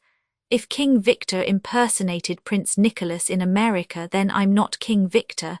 You're sure he was impersonated, that it wasn't the man himself? Superintendent Battle suddenly interposed. The man was an impostor, all right, Mr. Cade. I wouldn't contradict you, Battle, said Anthony. You have such a habit of being always right. Are you equally sure that Prince Nicholas died in the Congo? Battle looked at him curiously. I wouldn't swear to that, sir, but it's generally believed. Careful, man, what's your motto? Plenty of rope, I've taken a leaf out of your book, I've given M. Lemoyne plenty of rope. I've not denied his accusations. But all the same, I'm afraid he's going to be disappointed. You see, I always believe in having something up one's sleeve. Anticipating that some little unpleasantness might arise here, I took the precaution to bring a trump card along with me. Or rather, he is upstairs.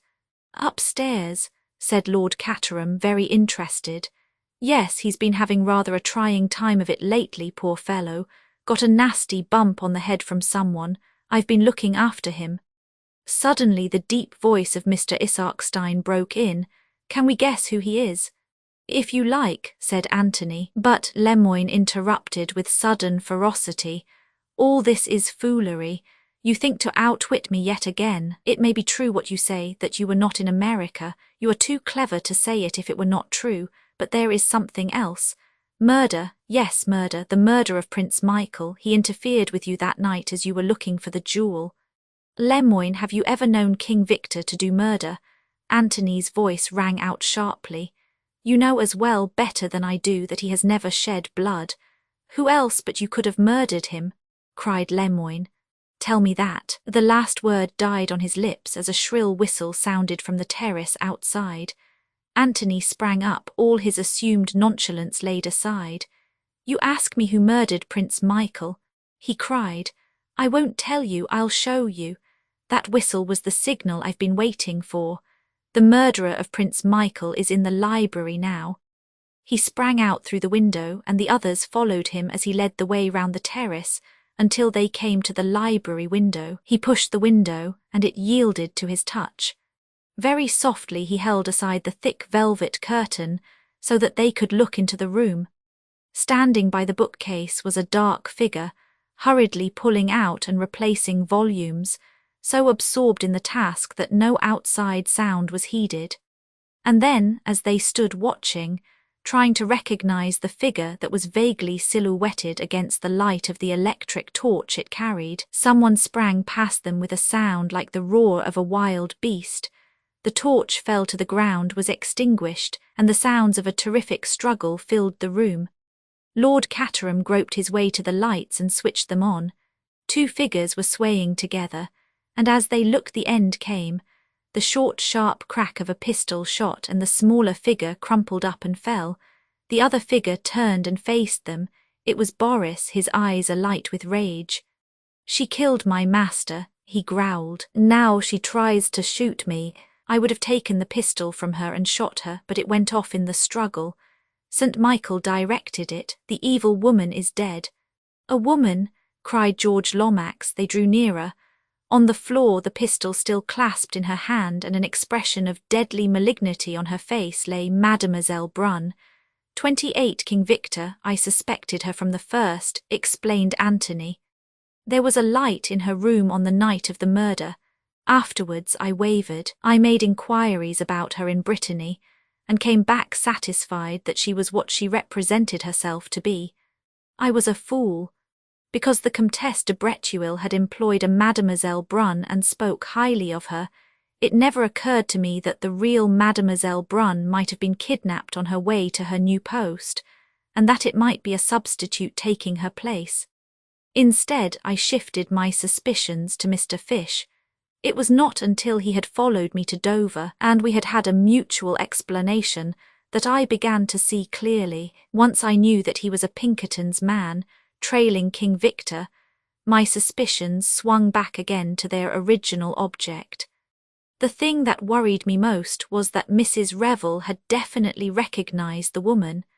Then I remembered that it was only after I had mentioned her being Madame de Bretuil's governess, and all she had said was that accounted for the fact that the woman's face was familiar to her. Superintendent Battle will tell you that a deliberate plot was formed to keep Mrs. Revel from coming to Chimneys. Nothing more nor less than a dead body, in fact. And though the murder was the work of the comrades of the Red Hand, punishing supposed treachery on the part of the victim, the staging of it, and the absence of the comrade's sign manual, pointed to some abler intelligence directing operations. From the first, I suspected some connection with Czechoslovakia. Mrs. Revel was the only member of the house party who had been to the country. I suspected at first that someone was impersonating Prince Michael, but that proved to be a totally erroneous idea. When I realized the possibility of Mademoiselle Brunn's being an impostor, and added to that the fact that her face was familiar to Mrs. Revel, I began to see daylight. It was evidently very important that she should not be recognized, and Mrs. Revel was the only person likely to do so. "But who was she?" said Lord Caterham. "Someone Mrs. Revel had known in Czechoslovakia. I think the Baron might be able to tell us," said Anthony. The Baron stared at him, then down at the motionless figure. "Look well," said Anthony. "Don't be put off by the make-up. She was an actress once, remember." The Baron stared again. Suddenly he started. "God in heaven," he breathed, "it is not possible." "What is not possible?" asked George. "Who is the lady? You recognize her, Baron?" No, it is not possible." The Baron continued to mutter. "She was killed, they were both killed. On the steps of the palace, her body was recovered." "Mutilated and unrecognizable," Anthony reminded him. "She managed to put up a bluff. I think she escaped to America and has spent a good many years lying low in deadly terror of the comrades of the Red Hand. They promoted the revolution, remember, and to use an expressive phrase, they always had it in for her. Then King Victor was released, and they planned to recover the diamond together. She was searching for it that night when she came suddenly upon Prince Michael, and he recognized her. There was never much fear of her meeting him in the ordinary way of things. Royal guests don't come in contact with governesses, and she could always retire with a convenient migraine, as she did the day the Baron was here. However, she met Prince Michael face to face when she least expected it. Exposure and disgrace stared her in the face. She shot him. It was she who placed the revolver in Isarkstein's suitcase so as to confuse the trail, and she who returned the letters. Lemoyne moved forward. She was coming down to search for the jewel that night, you say, he said. Might she not have been going to meet her accomplice, King Victor, who was coming from outside? What do you say to that? Anthony sighed. Still at it, my dear Lemoyne. How persistent you are. You won't take my hint that I've got a trump card up my sleeve. But George, whose mind worked slowly, now broke in. I am still completely at sea. Who was this lady, Baron? You recognize her, it seems. But the Baron drew himself up and stood very straight and stiff. You are in error, Mr. Lomax. To my knowledge I have not this lady seen before. A complete stranger she is to me. But, George stared at him, bewildered. The Baron took him into a corner of the room and murmured something into his ear. Anthony watched with a good deal of enjoyment, George's face turning slowly purple, his eyes bulging, and all the incipient symptoms of apoplexy. A murmur of George's throaty voice came to him. Certainly, by all means, no need at all. Complicate situation, utmost discretion. Ah, Lemoyne hit the table sharply with his hand. I do not care about all this, the murder of Prince Michael, that was not my affair. I want King Victor. Anthony shook his head gently. I'm sorry for you, Lemoyne, you're really a very able fellow, but all the same you're going to lose the trick. I'm about to play my trump card. He stepped across the room and rang the bell. Treadwell answered it. A gentleman arrived with me this evening, Treadwell. Yes, sir, a foreign gentleman. Quite so. Will you kindly ask him to join us here as soon as possible? Yes, sir. Treadwell withdrew. Entry of the trump card. The mysterious Monsieur X, remarked Anthony. Who is he, can anyone guess? Putting two and two together, said Hermann Isarkstein. What with your mysterious hints this morning and your attitude this afternoon, I should say there was no doubt about it. Somehow or other you've managed to get hold of Prince Nicholas of Herzoslovakia. You think the same, Baron. I do, unless yet another impostor you have put forward, but that I will not believe. With me your dealings most honourable have been. Thank you, Baron. I shan't forget those words, so you are all agreed. His eyes swept round the circle of waiting faces. Only Lemoyne did not respond, but kept his eyes fixed sullenly on the table. Anthony's quick ears had caught the sound of footsteps outside in the hall. And yet, you know, he said with a queer smile, you're all wrong. He crossed swiftly to the door and flung it open. A man stood on the threshold, a man with a neat black beard, eyeglasses, and a foppish appearance slightly marred by a bandage round the head. Allow me to present you to the real Monsieur Lemoyne of the Sûreté. There was a rush and a scuffle, and then the nasal tones of Mr. Hiram Fish rose bland and reassuring from the window. No, you don't, Sonny, not this way. I have been stationed here this whole evening for the particular purpose of preventing your escape. You will observe that I have you covered well and good with this gun of mine. I came over to get you, and I've got you, but you sure are some lad. 29 further explanations. You owe us an explanation, I think, Mr. Cade, said Hermann Isarkstein somewhat later in the evening. There's nothing much to explain, said Anthony modestly. I went to Dover and Fish followed me under the impression that I was King Victor. We found a mysterious stranger imprisoned there, and as soon as we heard his story we knew where we were. The same idea again, you see, the real man kidnapped, and the false one, in this case King Victor himself, takes his place, but it seems that Battle here always thought there was something fishy about his French colleague, and wired to Paris for his fingerprints and other means of identification. Ah, cried the Baron, The fingerprints, the Bertillon measurements that scoundrel talked about. It was a clever idea, said Anthony. I admired it so much that I felt forced to play up. Besides, my doing so puzzled the false Lemoyne enormously. You see, as soon as I had given the tip about the rose and where the jewel really was, he was keen to pass on the news to his accomplice, and at the same time to keep us all in that room. The note was really to Mademoiselle Brunn. He told Treadwell to deliver it at once, and Treadwell did so by taking it upstairs to the schoolroom. Lemoyne accused me of being King Victor, by that means creating a diversion and preventing anyone from leaving the room. By the time all that had been cleared up and we adjourned to the library to look for the stone, he flattered himself that the stone would be no longer there to find. George cleared his throat. I must say, Mr. Cade, he said pompously, that I consider your action in that matter highly reprehensible. If the slightest hitch had occurred in your plans, one of our national possessions might have disappeared beyond the hope of recovery. It was foolhardy, Mr. Cade, reprehensibly foolhardy. I guess you haven't tumbled to the little idea, Mr. Lomax, said the drawling voice of Mr. Fish. That historic diamond was never behind the books in the library. Never, not on your life. You see, explained Anthony, that little device of Count Styleptich's stood for what it had originally stood for, a rose. When that dawned upon me on Monday afternoon, I went straight to the rose garden. Mr. Fish had already tumbled to the same idea. If, standing with your back to the sundial, you take 7 paces straight forward, then 8 to the left and 3 to the right, you come to some bushes of a bright red rose called Richmond. The house has been ransacked to find the hiding place, but nobody has thought of digging in the garden. I suggest a little digging party tomorrow morning. Then the story about the books in the library. An invention of mine to trap the lady.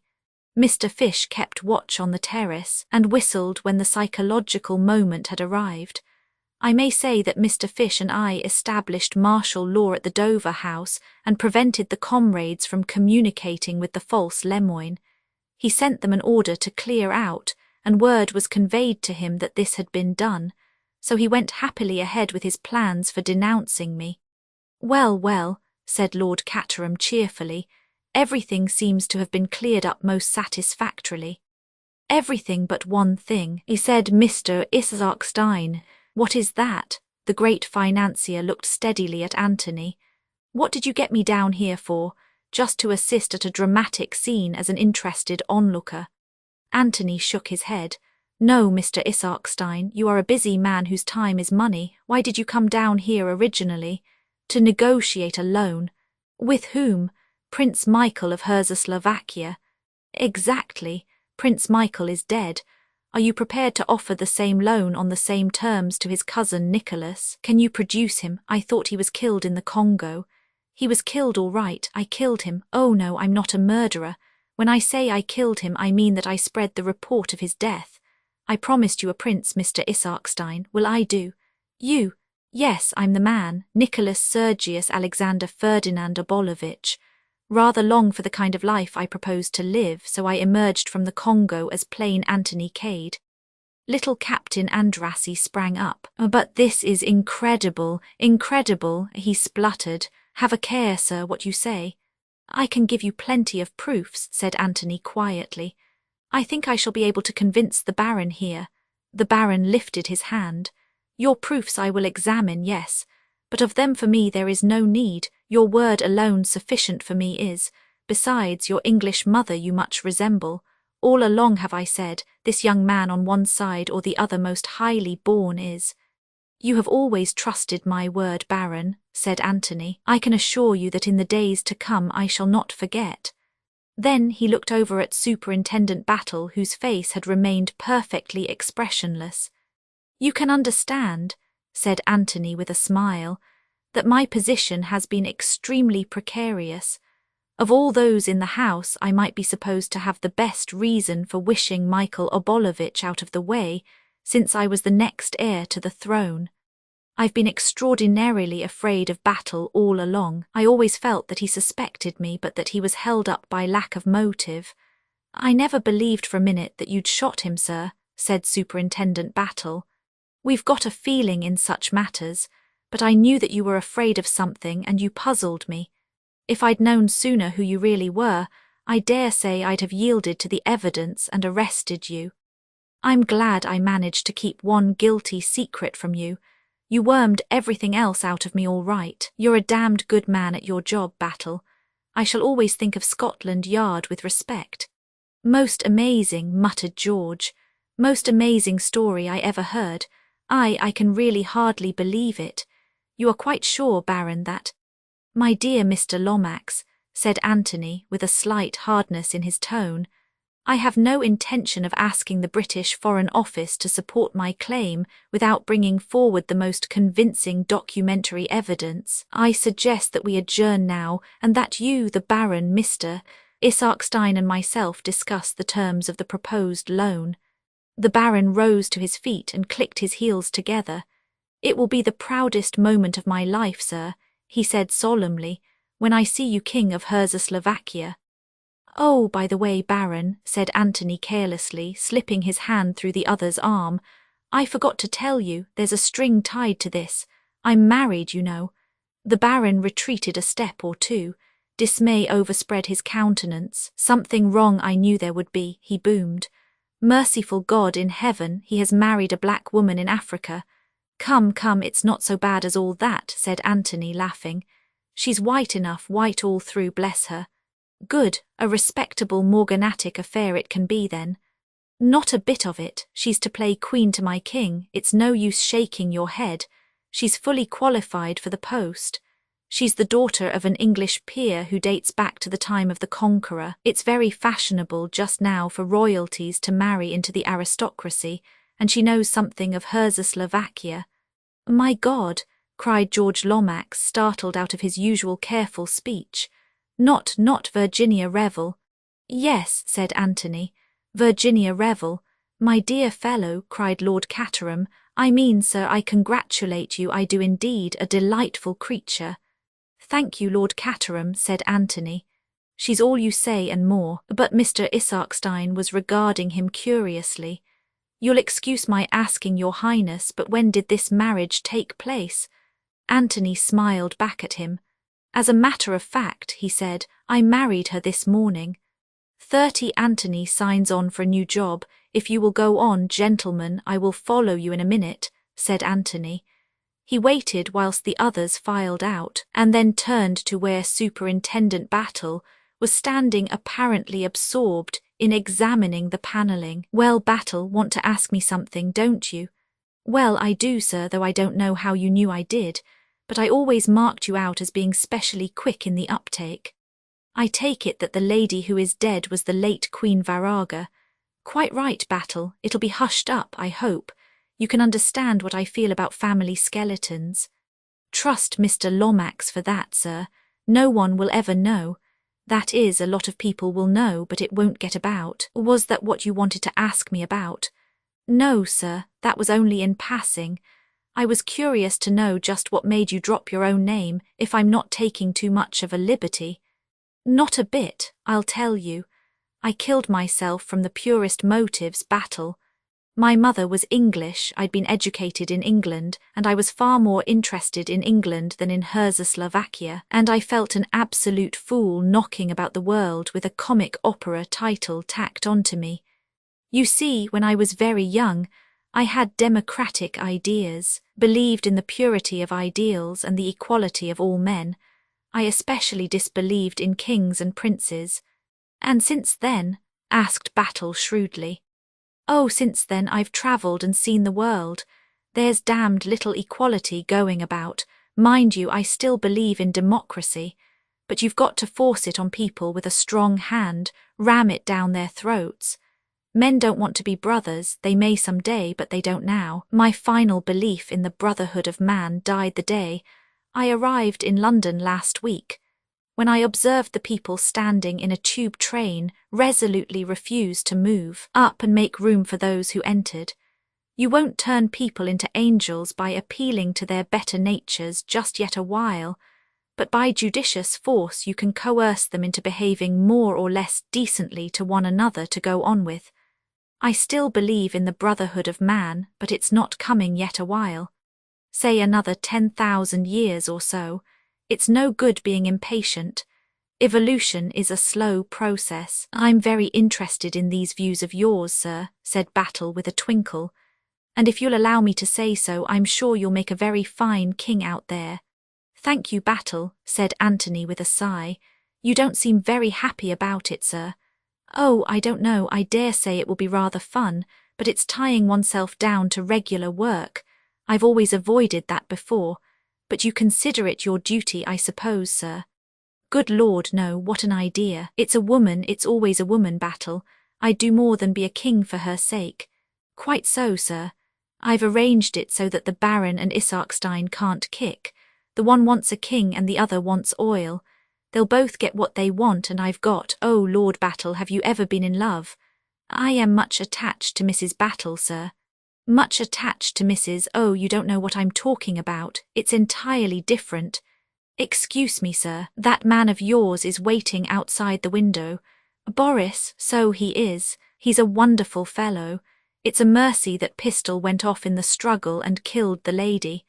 Otherwise Boris would have wrung her neck as sure as fate, and then you would have wanted to hang him. His attachment to the Obolovich dynasty is remarkable. The queer thing was that as soon as Michael was dead he attached himself to me, and yet he couldn't possibly have known who I really was. Instinct, said Battle. Like a dog. Very awkward instinct, I thought it at the time. I was afraid it might give the show away to you. I suppose I'd better see what he wants. He went out through the window. Superintendent Battle, left alone, looked after him for a minute, then apparently addressed the panelling. He'll do, said Superintendent Battle. Outside, Boris explained himself. Master, said he, and led the way along the terrace. Anthony followed him, wondering what was forward. Presently Boris stopped and pointed with his forefinger. It was moonlight, and in front of them was a stone seat on which sat two figures. He is a dog, said Anthony to himself, and what's more, a pointer. He strode forward. Boris melted into the shadows. The two figures rose to meet him. One of them was Virginia, the other. Hullo, Joe, said a well-remembered voice. This is a great girl of yours. Jimmy McGrath, by all that's wonderful, cried Anthony. How in the name of fortune did you get here? That trip of mine into the interior went phut. Then some Dagos came monkeying round, wanted to buy that manuscript off me. Next thing I as near as nothing got a knife in the back one night. That made me think that I'd handed you out a bigger job than I knew. I thought you might need help, and I came along after you by the very next boat. Wasn't it splendid of him? Said Virginia. She squeezed Jimmy's arm. Why didn't you ever tell me how frightfully nice he was? You are, Jimmy, you're a perfect dear. You two seem to be getting along all right, said Anthony. Sure thing, said Jimmy. I was snooping round for news of you when I connected with this dame. She wasn't at all what I thought she'd be, some swell haughty society lady that'd scare the life out of me. He told me all about the letters, said Virginia, and I feel almost ashamed not to have been in real trouble over them when he was such a knight-errant. If I'd known what you were like, said Jimmy gallantly, I'd not have given him the letters. I'd have brought them to you myself. Say, young man, is the fun really over? Is there nothing for me to do? By Jove, said Anthony, there is, wait a minute. He disappeared into the house. In a minute or two he returned with a paper package which he cast into Jimmy's arms. Go round to the garage and help yourself to a likely-looking car. Beat it to London and deliver that parcel at 17 Everdean Square. That's Mr. Balderson's private address. In exchange he'll hand you £1,000. What? It's not the memoirs. I understood that they'd been burnt. What do you take me for? Demanded Anthony. You don't think I'd fall for a story like that, do you? I rang up the publishers at once, found out that the other was a fake call and arranged accordingly. I made up a dummy package as I'd been directed to do, but I put the real package in the manager's safe and handed over the dummy. The memoirs have never been out of my possession. Bully for you, my son, said Jimmy. Oh, Anthony, cried Virginia, You're not going to let them be published. I can't help myself. I can't let a pal like Jimmy down, but you needn't worry. I've had time to wade through them, and I see now why people always hint that bigwigs don't write their own reminiscences but hire someone to do it for them. As a writer, Styleptich is an insufferable bore. He proses on about statecraft, and doesn't go in for any racy and indiscreet anecdotes. His ruling passion of secrecy held strong to the end. There's not a word in the memoirs from beginning to end to flutter the susceptibilities of the most difficult politician. I rang up Balderson today and arranged with him that I'd deliver the manuscript tonight before midnight, but Jimmy can do his own dirty work now that he's here. I'm off, said Jimmy. I like the idea of that £1,000, especially when I'd made up my mind I was down and out. Half a second, said Anthony. I've got a confession to make to you, Virginia, something that everyone else knows but that I haven't yet told you. I don't mind how many strange women you've loved so long as you don't tell me about them. Women, said Anthony with a virtuous air. Women indeed. You ask James here what kind of women I was going about with last time he saw me. Frumps, said Jimmy solemnly. Utter frumps, not one a day under 45. Thank you, Jimmy, said Anthony. You're a true friend. No, it's much worse than that. I've deceived you as to my real name. Is it very dreadful? Said Virginia with interest. It isn't something silly like Pobbles, is it? Fancy being called Mrs. Pobbles. You are always thinking the worst of me. I admit that I did once think you were King Victor, but only for about a minute and a half. By the way, Jimmy, I've got a job for you, gold prospecting in the rocky fastnesses of Slovakia. Is there gold there? Asked Jimmy eagerly. Sure to be, said Anthony. It's a wonderful country. So you're taking my advice and going there? Yes, said Anthony. Your advice was worth more than you knew. Now for the confession. I wasn't changed at nurse or anything romantic like that, but nevertheless I am really Prince Nicholas Obolovich of Slovakia. Oh, Anthony, cried Virginia. How perfectly screaming, and I have married you. What are we going to do about it? We'll go to Slovakia and pretend to be kings and queens. Jimmy McGrath once said that the average life of a king or queen out there is under 4 years. I hope you don't mind. Mind, cried Virginia. I shall love it. Isn't she great? Murmured Jimmy. Then discreetly he faded into the night. A few minutes later the sound of a car was heard. Nothing like letting a man do his own dirty work, said Anthony with satisfaction. Besides, I didn't know how else to get rid of him. Since we were married, I've not had 1 minute alone with you. We'll have a lot of fun, said Virginia, teaching the brigands not to be brigands and the assassins not to assassinate, and generally improving the moral tone of the country. I like to hear these pure ideals, said Anthony. It makes me feel my sacrifice has not been in vain. Rot, said Virginia calmly. You'll enjoy being a king.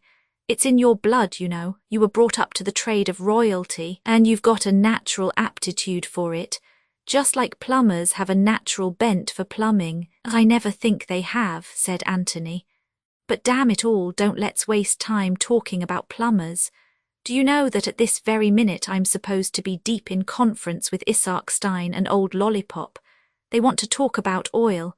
Oil, my God, they can just await my kingly pleasure.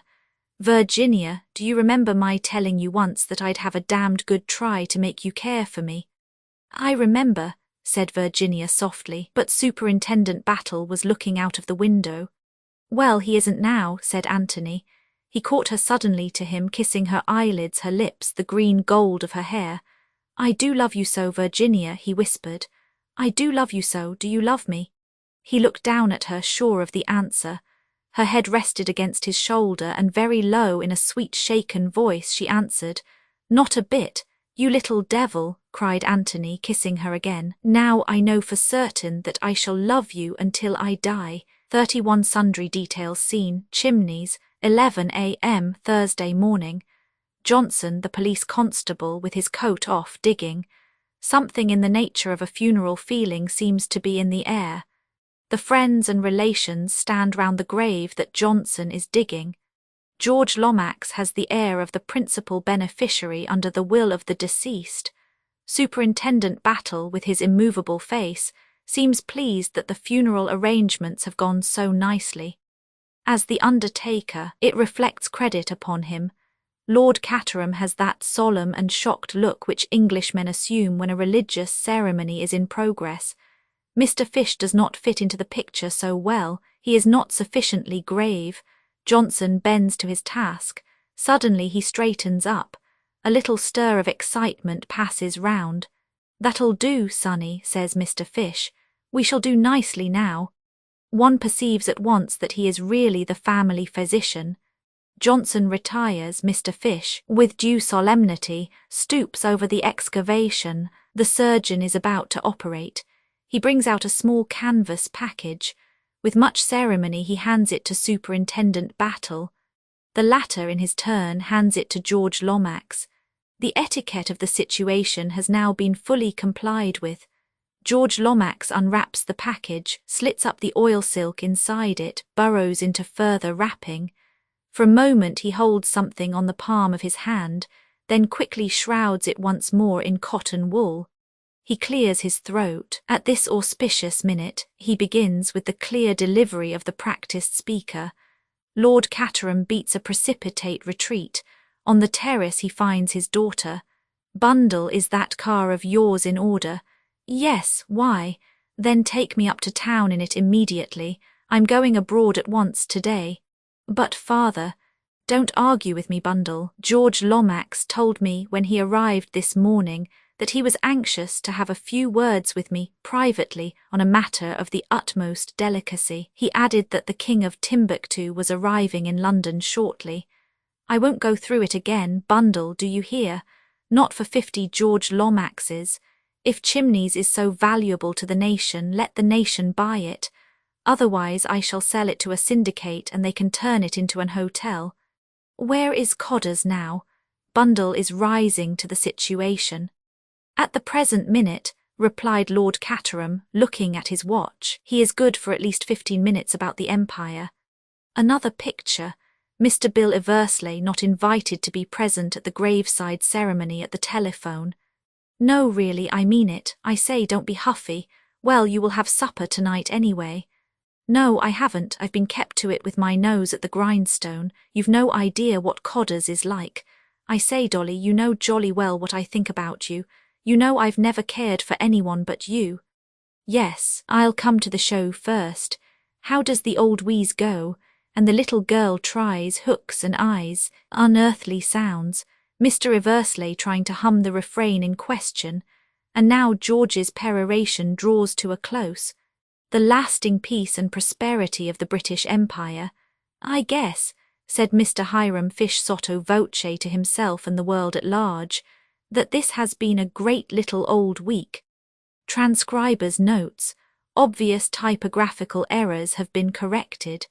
The cover image was prepared by the transcriber and has been placed in the public domain. Updated editions will replace the previous one.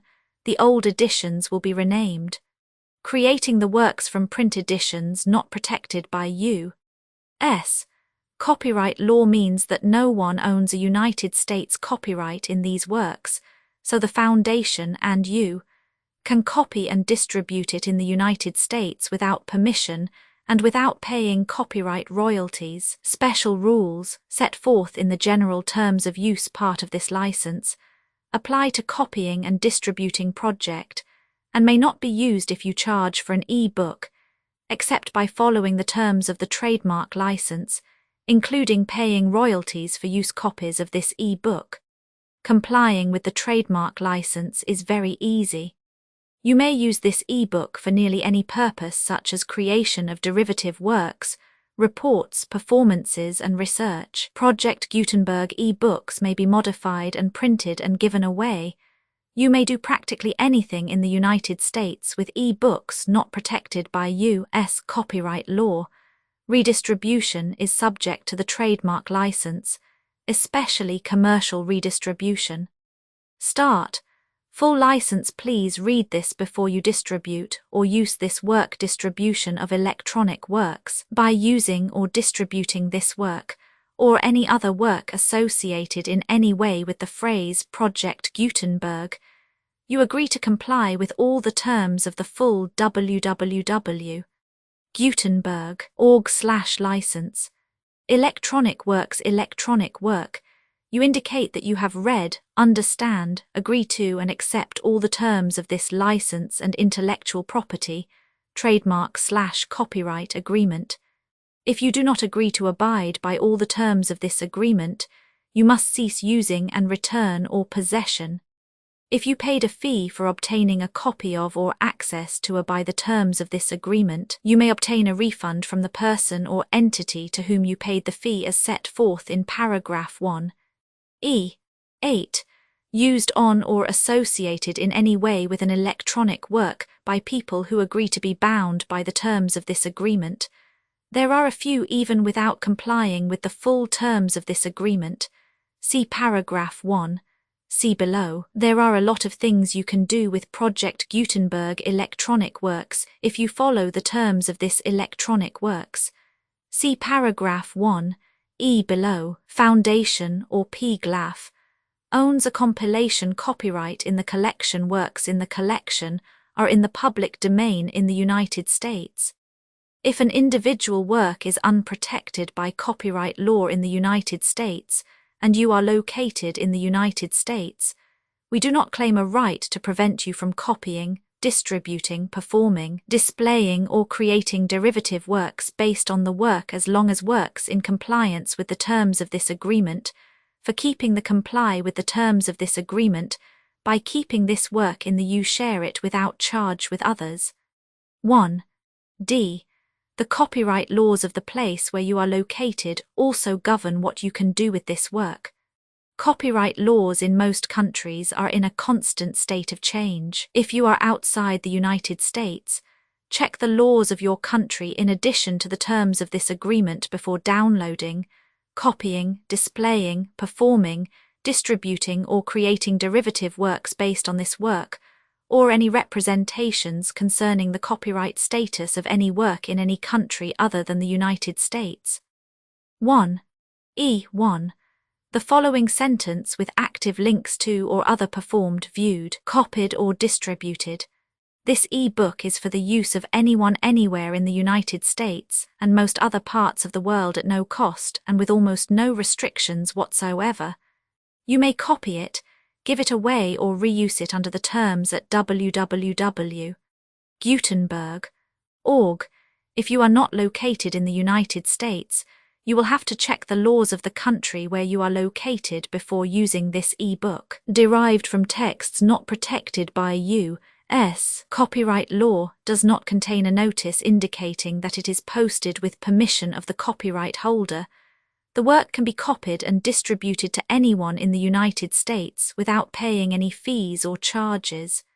If you are redistributing or providing access to a work with the phrase Project Gutenberg associated with or appearing on the work, you must comply either with the requirements of paragraphs 1. 1 through 1. 7 or trademark as set forth in paragraphs 1. 8 or 1 9.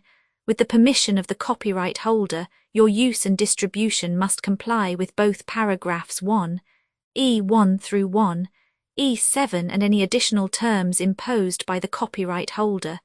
Additional terms posted with the permission of the copyright holder found at the beginning of this work. License terms from this work, or any files containing a part of this one. 5. Do not copy, display, perform, distribute or redistribute this electronic work, or any part of this electronic work, without prominently displaying the sentence set forth in paragraph 1. 1 with active links or immediate access to the full terms of the Project Gutenberg license. 1. 6. You may convert to and distribute this work in any binary, compressed, marked up, non-proprietary or proprietary form, including any word processing or hypertext form. However, if you provide access other than plain vanilla ASCII or other format used in the official www.gutenberg Org. You must at no additional cost, fee or expense to the user provide a copy, a means of exporting a copy, or a means of obtaining a copy upon request, of the work in its original plain vanilla ASCII or other form. Any alternate format must include the one. E7. Do not charge a fee for access to viewing displaying unless you comply with paragraph 1.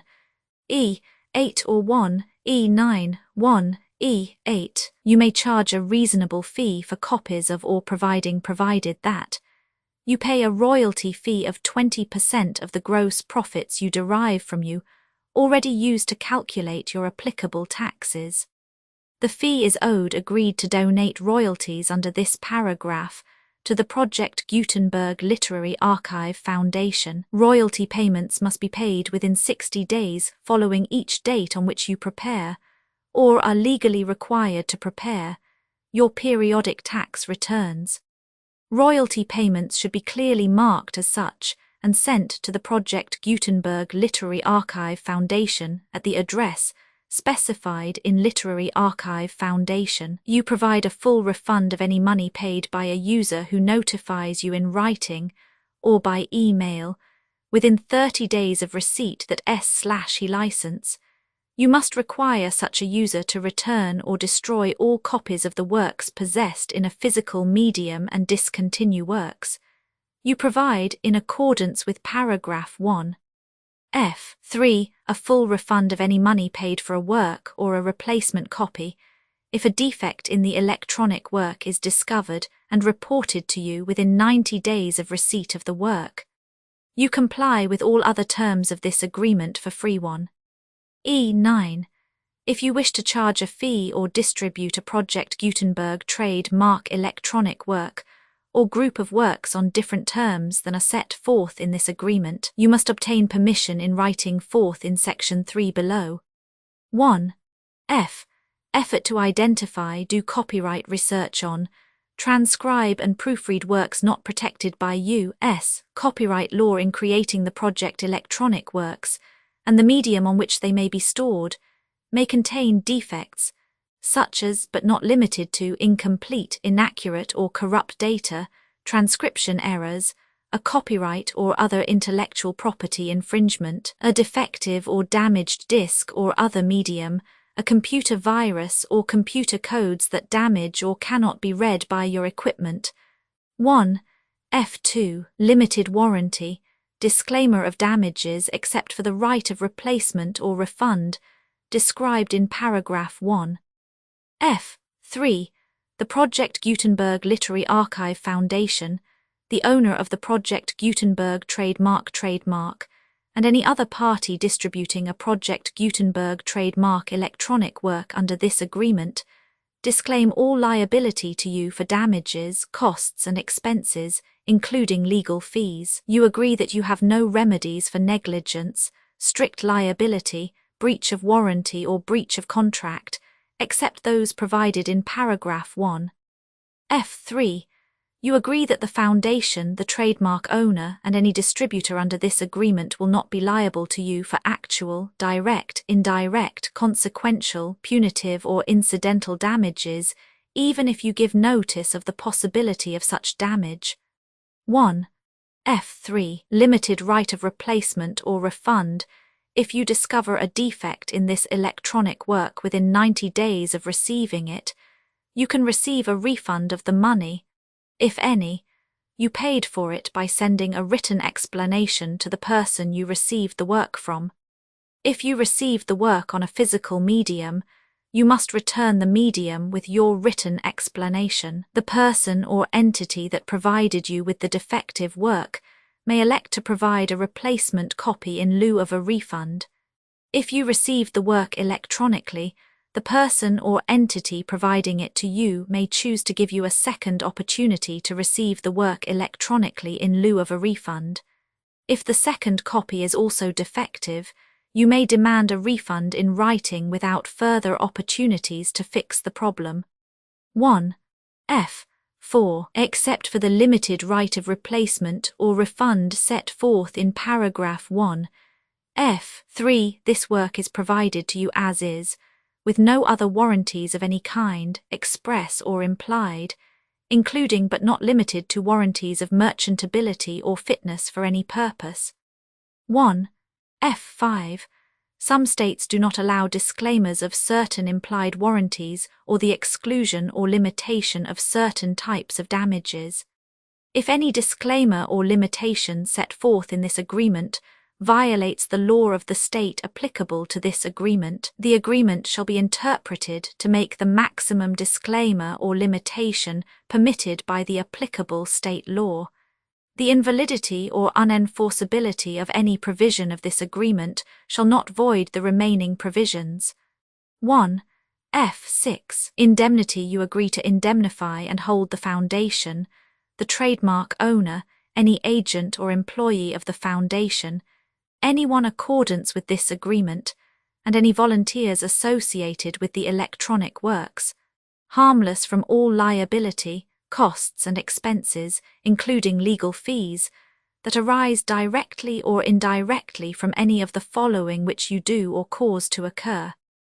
A. Distribution of this defect you cause. Electronic works in formats readable by the widest variety of computers, including obsolete, old, middle-aged, and new computers. It exists because of the efforts of hundreds of volunteers and donations from people in all walks of life. Volunteers and financial support to provide volunteers with the remain freely available for generations to come.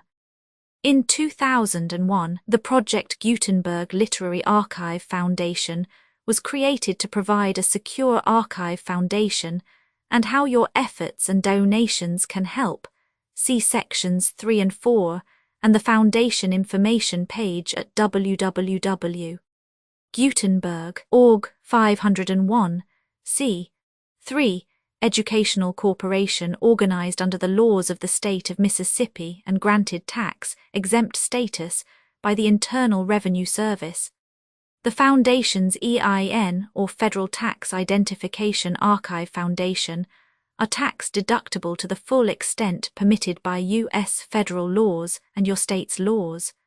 The Foundation's business office is located at 41 Watchung Plaza #516, Montclair, NJ 07042, USA, +1 862 621 to 9288. Email contact links and up-to-date contact information can be found at the Foundation's website and official page at www.gutenberg.org/contact Literary Archive Foundation public support and donations to carry out its mission of increasing the number of public domain and licensed works that can be freely distributed in machine-readable form accessible by the widest array of equipment, including outdated equipment. Many small donations, $1 to $5,000, are particularly important to maintaining tax-exempt status with the IRS. The Foundation is committed to complying with the laws regulating charities and charitable donations in all 50 states of the United States. Compliance requirements are not uniform, and it takes a considerable effort, much paperwork and many fees to meet and keep up with these requirements. We do not solicit donations in locations where we have not received written confirmation of compliance. To send donations or determine the status of compliance for any particular state, visit www.gutenberg.org/donate. While we cannot and do not solicit contributions from states where we have not met the solicitation requirements, we know of no prohibition against accepting unsolicited donations from donors in such states who approach us with offers to donate. International donations are gratefully accepted, but we cannot make any statements concerning tax treatment of donations received from outside the United States. U.S. laws alone swamp our small staff. Methods and addresses. Donations are accepted in a number of other ways, including checks, online payments, and credit card donations. To donate, please visit www.gutenberg.org/donate. Professor Michael S. Hart was the originator of the Project Gutenberg concept of a library of electronic works that could be freely shared with anyone. For 40 years he produced and volunteer support editions, all of which are confirmed as not protected by copyright in the U.S. unless a copyright notice is included. Thus, we do not necessarily keep e-books in compliance with any particular paper edition. Most people start at our website, which has the main PG search facility, www.gutenberg.org, Archive Foundation, how to help produce our new e-books, and how to subscribe to our email newsletter to hear about new e-books.